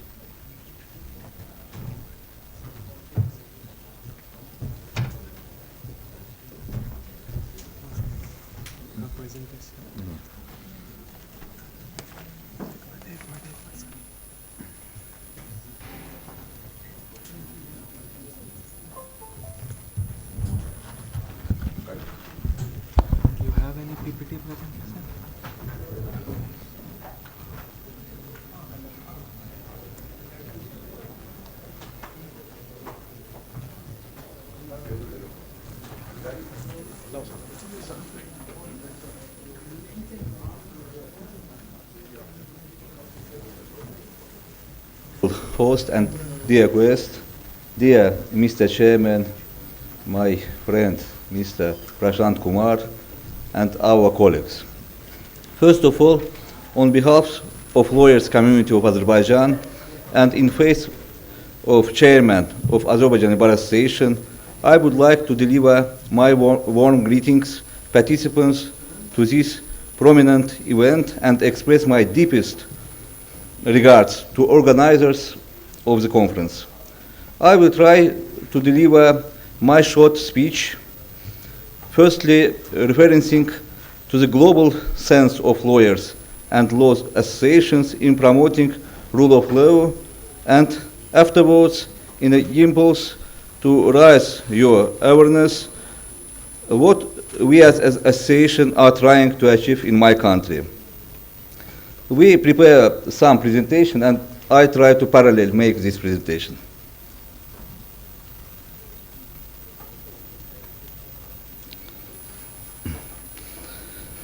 As everywhere in Azerbaijan, lawyers and law associations play a critical role in promoting the rule of law. The rule of law is a fundamental principle that is essential to the functioning of any just and democratic society.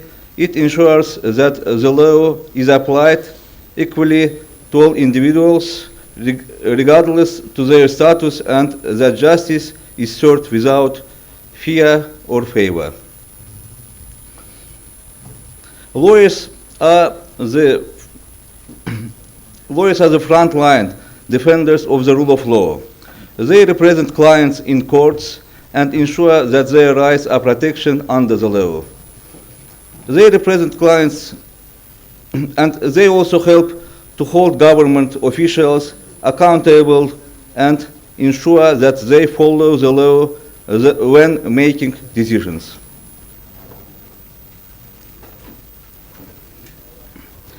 Then it comes to law associations. As the bar associations, they play an important role in promoting the rule of law by setting ethical standards for lawyers and providing them with the necessary training and resources to fulfill their duties. These associations also work to protect the independence of the legal profession and advocate for the protection of human rights and the rule of law. The role of lawyers and law associations in promoting the rule of law globally cannot overstated. Their essential is ensuring that the law is applied equally to all individuals, regardless of their status. When it comes to the role of Azerbaijani Bar Association, it should be noted that today the Azerbaijani Bar Association is totally guided by the rule of law and organize all its activities based on the principles of legality, openness, and transparency. By mentioning rule of law over the past 6 years, we have tried to search for the efficiency of democratic institutions, strengthening the role of lawyers and the principles of rule of law in our country. Firstly, regarding legal reforms and supports of members, I would like to say that Azerbaijani Bar Association is independent not only legally, but also financially. It's self-financing without any support or grant of any public, private, or international organization. As it's known, an organization without financial independence cannot be strong. Our legislative initiative aimed at improving the independence of lawyers, the realization of the rights of citizens to receive high-quality legal assistance and protection of human rights and freedoms. The ABA's efforts include appeals to various authorities regarding amendments to our legislature, civil, criminal, and administrative procedural codes, other laws and legislative acts in order to enhancing procedural rights of lawyers.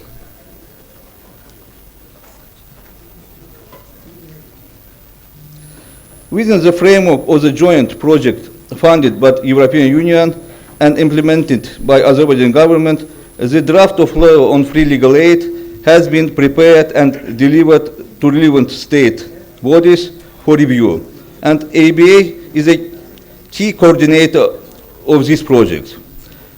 ABA regularly organizes free legal aid campaigns, including mobile legal aids, and provided free legal aid to more than 31,000 low-income people in our country. Introduce yourself that the population of our country is 10 million. And not only in capital, but also in the regions.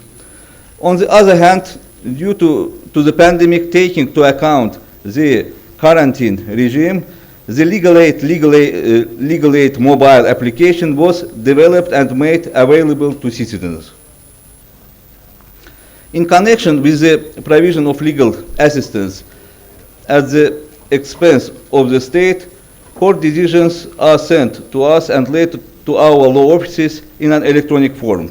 And also, it's worth to mention that since 2021, we are very active in initiative of committee of experts on the protection of lawyers of Council of Europe that aims to adopt international convention on the protection of lawyers. And it should be noted that the main goal is CGAV, a newly established sub-organization of the European Committee for Legal Cooperation of the Council of Europe, is to ensure the independence of lawyers, which is aimed at strengthening the protection of the right to exercise their professional activities freely, and to practice this profession is to prepare a draft legal document that will define a set of applicable minimum standards as well as create a certain mechanism in this field.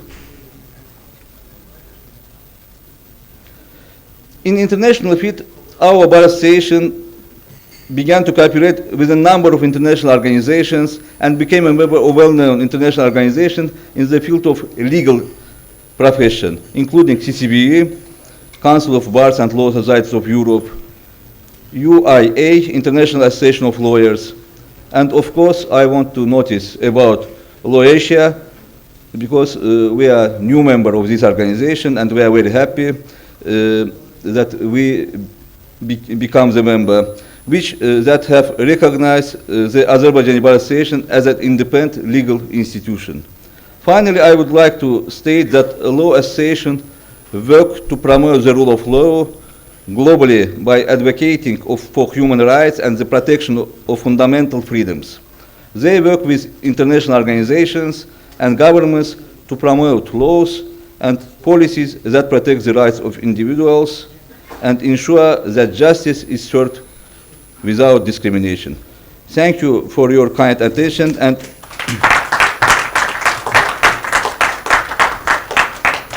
I want again thanks to all my Indian friends for hospitality, for friendship. On behalf of our delegation, I want to notice that it's our first visit to India, and really it's a fantastic country, and we love India very much. Thank you. Today we also signed the cooperation agreement with India Bar Association, and I hope that it will be a new page in our relationship. Thank you very much. And we have some presents. Sure. Thank you, sir. It was quite informative, and actually a lot of things are common between India and Azerbaijan that we noticed, including free legal aid campaigns, Women Lawyers Alliance, independent organization. However, you have something in 2021, protection of lawyers. We are vouching and we're trying to get that for ourselves now. So that is something now. Yes, probably we'll be happy to take your notes from that. And can I request now our guest from Brunei to make his presentation?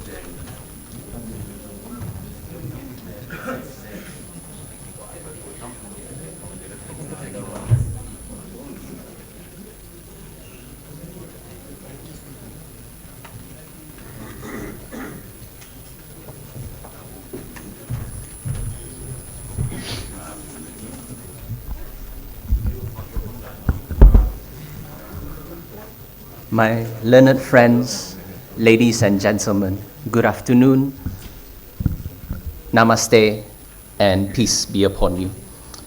Firstly, I would like to extend my deepest appreciation to the organizing committee of the Bar Association of India for making our stay in Delhi a hospitable and memorable one. Brunei Darussalam has a population of 450,000. We have 147 practitioner lawyers and 35 law firms. To put that figure into perspective, there are more lawyers in this room than in Brunei Darussalam. Lawyers contribute to promoting the rule of law by providing legal education and training to the public, lawyers, and other stakeholders on their legal rights and obligations. Yesterday and today, many distinguished guests quoted prominent figures in their speech. Mine just now was actually quoted by ChatGPT. That being said, ChatGPT cannot bring a group of extraordinary people from 20 countries to be here today. ChatGPT could not have told me it's actually mango seasons in India. Although I did ask ChatGPT which state in India has the best mango, and the answer they gave me were, and apologize for the mispronunciation, Uttar Pradesh, Bihar, Andhra Pradesh, Karnataka, Gujarat, Maharashtra, and Tamil Nadu. Let me return to the issue at hand, and that is legal education. I'm not talking about what we learned during our studies, as that is simply the tip of the iceberg. I'm talking about the experience that we attain during our legal career. And ultimately, this must be shared and transferred with the experience together with our learned friends here today and to the future learned friends. There must be a continuous training program and conference where other jurisdictions can share and collaborate, such as like this. Personally, I believe that there is no substitute for experience, and each of us has a novel and incomparable experience that we can learn from one another. If there is one positive outlook that we can take from the post-COVID-19, it is that this world is actually small. We are only a few hours, days, and in Venezuela's case, 3 days away. And the efforts of 20 countries coming to India today speaks volume. Let us build this relationship to achieve, and if I may quote the Bar Association of India, the idea of one earth, one family, one future. Thank you very much. There is so much to learn, and especially with 147, it's still difficult to digest that in a whole country there are lesser number of advocates than we have in our room today. So I'll now request our friend from Cambodia to come and address the gathering.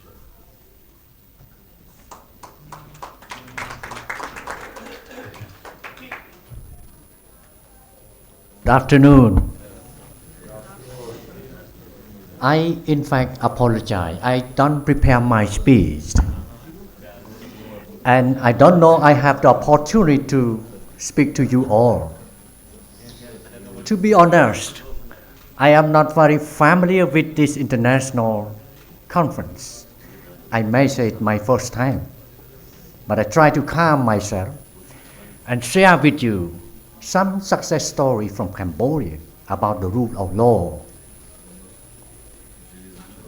When I began my legal study, 1993, the first time that Cambodia was assisted by United Nations to organize democratic election in the country. And until now, 30 years. During that time, we had less than 100 laws in place. So why now Cambodia could alleviate, could reduce the poverty from 80% to less than 10% by now?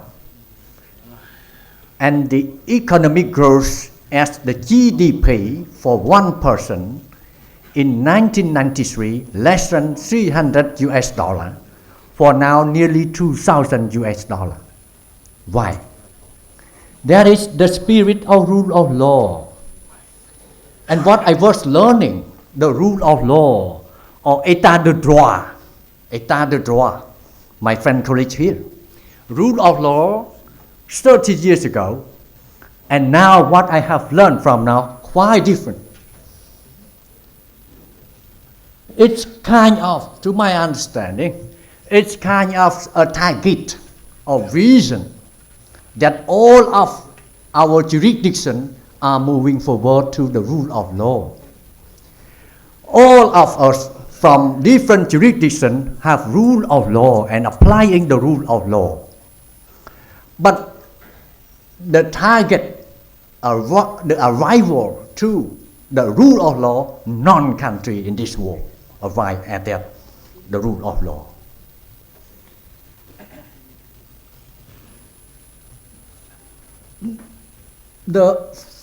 one of the big experience. 30 years ago, we have less than 100 laws in place. For now, we have more than 1,000, more than 2,000. For each mandate of the government, we adopt nearly 1,000 laws, nearly 500 laws. 500 laws. So the first rule of law is you have laws in vigor. And law education, our colleagues, distinguished speakers share the views, their wisdom. Law education, law dissemination are the most important. The Bar Association of the Kingdom of Cambodia, my president, please allow me a few minutes. My president sends his regards and gratitude for President Kumar, the Bar Association of India, for the invitation. And my president support the topic rule of law and send we both to learn and to share the experience.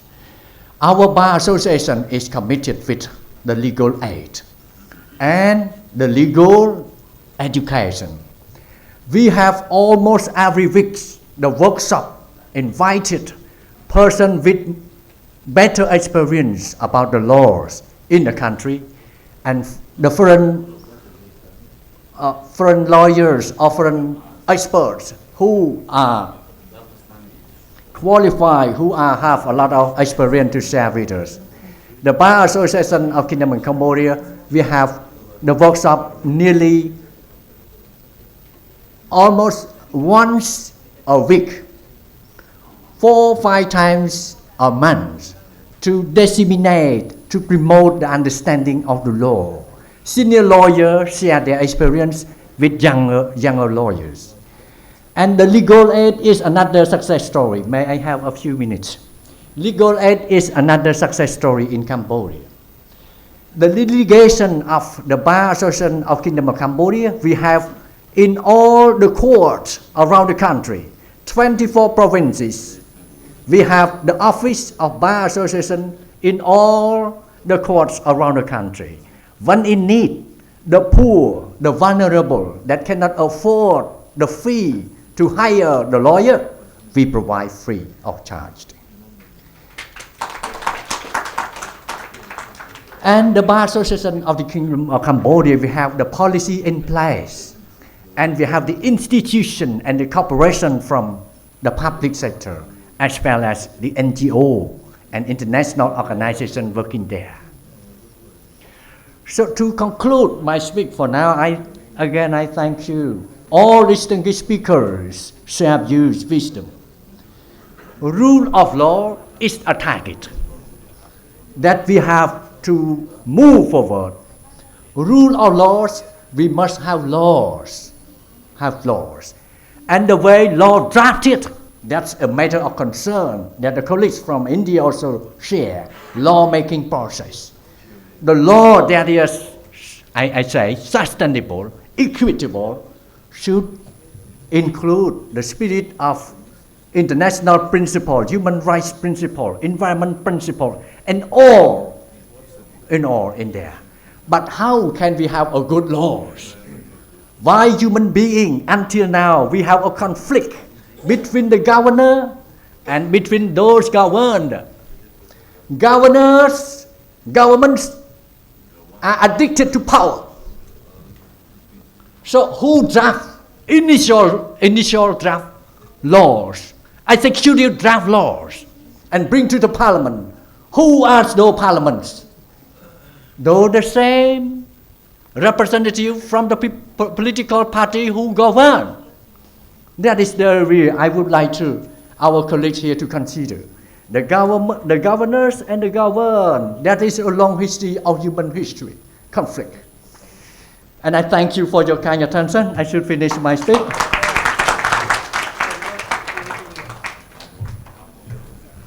Thank you, sir.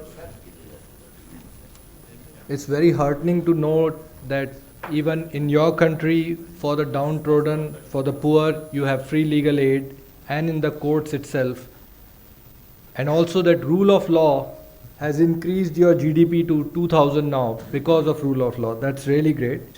Now may I request our delegate from Honduras to make her presentation.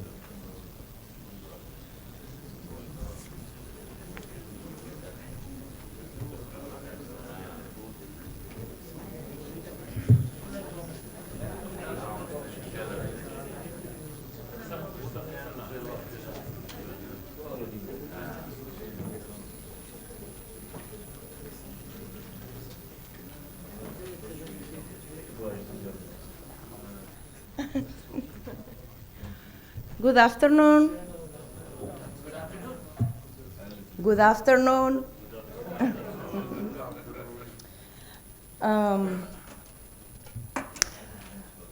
En el Colegio de Abogados de Honduras nos sentimos honrados de estar participando con todos ustedes y dándoles a conocer un poquito de nuestro país y de nuestras leyes. So, in the Honduran Bar Association, we feel really honored to be here participating with all of you. And just to let you know a little bit of our country and rule of law of our country and what we're working. En el Colegio de Abogados de Honduras tenemos 35,000 abogados y somos 8 millones de habitantes. Y como ustedes saben, somos los que tenemos la voz de la legalidad en Honduras como colegio de abogados. So in our country, in the Honduran Bar Association, we have approximately 35,000 advocates. And as you know, we are the ones in charge of to reach the legality in our country. Hacemos nosotros valer que se respete el Estado de Derecho en nuestro país como abogados. We're in charge of to make sure the rule of law is validated in our country. El 50% del Parlamento hondureño lo forman abogados y abogadas. And the 50% of the Parliament, Honduran Parliament, is formed by advocates. Y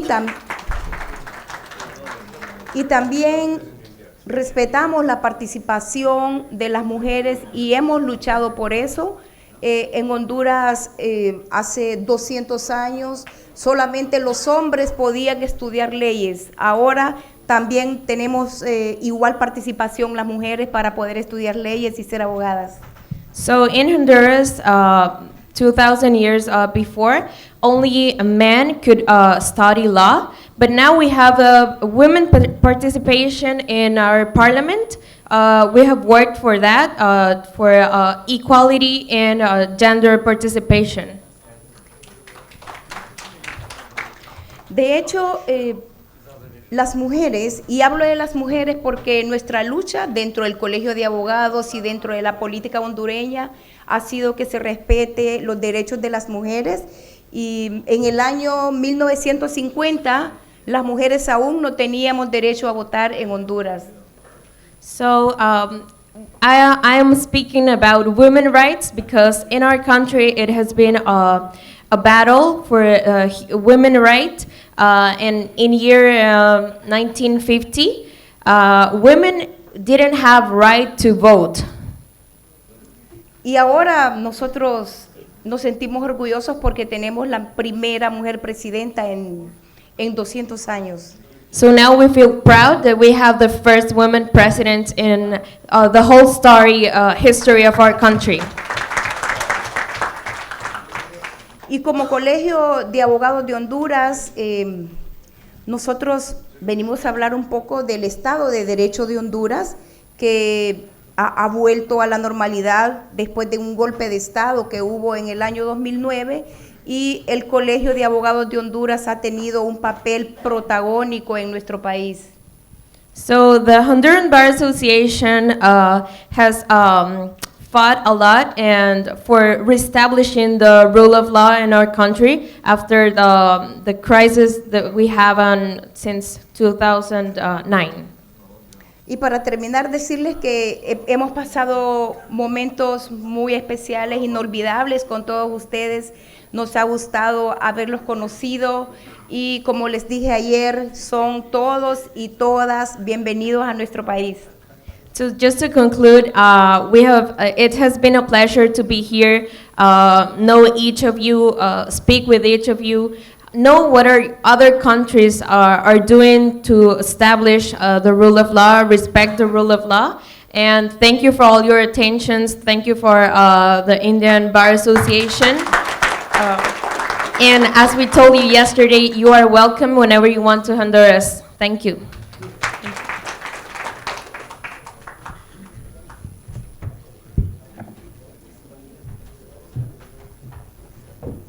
Thank you so much. If I can say for myself, I am in love with this language. I don't understand a word,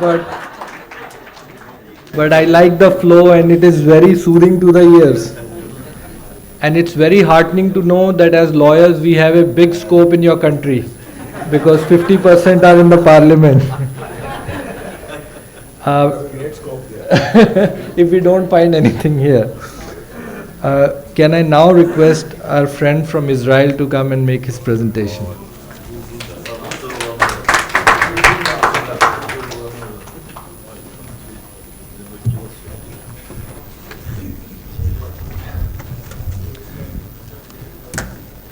So, good evening everybody. Where is Mr. Prashant Kumar? He's in the audience now. Oh, you heard Israel and you escaped. Scared of Israel. Of course. Okay, my name is Shlomo Eigner. I'm owner of Eigner Law Company. We are located in Tel Aviv. We do mainly civil law, commercial law, family law. We are dealing with liquidations, inheritance, and taxation. These days, wherever I go, everybody is asking me about the legal revolution in Israel.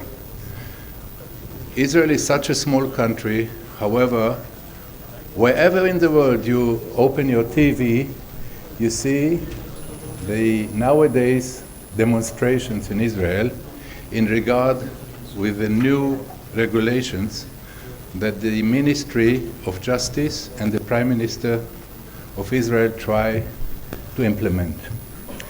I will give very, very short brief about the Israeli law system. Along many years, hundreds of years, the whole Middle East was occupied by the Ottoman Empire, and the Mejele, the Turkish law, was implemented all over the Middle East. 1917, there was the First World War. The British occupied the Middle East. They came from the south, from Egypt, to Palestine, Jordan, Iraq, to the north. The Turkish Empire, the Ottoman Empire, was not there anymore, and the British mandate over Palestine implemented the British law, the common law. Same system like you have here in India, we have in England, Australia, South Africa, and the other ex-British colonies and mandates. 1948, when the State of Israel was established and Israel got independence, the state, as a government, decided to continue with the common law. And since then, we have this system of law, naturally with all kinds of modifications. During the last years, 20, 30 years, there is more and more trend to the American law, but still the system is the system of the British common law. In Israel, we have three instances of legal system.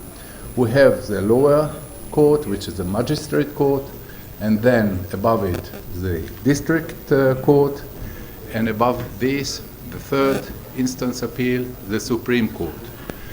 The Supreme Court is divided to two sections. One section is a third appeal, and the other section is Supreme Court of Justice, which is more appeals against the state on constitutional subjects and conflicts between the citizen and the state. In Israel, we do not have constitution.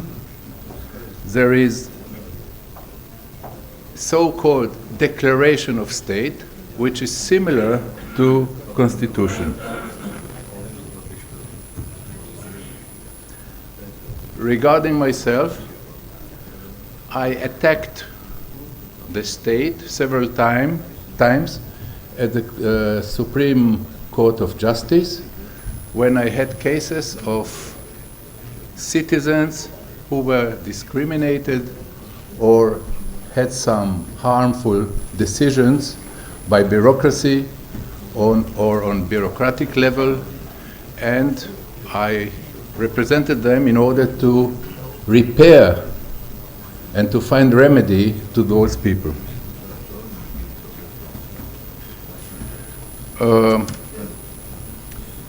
The constitutional or so-called Supreme Court of Justice, I would like to give you only 2 or 3 subjects that had been attacked in this court.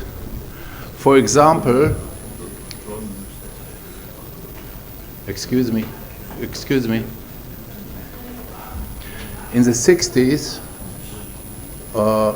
there was appeal by a citizen called Benjamin Shalit. He was Jewish, his wife was Christian, from Swedish origin, and they appealed to court, to Supreme Court, not to write the religion in their identity card. By that time, in the identity card, there was the details of the citizen, including the religion of the citizen. He claimed that religion is something between the citizen and the Lord. It's not to be used or mentioned by the state. It's out of state. It was a unique appeal. At the end of the day, they won. Since that time, religion is not mentioned in identity card. Few years later, there was a case of Daniel Danilovich. It was a couple of gays, men and men who were living together. One of them was working as a steward at the Israeli Airlines, and the Israeli Airlines used to give every year a bonus of a free ticket to the spouse of the employee. But since they were not married officially, his spouse, man's spouse, couldn't get this bonus. So he appealed against the airlines and said that they are living together as husband and wife, and they have the same rights like a couple from different gender. They won the case. Since that time, people who are living together, people from same gender, men with men, woman with woman, they have the same social rights like couples or husband and wife of different gender. They have the same social rights and citizen rights like everybody else. I remember when my daughter, she was 5 years old, in kindergarten, she came home and she said, I envy so much and I'm jealous for a friend of her. And we asked her why. She said, because she has 2 mothers. They were living together. And we explained her that they have the right, everybody has the right to choose his life as he wants. Another case, and that will be the last example, about 20 years ago, as you know, in Israel we have, the population of Israel is about 10 million people. About 75% of the population are Jewish, about 20% of the population are Arabs, and about 5% are others. Official languages are Hebrew, Arabic, and practical but not official is English.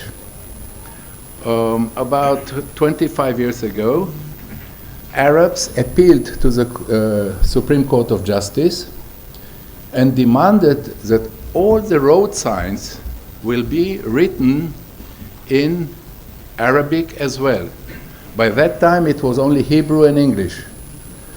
And it was discussed at the Supreme Court, and they brought all kinds of examples from other countries where the minorities.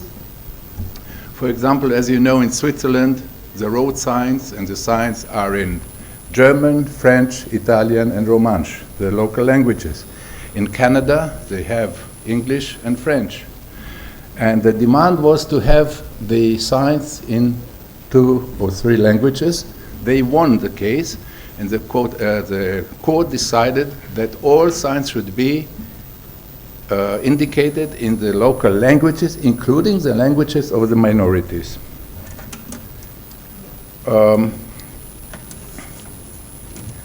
Regarding this, it shows that the court is above the politicians, because many politicians, mainly from the religious parties, they were not happy with the decision of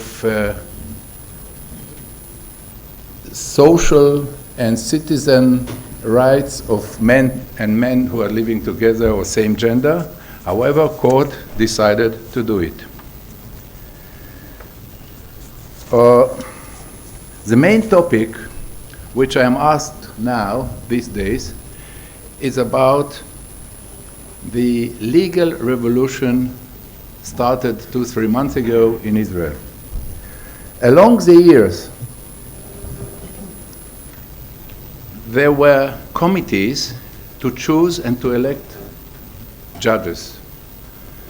These committees were acting on a professional basis, on professional elements, and the decisions to choose or not to choose someone to be a judge was done only on professional elements. Just a general information, in order to become a judge in Israel, you must act practically at least 10 years as an advocate, as a lawyer. Same as notary. If someone wants to be a notary, he must be at least 10 years a notary. The candidates must go through very difficult examinations, professional examinations. They have to show their knowledge. They have to go through psychological examination, because a judge must have a very special character and atmosphere to the public, and psychologists and experts of all kinds of levels decided whether the candidate is eligible to be a judge or not.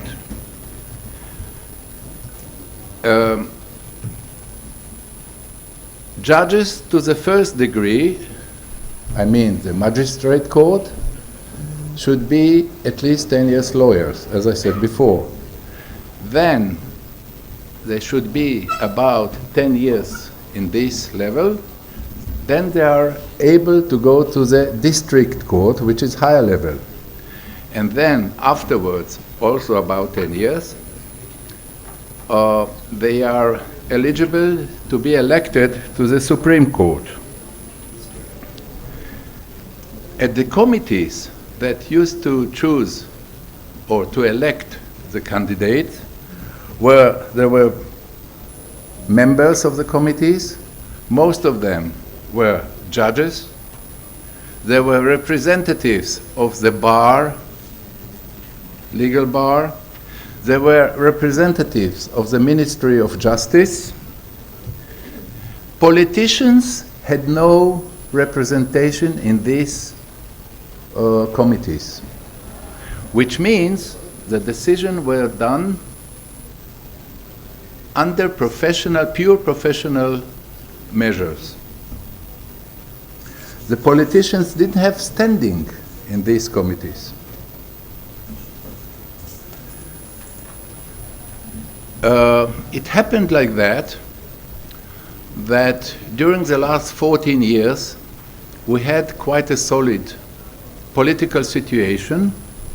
The government was ruled by the Prime Minister Benjamin Netanyahu, who is a part of the right wing. And about 2 years ago, there were the elections.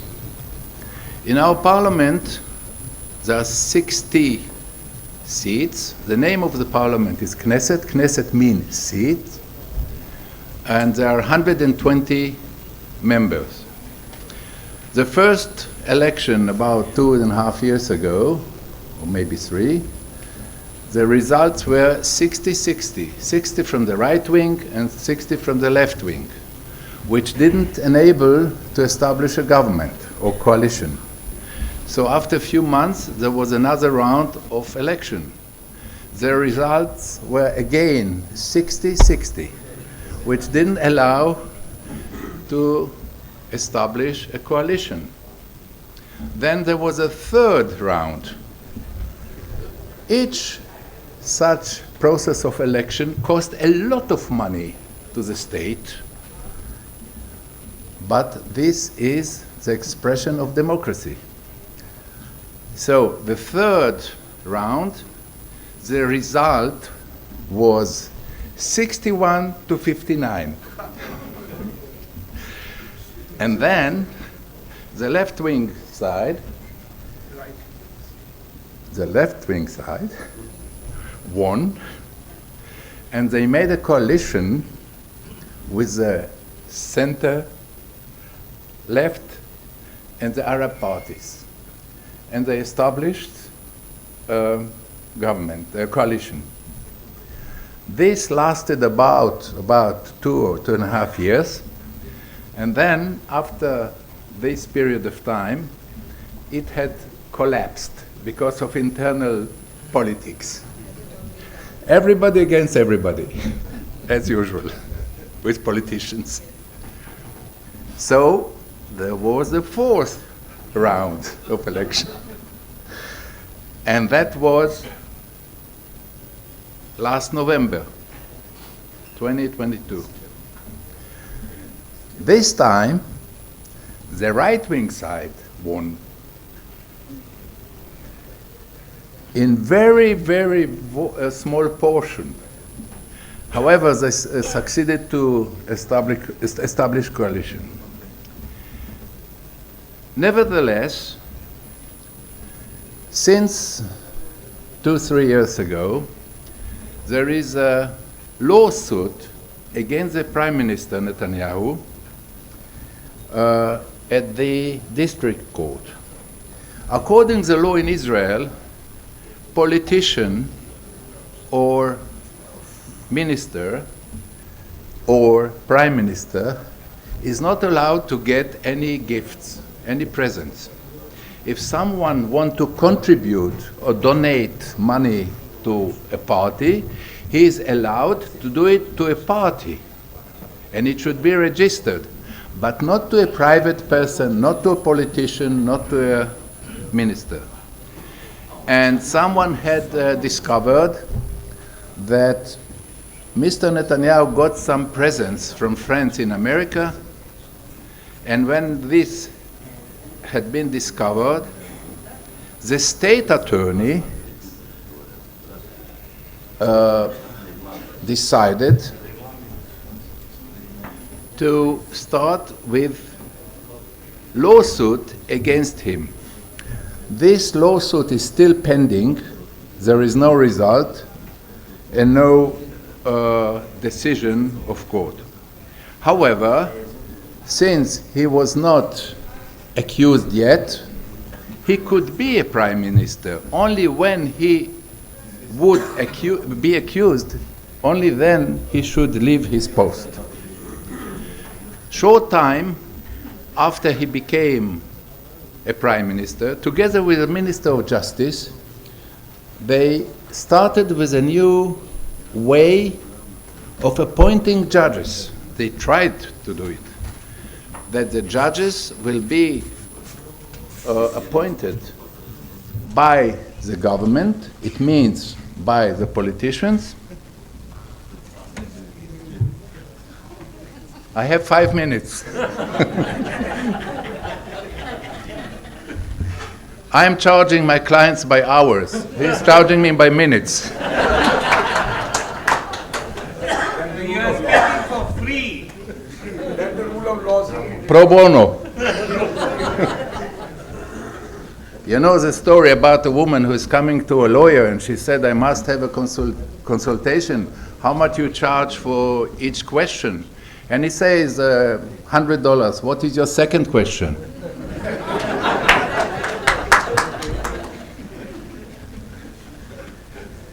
So I will condense it to 5 minutes.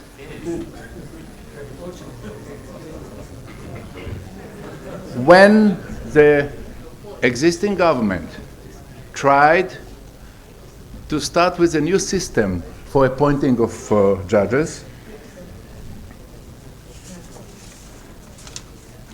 this made a very big noise all over Israel. As you know, we are 10 million people, when we are 10 million prime ministers, everybody has his own idea. And the public came out to the streets to demonstrate against this decision or try to make new system. And since then, we have every week, demonstrations of hundreds of thousands of people in the streets. It started with private people and then started with unions and with lawyers and judges, and people are shouting, we are democracy, you cannot do this. We are not Poland, we are not Hungary, you cannot do this. Students, young people, people from the whole range of population started to demonstrate.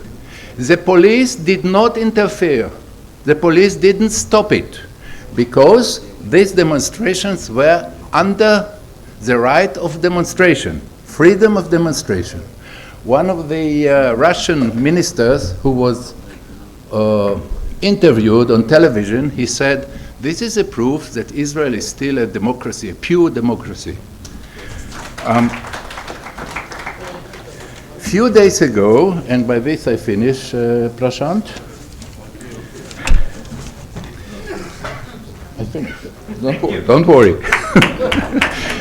Few days ago, 2-3 days before my departure to India, Netanyahu, Prime Minister, appeared on prime time on television and declared that this try to change the system is postponed.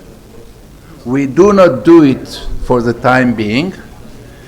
For the time being, we keep with the old system of appointment of judges, which means that the public pressure and the pressure of the public succeeded, and court is above the government and not the government above court. Thank you very much.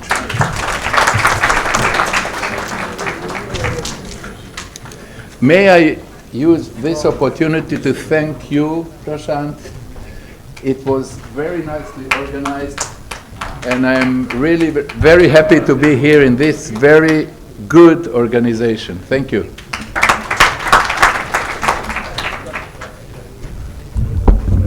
Thank you. Thank you. It was quite insightful, and I like the part where you said for judges to be selected, they have to go through a psychological evaluation. I wish something like this also in our country. Can I now request our friend from Malaysia to please come and give his address? Thank you. Good evening, dear friends.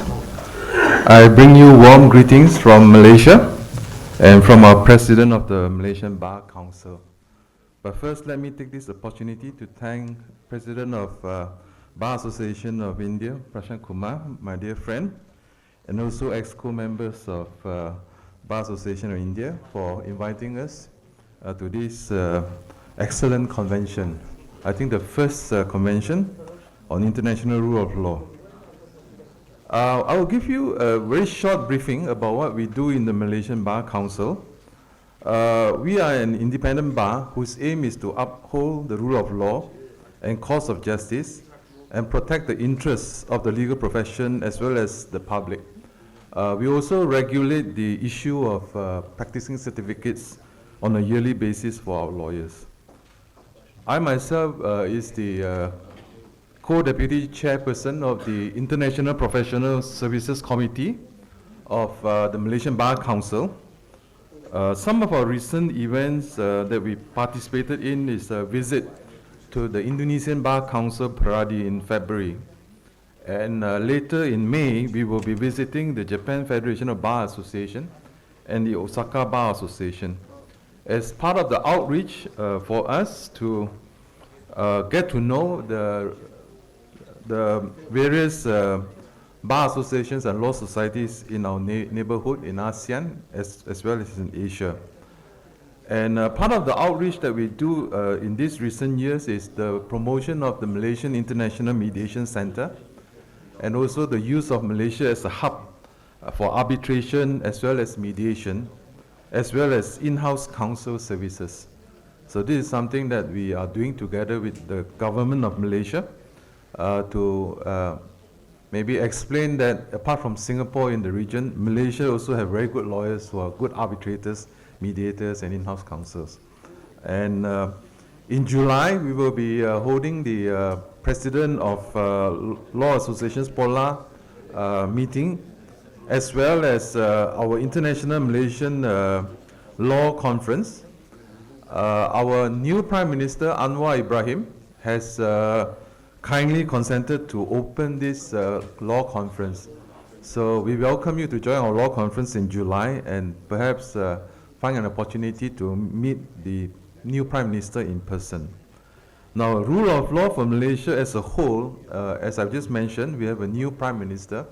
Malaysia suffered tremendously for the past 4 years because of instability in politics. We had 4 Prime Ministers in 4 years. So you can imagine the damage that was done to the country. Since Anwar Ibrahim came into power in a hung parliament, there was a unity government that was put in place. He has been actively freeing the enforcement agencies, the corruption agencies, to take legal action. A lot of cases has been brought to court, investigation has been done for corruption cases. So hopefully by next year, the Malaysia's position in the corruption index would improve. And one of the big reasons why we do this is that we realize that foreign investors are not coming because of this issue of corruption. And this is being corrected. And at this point in time, the unity government is working hard together to help the country recover from the pandemic. I will end here and look forward to talking to you, all of you again later. Thank you.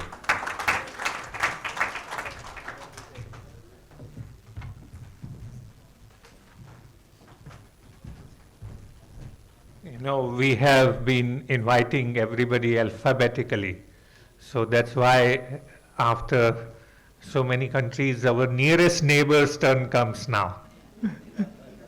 So, President of the Nepal Bar Association.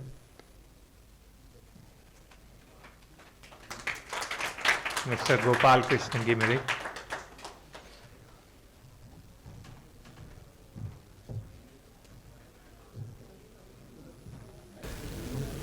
Good evening. This is Gopal Krishna Gimere, Senior Advocate, President of Nepal Bar Association. The President of Bar Association of India, Mr. Prashant Kumar, the President-elect, the Bar Association of India, Amarjit Singh Chandyok, yeah. The Secretary General of International Bar Association, Mr. Jog Manger, the Vice President of Bar Association of India, the Secretary General of Bar Association of India, leaders of various national bars,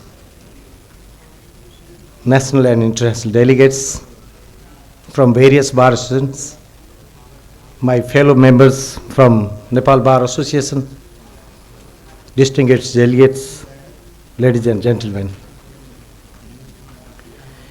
This is an immense pleasure for Nepal Bar Association and me to join and speak at this prestigious initiation of Bar Association of India, New Delhi International Rule of Law Convention 2002-3 here in New Delhi. Nepal Bar Association has taken this initiation as a great initiation for the strong bonding, cooperation and solidarity for rule of law and justice in the world order. Nepal Bar Association was established in the year of 1956 by 9 eminent advocates and now is the apex umbrella of more than 20,000 advocates practicing through 90 bar units throughout Nepal, including Supreme Court Bar Association, 18 High Courts Bar Associations, 77 District Bar Associations. The visionary founder of Nepal Bar Association had laid down independent, competent and impartial judiciary, rule of law, democracy and human rights as its guiding principles. Since its establishment, Nepal Bar Association has playing the leading role in the democratic movements and constitutional developments in Nepal. Nepal Bar Association was founded for the rule of law at the time when the country was under the control of absolute monarchy.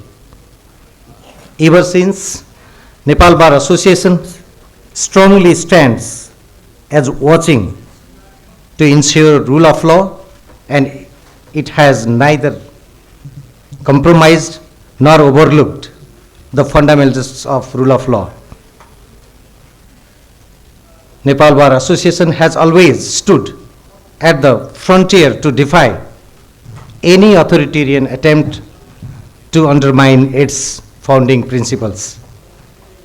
Dear bar leaders, rule of law has always become agenda of our priority. For us, the rule of law is a cornerstone of democratic societies, that it ensures that everyone is equal before law, that government power is constrained by legal rules and limits, and that individual rights and freedoms are protected. Bar Association plays a critical role in upholding the rule of law by promoting respect for legal processes, ensuring that laws are followed and implemented, and advocating for the protection of fundamental rights and freedoms.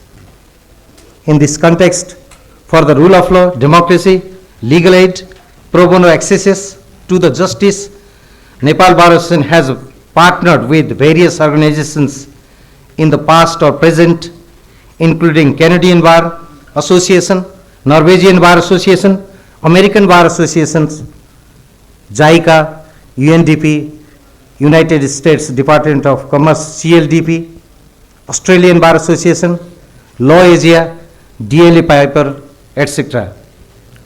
In every bar units, we have free legal aid committee. Accountability is one of the preconditions of the rule of law. Nepal Bar Association has been strong on its position for accountability.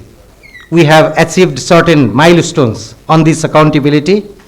On government actions, Nepal Bar Association believes on corruption-free judiciary and has been vigilant to maintain it.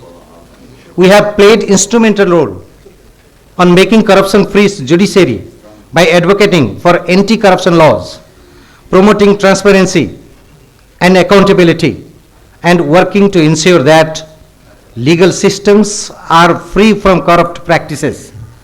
It would like to bring to your information that Nepal Bar Association had long struggled against the irregularities at judiciary and have set a new landmark on judicial independence and access to justice.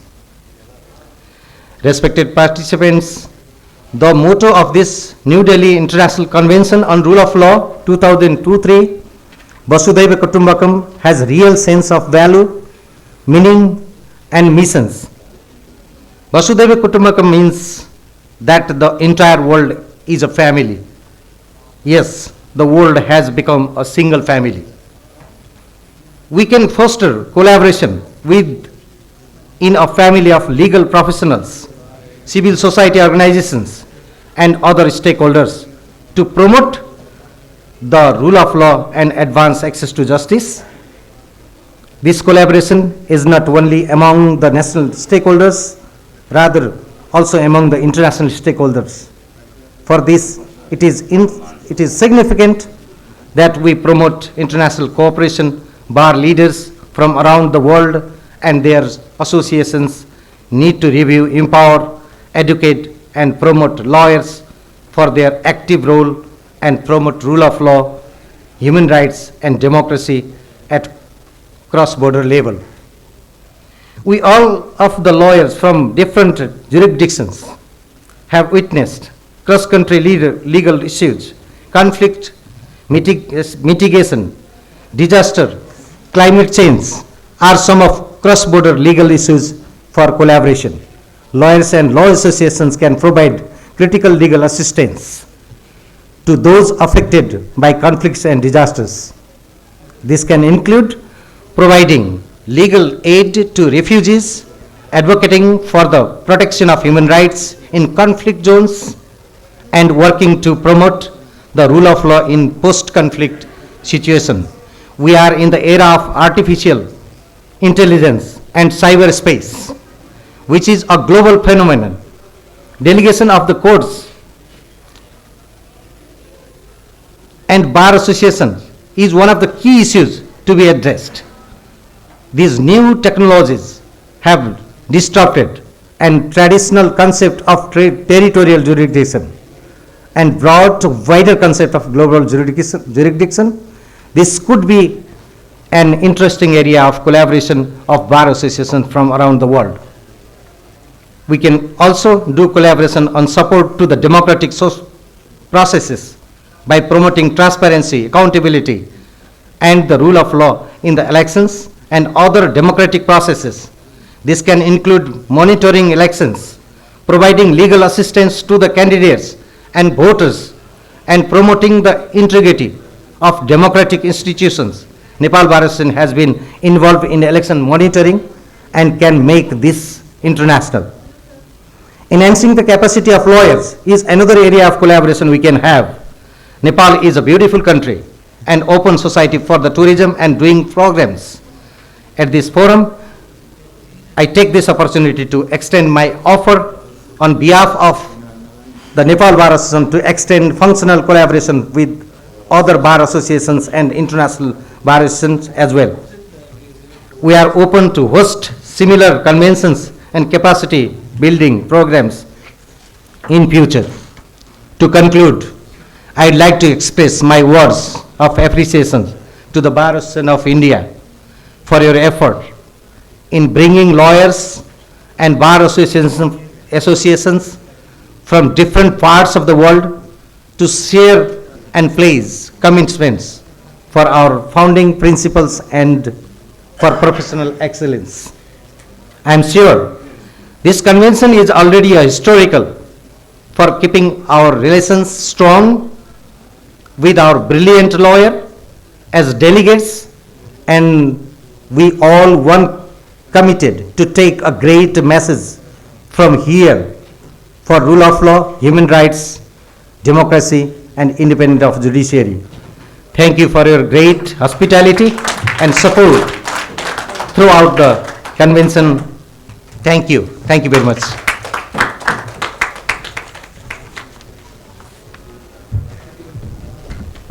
Thank you. There is so much to learn and so much common between us and Nepal, and we hope to have future cooperation, and thank you for your invitation to us. Now may I request our colleague from Paris Bar to come and address. Namaste.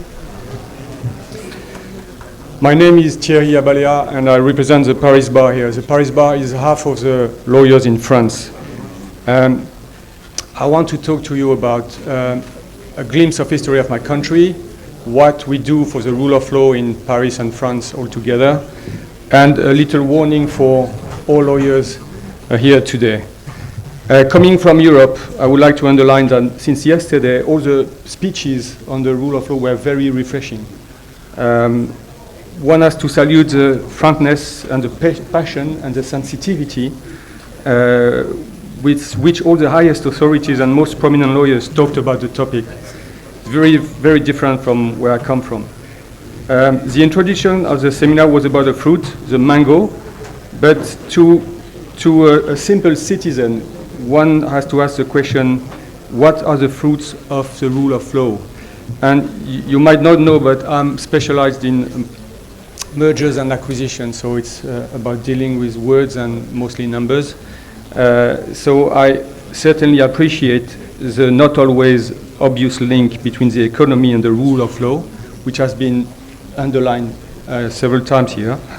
And you have to know that most of my clients are business women and men, and I keep telling them how much they should be grateful to the rule of law for their business and their freedom to manage it and to obtain a judge with independent judges whenever they have a business issues. You know, it's not only human rights, it covers absolutely everything.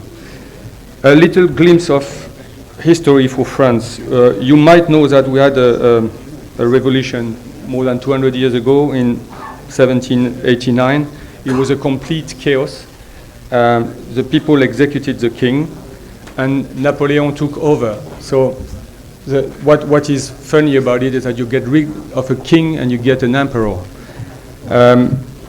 But Napoleon is not well known, actually. He was very skilled at organizing the country.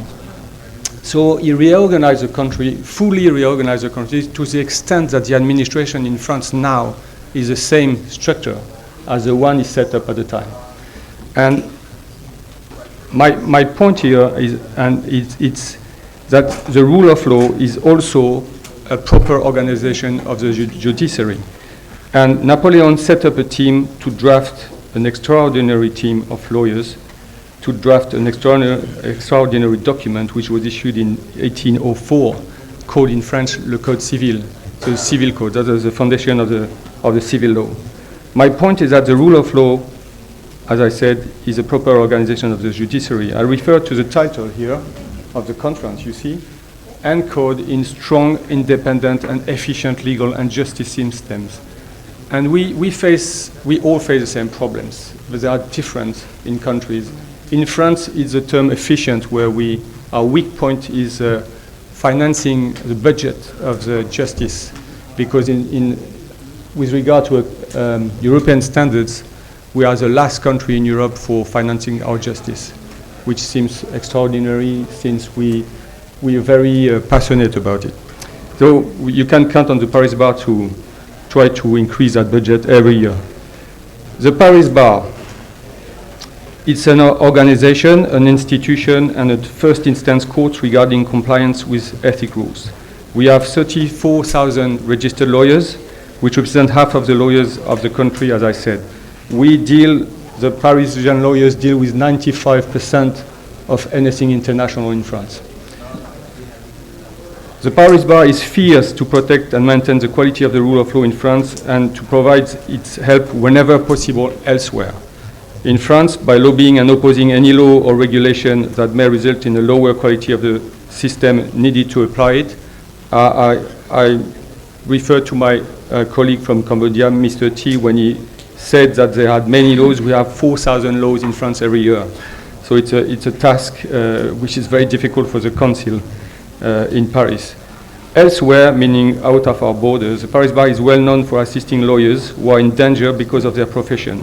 To that end, we have created a new program called REPI in French, which is Respite or Rest in English. And we have set up an association, OIAD, 7 years ago. Let me tell you a few words about them.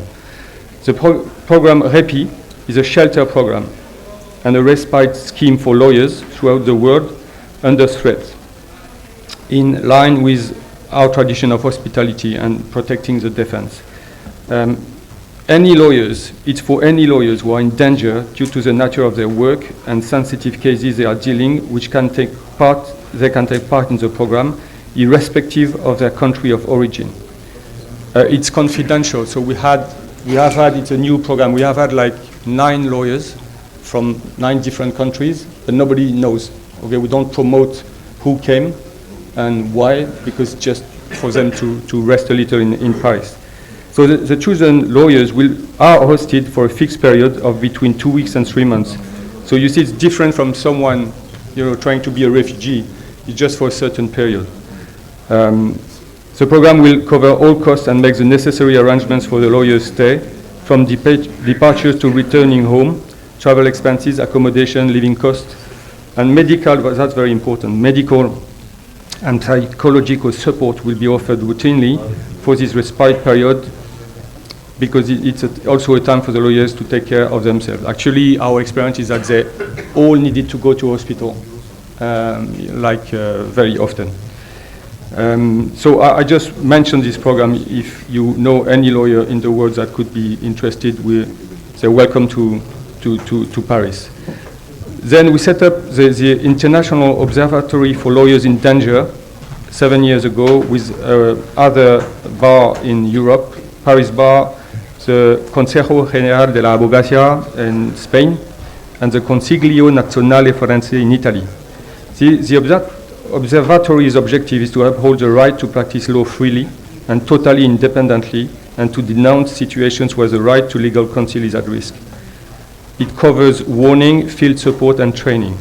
As an inclusive structure, membership in the observatory is open to all bars and associations involved or wishing to invest in the defense of threatened lawyers. That's why I mentioned it to you today. We have, to date, 48 bar associations have joined the observatory as active members. You're welcome to join. Last but not least, a little warning. Nobody talked about it, so I allow myself to talk about it quickly. New technology has been helping people and businesses in many ways and in many areas.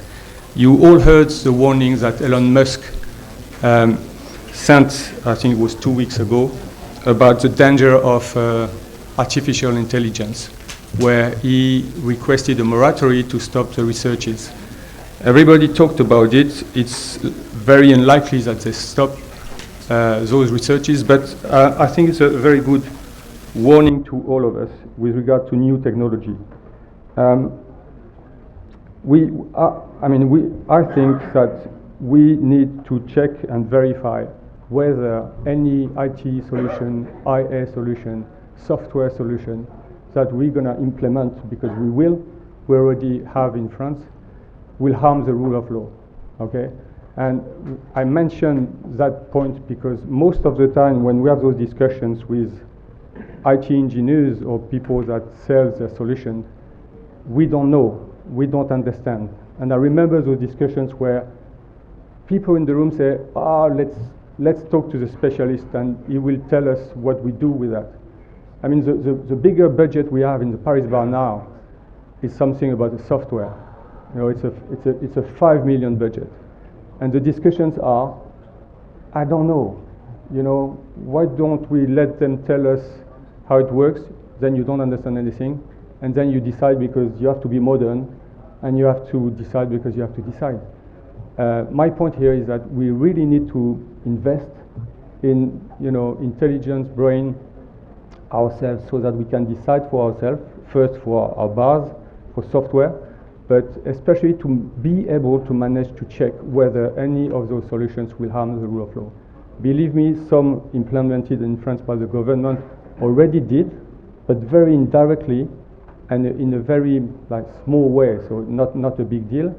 But it looks like nobody cares in that area. So we really need to improve. I'm sorry we have a lot on our plates already. You know, it's a huge task what we have to do all bars in the world. So it's another one, but it's coming everywhere, anyway. So I wanted to just to raise this topic. I want to thank again the Bar Association of India. I mean, I love every hour here. It was my first time in India, so it was amazing. It was really, really good. The convention was, we learned so much from the convention. I mean, it was really good in terms of learning from India, other countries. I will come back to Paris to explain that. Thank you again, Mr. President, Mr. Prashant Kumar, for your welcome, and thank you all for your attention.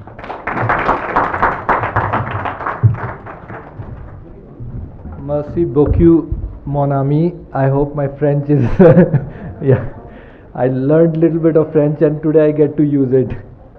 I got married in his French class. So I went to learn French, but instead I found my wife there, so I didn't complete my French. But thank you so much. It was very informative, and yes, you have raised a very pertinent point about artificial intelligence and the challenges we have. So that's a separate topic. May I now request our colleague from Association of Lawyers of Russia to come on the stage.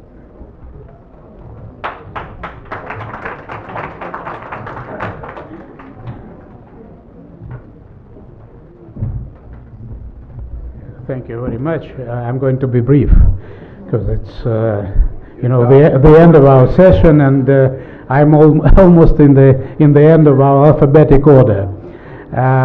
So after my Israeli colleague and my French colleague, first of all I want to say thank you to our hosts. It was really a brilliant event, very good for learning and very good for exchange and sharing of opinions and ideas, and I would say that we have covered almost all topics related to the rule of law, whatever it means, you know, in our understanding, but probably one topic which I would like to mention. We all are adult and experienced people, but our task is to teach the young people, young lawyers, and to teach them, to pass them our knowledges and our understanding of what is rule of law, what is a legal order, and otherwise we're not going to understand each other, you know, because the new generation comes and they should share certain values and certain elements of their legal ideology which should be understandable to them. So the education. I'm involved in education. I'm a professor at one of the universities in Russia, in Moscow, and I should say that we have started a very promising program, educational program, with our Indian colleagues after certain events when thousands of Russian students were forced to leave Western countries, and this was our payment for the mistake to be oriented only to the Western standards and Western models of education, including the legal education. And our government in last March of last year, enacted a specific regulation for those who were forced to finish their studies in the Western universities to be admitted without exams to our universities in Russia.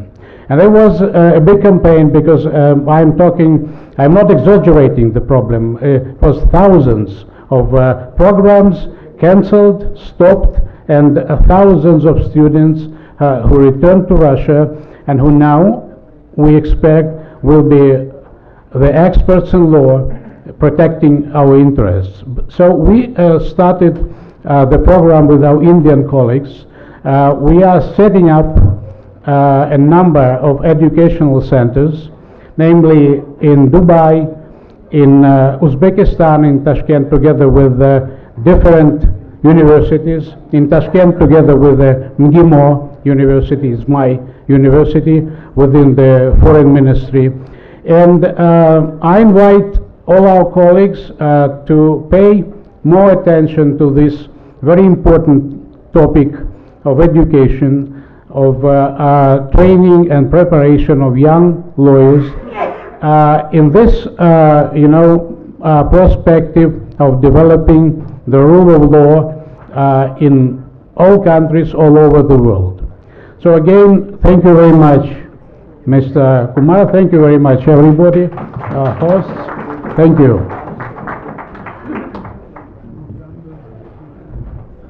Thank you, sir. Yes, education, that's the future. The children, the students who are here, it's very heartening. Can I call now my friend from South Africa for her presentation?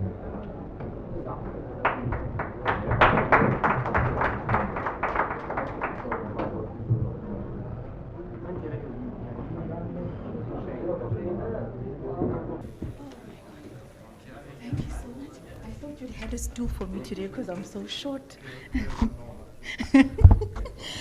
Greetings, everybody, once again.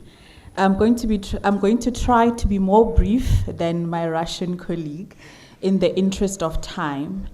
The rule of law has been extensively discussed over the past 2 days. I believe you all have a clear understanding of what the rule of law is. So what I'll do, in South Africa, we've got two bodies. We've got the LPC, which is the Legal Practice Council. They are the regulatory. We've got the Law Society of South Africa, which is a member and public interest organization. So we perform more of a union function for legal practitioners in South Africa. So we advance interests of members and the public. So what does the LSSA do, and what has the LSSA done to ensure the rule of law? According to us, just to loosely translate the rule of law, it encompasses access to justice, fair administration of justice, humanism, which was discussed yesterday also extensively. So what have we done, or what is the LSSA doing? So within the LSSA, we've got LEAD. LEAD is a legal education and development center of the Law Society of South Africa. We provide training. We also administer admission exams for incoming legal practitioners. We also provide practical legal training for practitioners who want to venture into private practice. Within the LSSA also, we issue very stern statements on what is happening. I get disturbed sometimes when I talk and I hear noises in my background. Yes, I'm so sorry about that. So what we do also to ensure the fair administration of justice and our contribution globally, we issue constant statement. We've got our ear on the ground. Recently, there was a legal practitioner in Swaziland who was assassinated. For advancing the rule of law in Swaziland. So we also issued a very stern statement, encouraging the government of Swaziland to take action against the perpetrators of that crime. The LSSA is also involved in international engagements. We are members of numerous regional organizations of PALU, of SADECLA. We are also members of the International Bar Association, the Commonwealth Lawyers Association as well. We are very intentional with regards to our international engagements, and we want to make a contribution with regards to our involvement in the rule of law internationally. So there's a lot that can be said. We also have the African free trade area that seeks to permit legal practitioners within African countries to trade or practice within these countries. The agreement has been signed, however, the implementation is being slowed down by numerous countries who are unable to change their laws.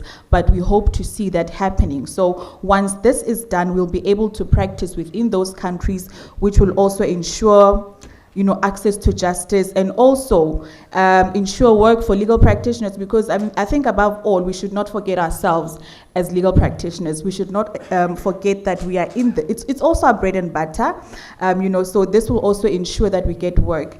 And also access, the rule of law also refers to ethics of legal practitioners. Let us not forget ethics. Let us not forget pro bono work. So if we engage ourselves in that, that is also a contribution to the rule of law and access to justice. Without wasting any further time, thank you once again, Prashant. This was an amazing experience, and I'm extending an invite again to everybody to our BRICS Legal Forum conference that will be held in South Africa in the second week of December. Thank you all.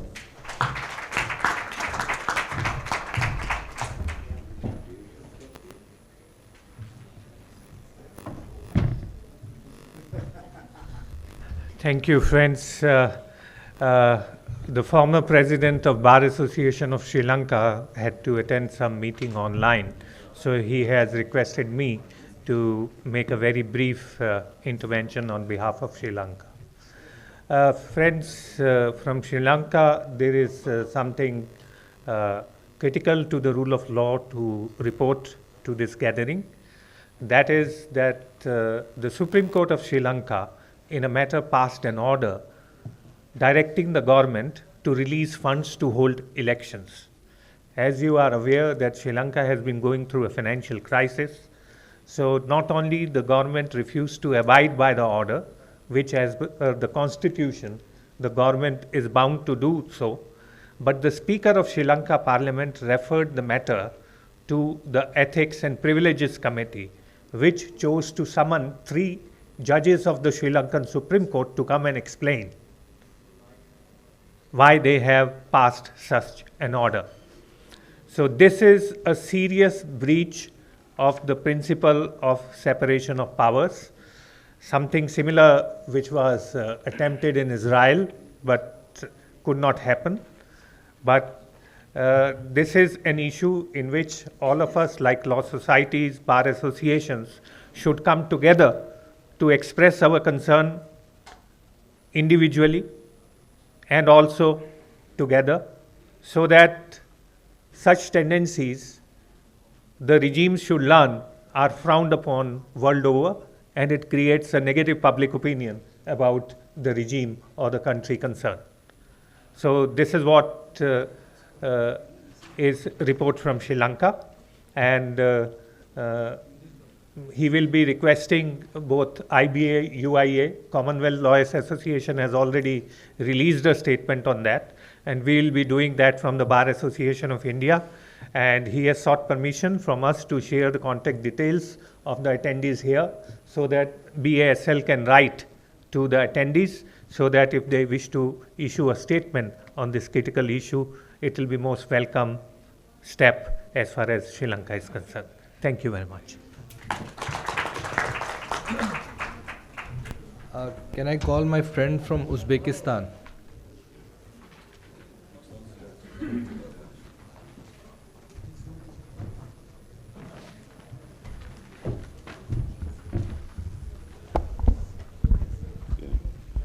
Добрый день, коллеги. Добрый день, участники конвенции. Господин Кумар, я полагаю, это у меня последнее выступление? Good afternoon, everybody. Good afternoon, all colleagues. Mr. Alim is asking Mr. Kumar whether this is the last speech of today's roundtable. Еще одно выступление есть, да? Господин Кумар, жаль, что вы не сможете сегодня услышать мое 45-минутное выступление. Very pity that you cannot today listen to his 45-minute speech. Да, я его укорочу до 35 минут. He says that he will shorten it till 35 minutes. Большое спасибо, что вы пригласили участвовать узбекскую делегацию в работе конвенции, и нам это было очень приятно.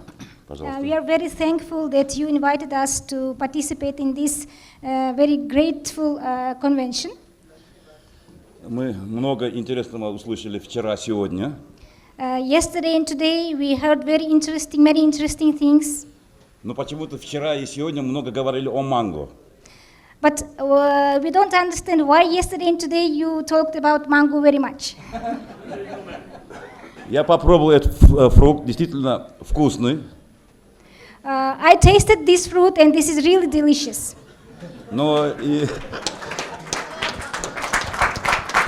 Но также я получил информацию, что, оказывается, в Индии более 3000 видов манго. Also, I learned that there are more than 3,000 types of mango in India. Соответственно, среди них есть и вкусные, и чуть-чуть вкусные, и совсем невкусные. Means that there are many types of taste of this mango. То есть, таким образом, в разных обсуждениях, когда адвокаты, юристы обсуждают, возникают очень различные мнения, предложения. In the same way, when lawyers, advocates are discussing any topic, there are many types of opinions. И, естественно, наша задача отобрать, какая манго из них самая вкусная. And our function is to select the most delicious mango among all this opinion. Мы представляем Узбекистан. Узбекистан – это территория, историческая территория, значит, родина Амира Тимура, Бабура, Хумаюна, Шах-Джахана. We are representing Uzbekistan, and Uzbekistan is in Central Asia, and it is the country of Amir Timur, Humayun, Babur, and also that's it. Шах-Джахан. Also Shah-Jahan, yes. Сегодня в Узбекистане адвокатской профессией занимаются, адвокатской деятельностью занимается 4600 человек. Nowadays we have 4,600 advocates acting in Uzbekistan. Население у нас 36 миллионов. And we have population of 36 million. Да, адвокатов у нас мало. Yes, we have few advocates. У нас на сегодняшний день очень хорошие отношения сложились с властью, с государством. And nowadays we have very good relationship with government of Uzbekistan. И мы совместно работаем по направлению увеличения количества адвокатов. And we are working together with government in order to increase the number of advocates. Совместно работаем также и в направлении повышения квалификации, уровня, профессионального уровня адвокатов. And also we have partnership in order to make good education training issues for advocates, for lawyers. На сегодняшней сессии, вот на настоящей сессии была обозначена тема, это роль адвокатов и адвокатских ассоциаций продвижения верховенства закона. And today's topic for this roundtable was as a role of law associations, bar associations in the promotion of rule of law. И в этой части я хотел бы остановиться только в одном направлении, это в отношении статуса адвоката в определенном государстве. And regarding this topic, I would like to tell only one thing regarding status of the advocate. Могу поделиться опытом Узбекистана. And I can talk about Uzbek experience. Я не знаю, как в других государствах, какой статус. Я определенно знаю, но я вам хочу сказать совсем о другом. Статус, да. Я хотел бы сказать о статусе адвоката в Узбекистане. У нас существует закон об адвокатуре, и есть закон о гарантиях адвокатской деятельности. To talk about the status of advocates in Uzbekistan, I can tell you that we have two laws on advocacy. First is law on advocacy, and the second law is on guarantees of social guarantees for advocates. В каждом государстве есть парламент, который принимает законы. And Законы. all countries, they have parliaments, they are which are accepting laws. В Узбекистане в 1998 году принят закон, в соответствии с которым любой закон, который касается судебно-правовой системы и адвокатуры, в обязательном порядке должен быть согласован с Ассоциацией адвокатов Узбекистана.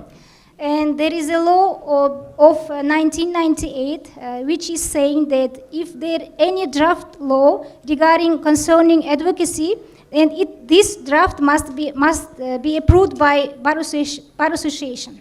Я вам скажу, это большая привилегия для адвокатуры. And this is, I can say, that very good privilege for advocates. И еще один момент я хотел бы остановиться, это скоро, буквально 30 апреля, будут внесены изменения и дополнения в действующую Конституцию Узбекистана. And I can inform you that on 13th April this year, we are going to have a referendum where we will accept amendments to our constitution. И я вам скажу, что Ассоциация адвокатов Узбекистана совместно с властью удалось пролоббировать вопрос включения отдельной главы в Конституцию, называется адвокатура. And we succeeded in putting a new chapter in this constitution, which concerns separately advocacy.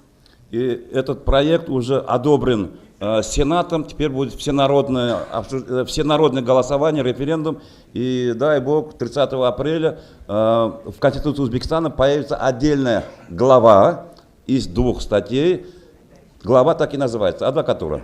And this law has accepted by Senate, and on 13th of April we are going to vote for these amendments, and after this we'll have a separate chapter called advocacy in our constitution.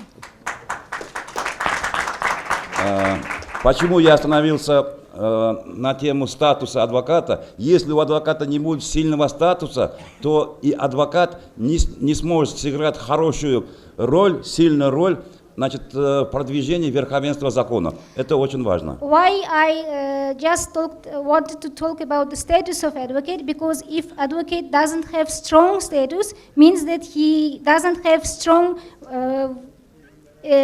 opportunities to promote rule of law. Спасибо за внимание. Thank you very much.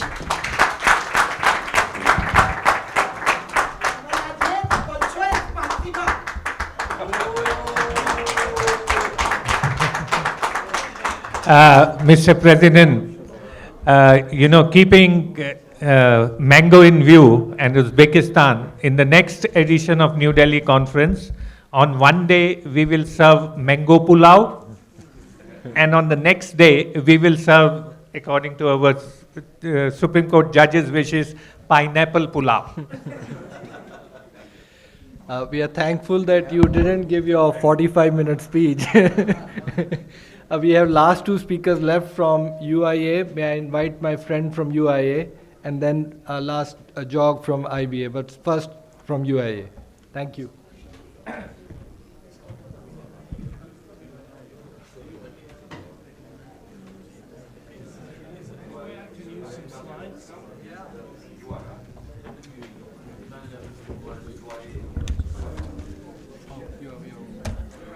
Can you put this in?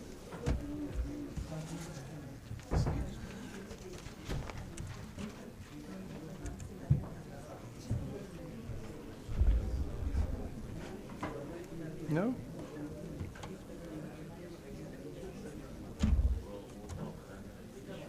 No, I don't think we've got. Okay, I'll do without slides, because I don't think I've got the right.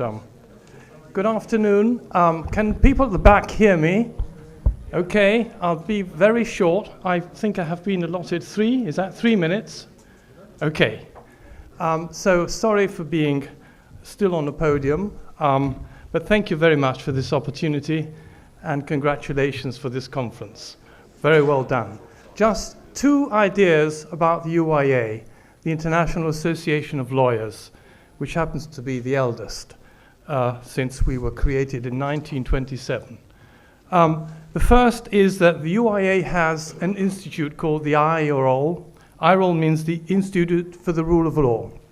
A very active bunch of youngsters, young people, who are all very committed lawyers operating in various missions worldwide. And this is why I invite you, since we are an international association, you representatives of national associations as also individual lawyers, please consider that the UIA IROL can send missions to your countries if you sensitize on specific issues where the rule of law might be in danger. We are able to travel and to attend court proceedings where especially lawyers are endangered, situations such as we have currently in Tunisia, in Turkey, in a number of countries of which I don't have time here to report on, but this is something we are very sensitive about. And sending missions is the way that we react as lawyers to protect, defend, and intervene as observers in legal proceedings where our fellow lawyers are in danger or are being sort of subject to criminal proceedings simply because they have been fulfilling their role of acting as defense lawyers. It's very important that we are all here with all you from all over the world. This is a great opportunity. I would like to underline just 3 appointments that we have. That we have an annual congress. It so happens that this year it will take place in the Eternal City, in my country, in Rome, and I do hope that you will be able to attend the annual congress. It's on the 25th to the 29th of October, and of course we will be sending invitations, especially to you people, so as to reciprocate your kind hospitality here. A mission where I am particularly personally engaged is business and human rights. And we have created a new UIA forum, and it's going in its 3rd edition this year, which will take place from the 10th to the 12th of July. If anyone wants to check this out, our webpage is www.uianet.org, and you'll find these events are publicized.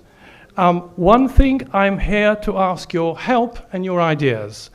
The UIA has and gives an annual Rule of Law Award. This is a UIA LexisNexis funded award.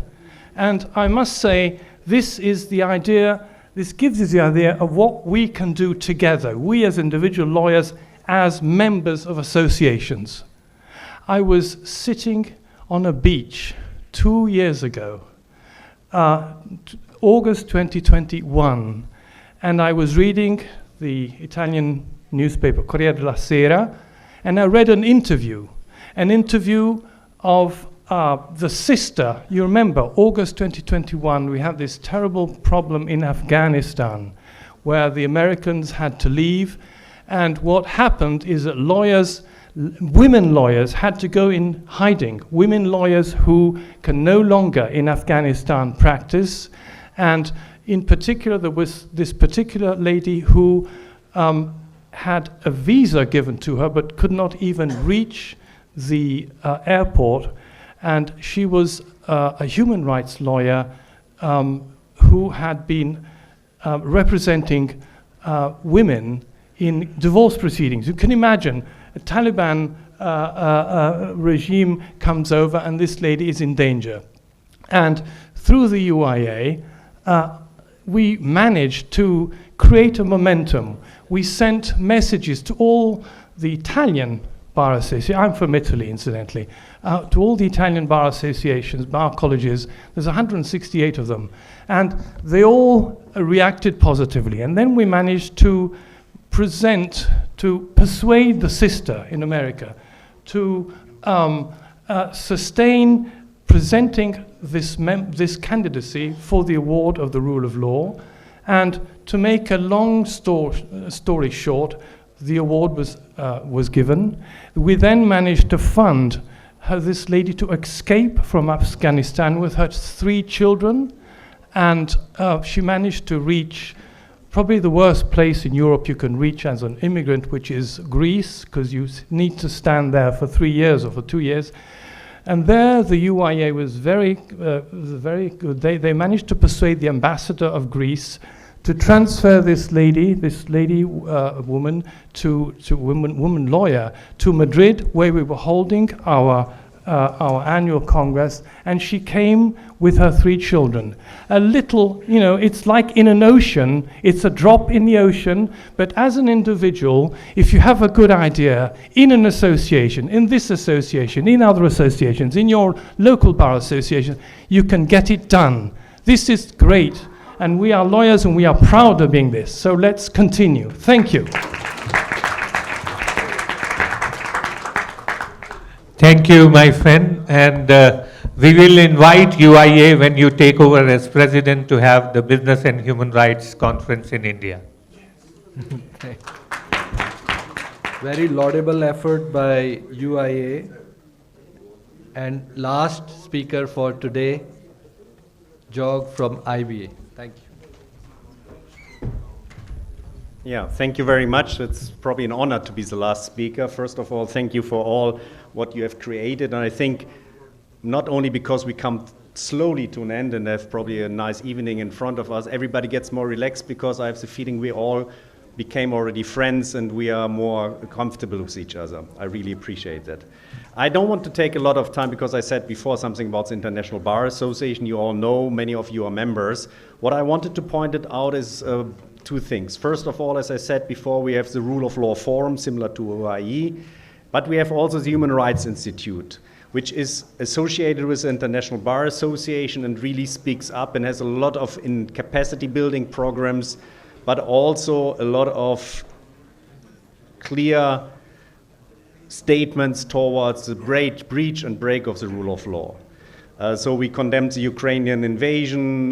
We are standing strong against the laws in Israel, which those attempts were, or in Uganda about the capital punishment for LGBTI colleagues. Many more of those issues were done. What we also do is we support, like the colleague from UAE just mentioned, different lawyers. We do capacity building, like building up bar associations. We had to build up the Afghanistan Bar Association, which is now in exile, and also the IBA got out 110 female judges out of Afghanistan with their families, which are now in Europe and in other parts of the world. So it's hands-on work that the IBA is doing to protect colleagues around the world. I just can again invite you, and you have now in the last chapter this convention. I think this idea to stand together as bar associations, especially as lawyers, it's what we should really do. And there are many organizations like the UAE and others, but please also let us be united in the International Bar Association, because then we can really display a global power for policymakers, regulators, and also governments who probably are not so interested in keeping the rule of law intact. Thank you very much.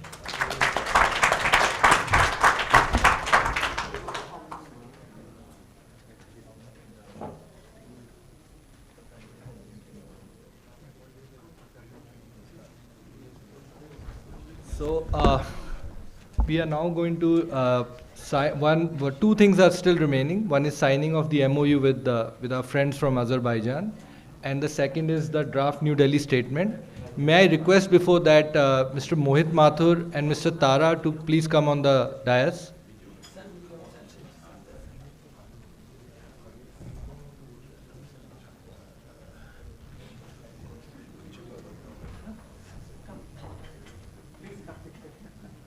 We are getting the sign.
Azerbaijan is a land of fire, and the fire temple in Azerbaijan is India temple.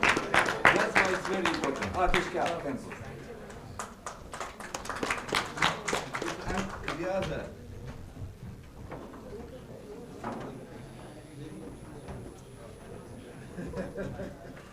And this is legendary cultural capital of Azerbaijan, Shah. It's a liberated city, and it's part of every Azerbaijani. It's for you.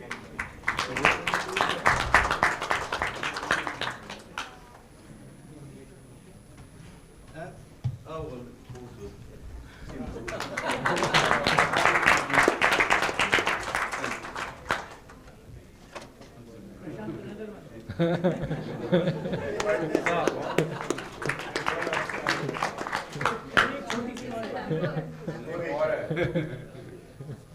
With so much love and affection, we are opening a new building of Bar Association of India, and I think the building will be full of all the gifts from our good friends.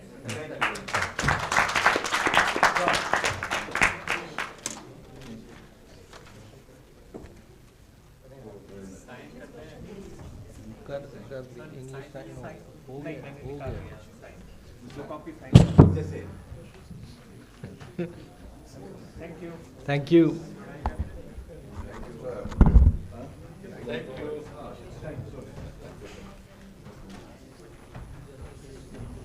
So.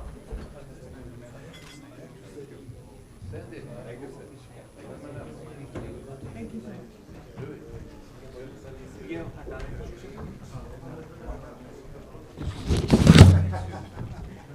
Oh yeah. This photo. Case.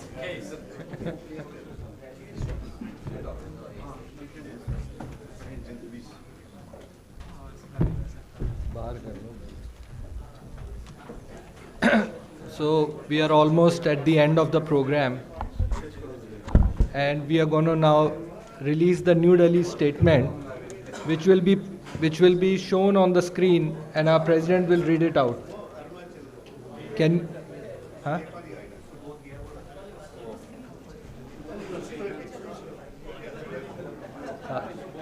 नहीं आ गया.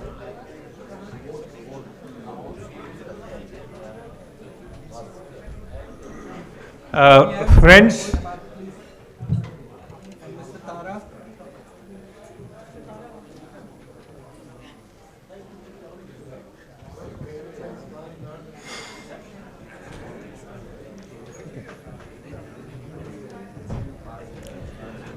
before we sign the statement, I have a pair of glasses here. If it belongs to someone, it's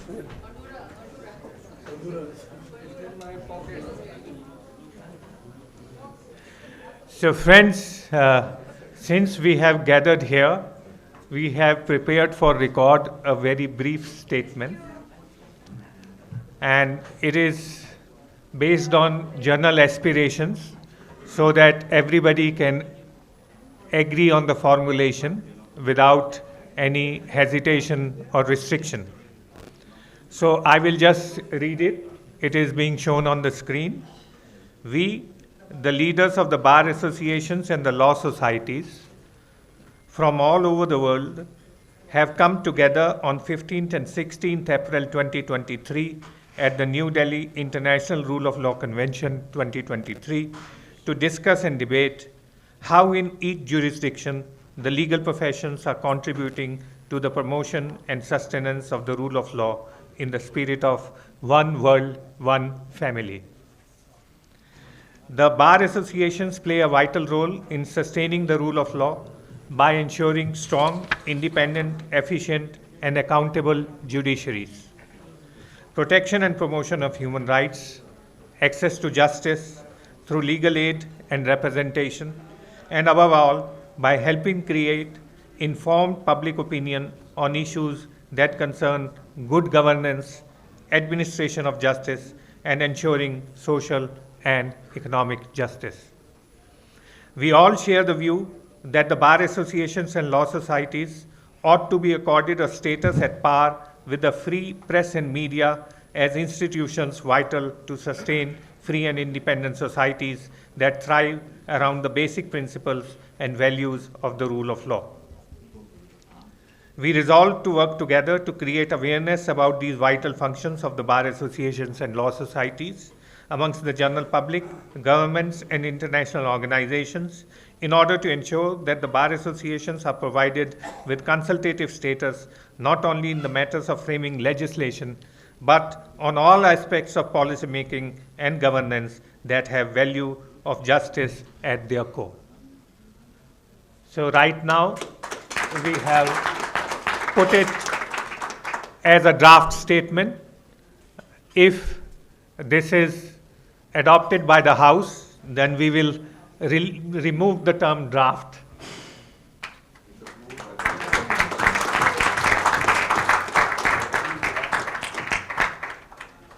So you have a copy. We will email to all of you this statement, and if with your permission, we will release it to media here as well, and you may choose to do so in your jurisdictions as well.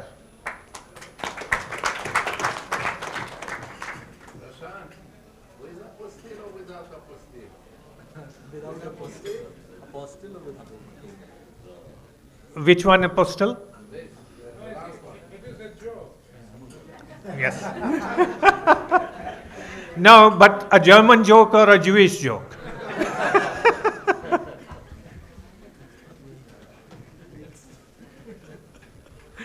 So, with this we conclude the formal aspect of this convention. And I am inviting our Vice President Rachna Srivastava to come and give the formal vote of thanks.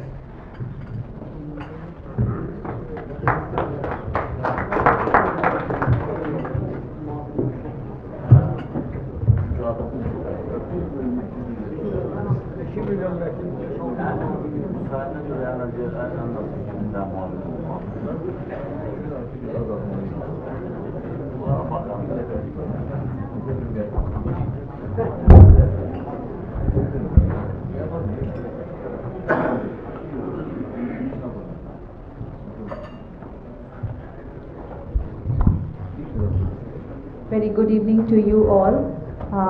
After a long day, I will not take much time to release you for your further engagements. Okay, tea also. So, the President, Mr. Prashant Kumar, President-elect Mr. Chandyok, Mr. Mohit Mathur, Vice President, BAI and President, Delhi High Court Bar Association, Mr. Tara, our President, Arunachal Bar Association, and also Mr. Bedi, distinguished delegates from various jurisdictions. I can see Mr. Santhanam, President, Commonwealth Law Association, my dear friends and students. I can see Ms. Mathur, Ms. Pinky Anand also in the audience, acknowledge her presence.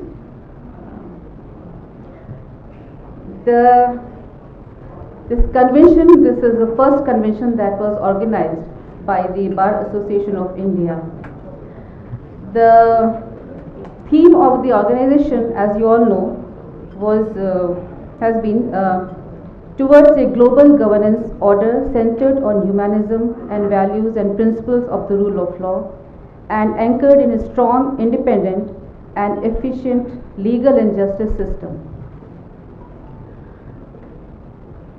This event was designed to assemble a fair mix of wisdom, experience and freshness, as well as our legal experience and freshness from our legal luminaries from various jurisdictions. They were to discuss vital issues on these interactive sessions. The various sessions that we organized, and happy to inform that had been very brainstorming, and we had very fruitful discussions carried out during these sessions. The endeavor was to deliberate and carry out introspection, as legal profession is one of the most influential profession, as we have heard from various speeches from Israel and other countries, that how influential this profession is, that we were able to and Sri Lanka also, that we were able to overturn the public opinion and then have the one legislation suspended for the timing, which I am sure is going to be forever in Israel as well. I think everyone has spoken about their own association, but what the Bar Association of India is, I think I will say two few words. That Bar Association of India is an apex body of all the bar associations of the country. We have all the state bar associations as its members, and they form the members of the governing council of the association. So we are the apex body of the associations. This association was formed much before our legal legislation came into existence, that is the Advocates Act. This is as old as it was formed in 1959, and it was inaugurated in the presence of by the first president of the country, Dr. Ajin Prasad, in the presence of the vice president and the legal luminary whom you might have heard about, Mr. M.C. Titalwar. He was the first president of the Bar Association of India. With these few words, I would like to now extend my formal thanks. I will first of all thank our president, Mr. Prashant Kumar, who has conceived this idea. I think he has been talking about this convention for many years, but finally it fructified with all his efforts this time, and I am glad to announce that it has been a great success with the participation of 20 countries, which is really remarkable. And I think he deserves a fresh round of applause for this achievement. I will just thank Mr. Chandyok, whose support was immense, and without his support, nothing moves in the Bar Association of India. So, we thankful to Mr. Chandyok, our President-elect, Bar Association of India. My thanks to Mr. Mohit Mathur, who had also contributed in great effort in organizing this event. Mr. Tara had been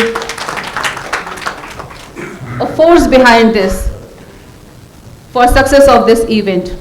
He had organized all the speakers, and I am thankful to Mr. Amar Singh Bedi, whose tireless efforts have brought this fruit.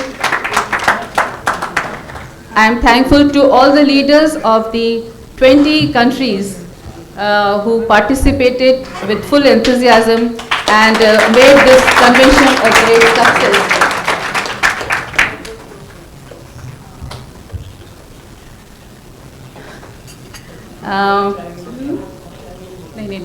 I have to thank many more persons. My thanks to all the vice presidents, and a special thanks to Dr. Anandita Pujari, who has been also a moving force for the success of this event. All the thanks to all the joint general secretaries.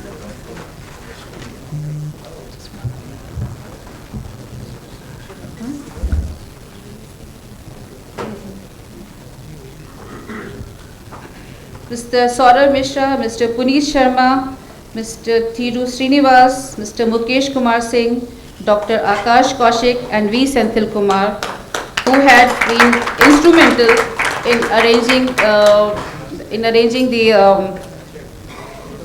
infrastructures and other speakers. They shortlisted the speakers and also informed the students to come and attend this conference. My thanks to, of course, to the treasurer who released funds for this convention, Mr. Maratha and Mr. Syed Rehan. Mr. Name, Mr. Maratha is here. And my thanks to all the delegates, my other members of the governing council, the students, and I think I have thanked everybody. If I have missed out on anybody, please excuse me for that. And yes, he comes at the last. He comes at the last. Last but not the least. I can never forget him. Last but not the least, efforts of Mr. Sharmaji and Subodh are tremendous. Without whose efforts, no event is, we cannot hold any event without their able assistance. So they work tirelessly, day and night. I would say day and night, because as late as at 1-2 p.m. I get messages whether this draft is approved or not.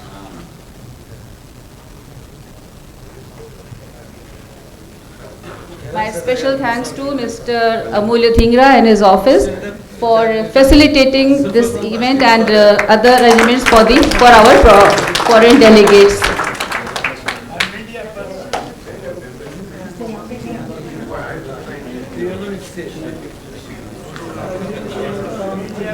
Mr. Yakesh, my special thanks to Mr. Yakesh Anand, Vice President, for facilitating the venue and food and mango and arranging mango at the 11th hour. And of course for the cocktails. With these words, I thank all of you. Please join us for the tea. Before that, there are some gifts which needs to be, Uzbekistan friends have brought some gifts, and we like to give souvenir as a token of our love for our friends from all the different countries who have come. So if you can, if we can exchange the gifts first, if friends from Uzbekistan can come.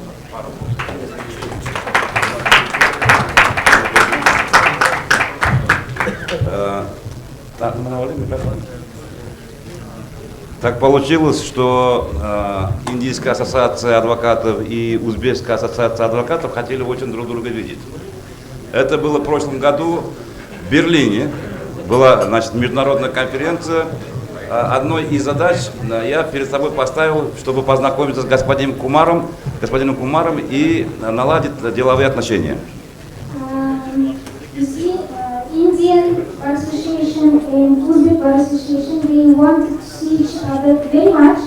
That's why last year in September, there was an opportunity to meet first time in Germany, in Berlin. И как только мы собрались в зале, и я начал глазами искать, значит, человека в индийской одежде, то он оказался вдруг рядом и начал с нами знакомиться. Это был господин Кумар. And Mr. Ali, he plans to have a meeting with Mr. Kumar, as he knew that he will participate in Germany in that conference forum. And then he was just looking for him, and he obtained that he was sitting near, and he was also trying to meet Mr. Ali. И вот таким образом у нас начались деловые отношения между Ассоциацией адвокатов Индии и Ассоциацией адвокатов Узбекистана. And so we could begin our partnership between Uzbek and Indian bar associations. И в знак благодарности за сотрудничество и за сотрудничество в будущем мы хотели бы подарить господину Кумару небольшой презент. And we have a very little present for Mr. Kumar, who, as I said, he is helpful for every organization of this convention. Значит, небольшой подарок, я сказал. See see it is not, it is very little present. Наше лого Палата адвокатов Узбекистана. Here you can see a logo of Uzbek Chamber of Advocates and Uzbek Bar Association. Значит, это изделия наших мастеров, это вся ручная работа из орехового дерева, это чисто национальные такие искусствоведы сделали. This is handmade of wood of Uzbek masters.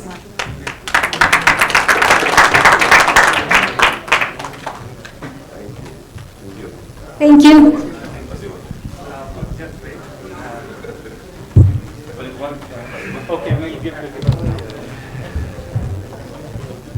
Please.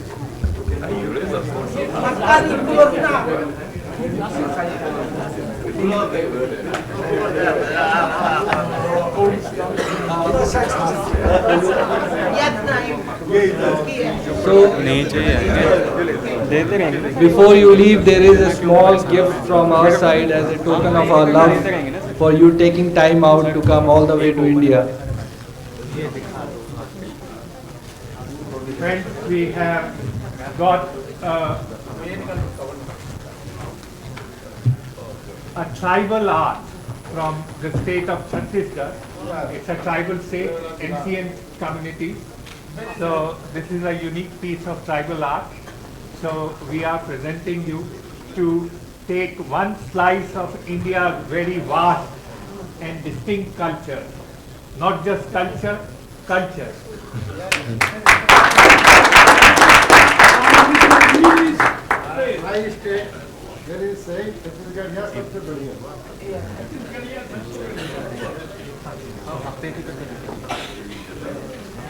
Thank you.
Friends, I have to acknowledge the gracious presence and thanks of our delegates and members who have traveled from 4 corners of the country We have delegates and representative from Karnataka, Mr. Gauli, Mr. Miri from Chhattisgarh, Mr. JP Gupta, and with Dr. Todi and Dr. Ankit Todi, his son, both have come from northeast Shillong, Meghalaya, and we had good number of delegates from the state of Rajasthan, and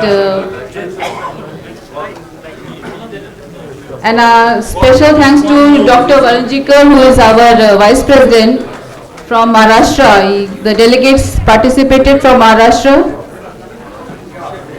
Uttar Pradesh, Bihar, Orissa, and Jammu and Kashmir. The Advocate General from Jammu and Kashmir had participated in the event, and our state secretaries from all the states are also present here. I am thankful to them for their participation.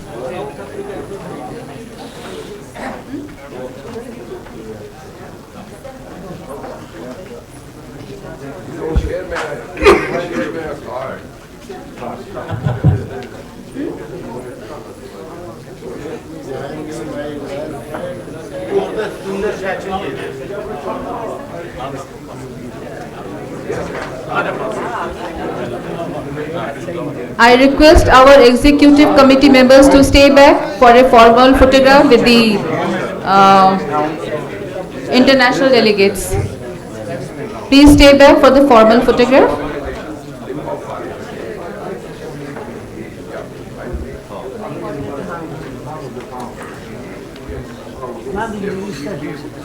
I request our EXCO members to stay back for the formal photograph with the foreign delegates.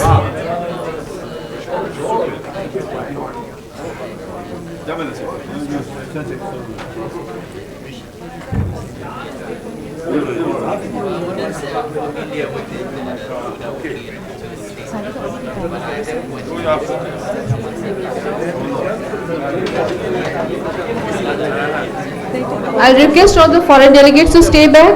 We'll have a formal photograph.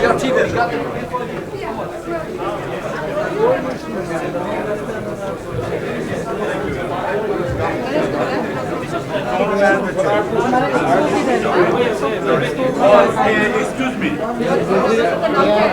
They are breaking the rule of affairs now. That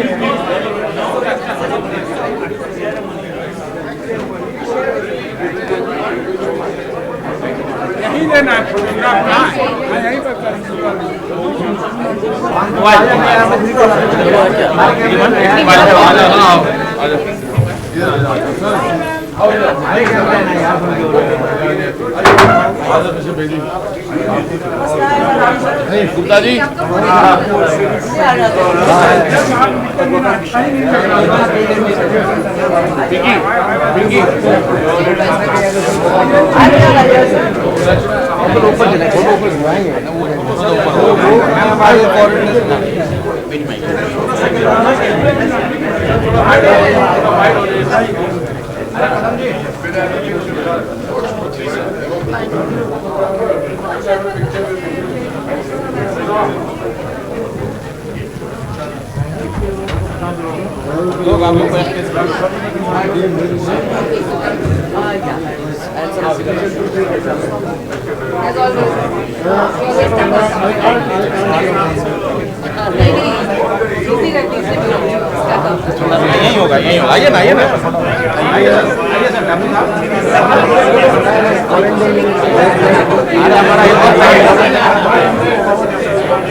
Good.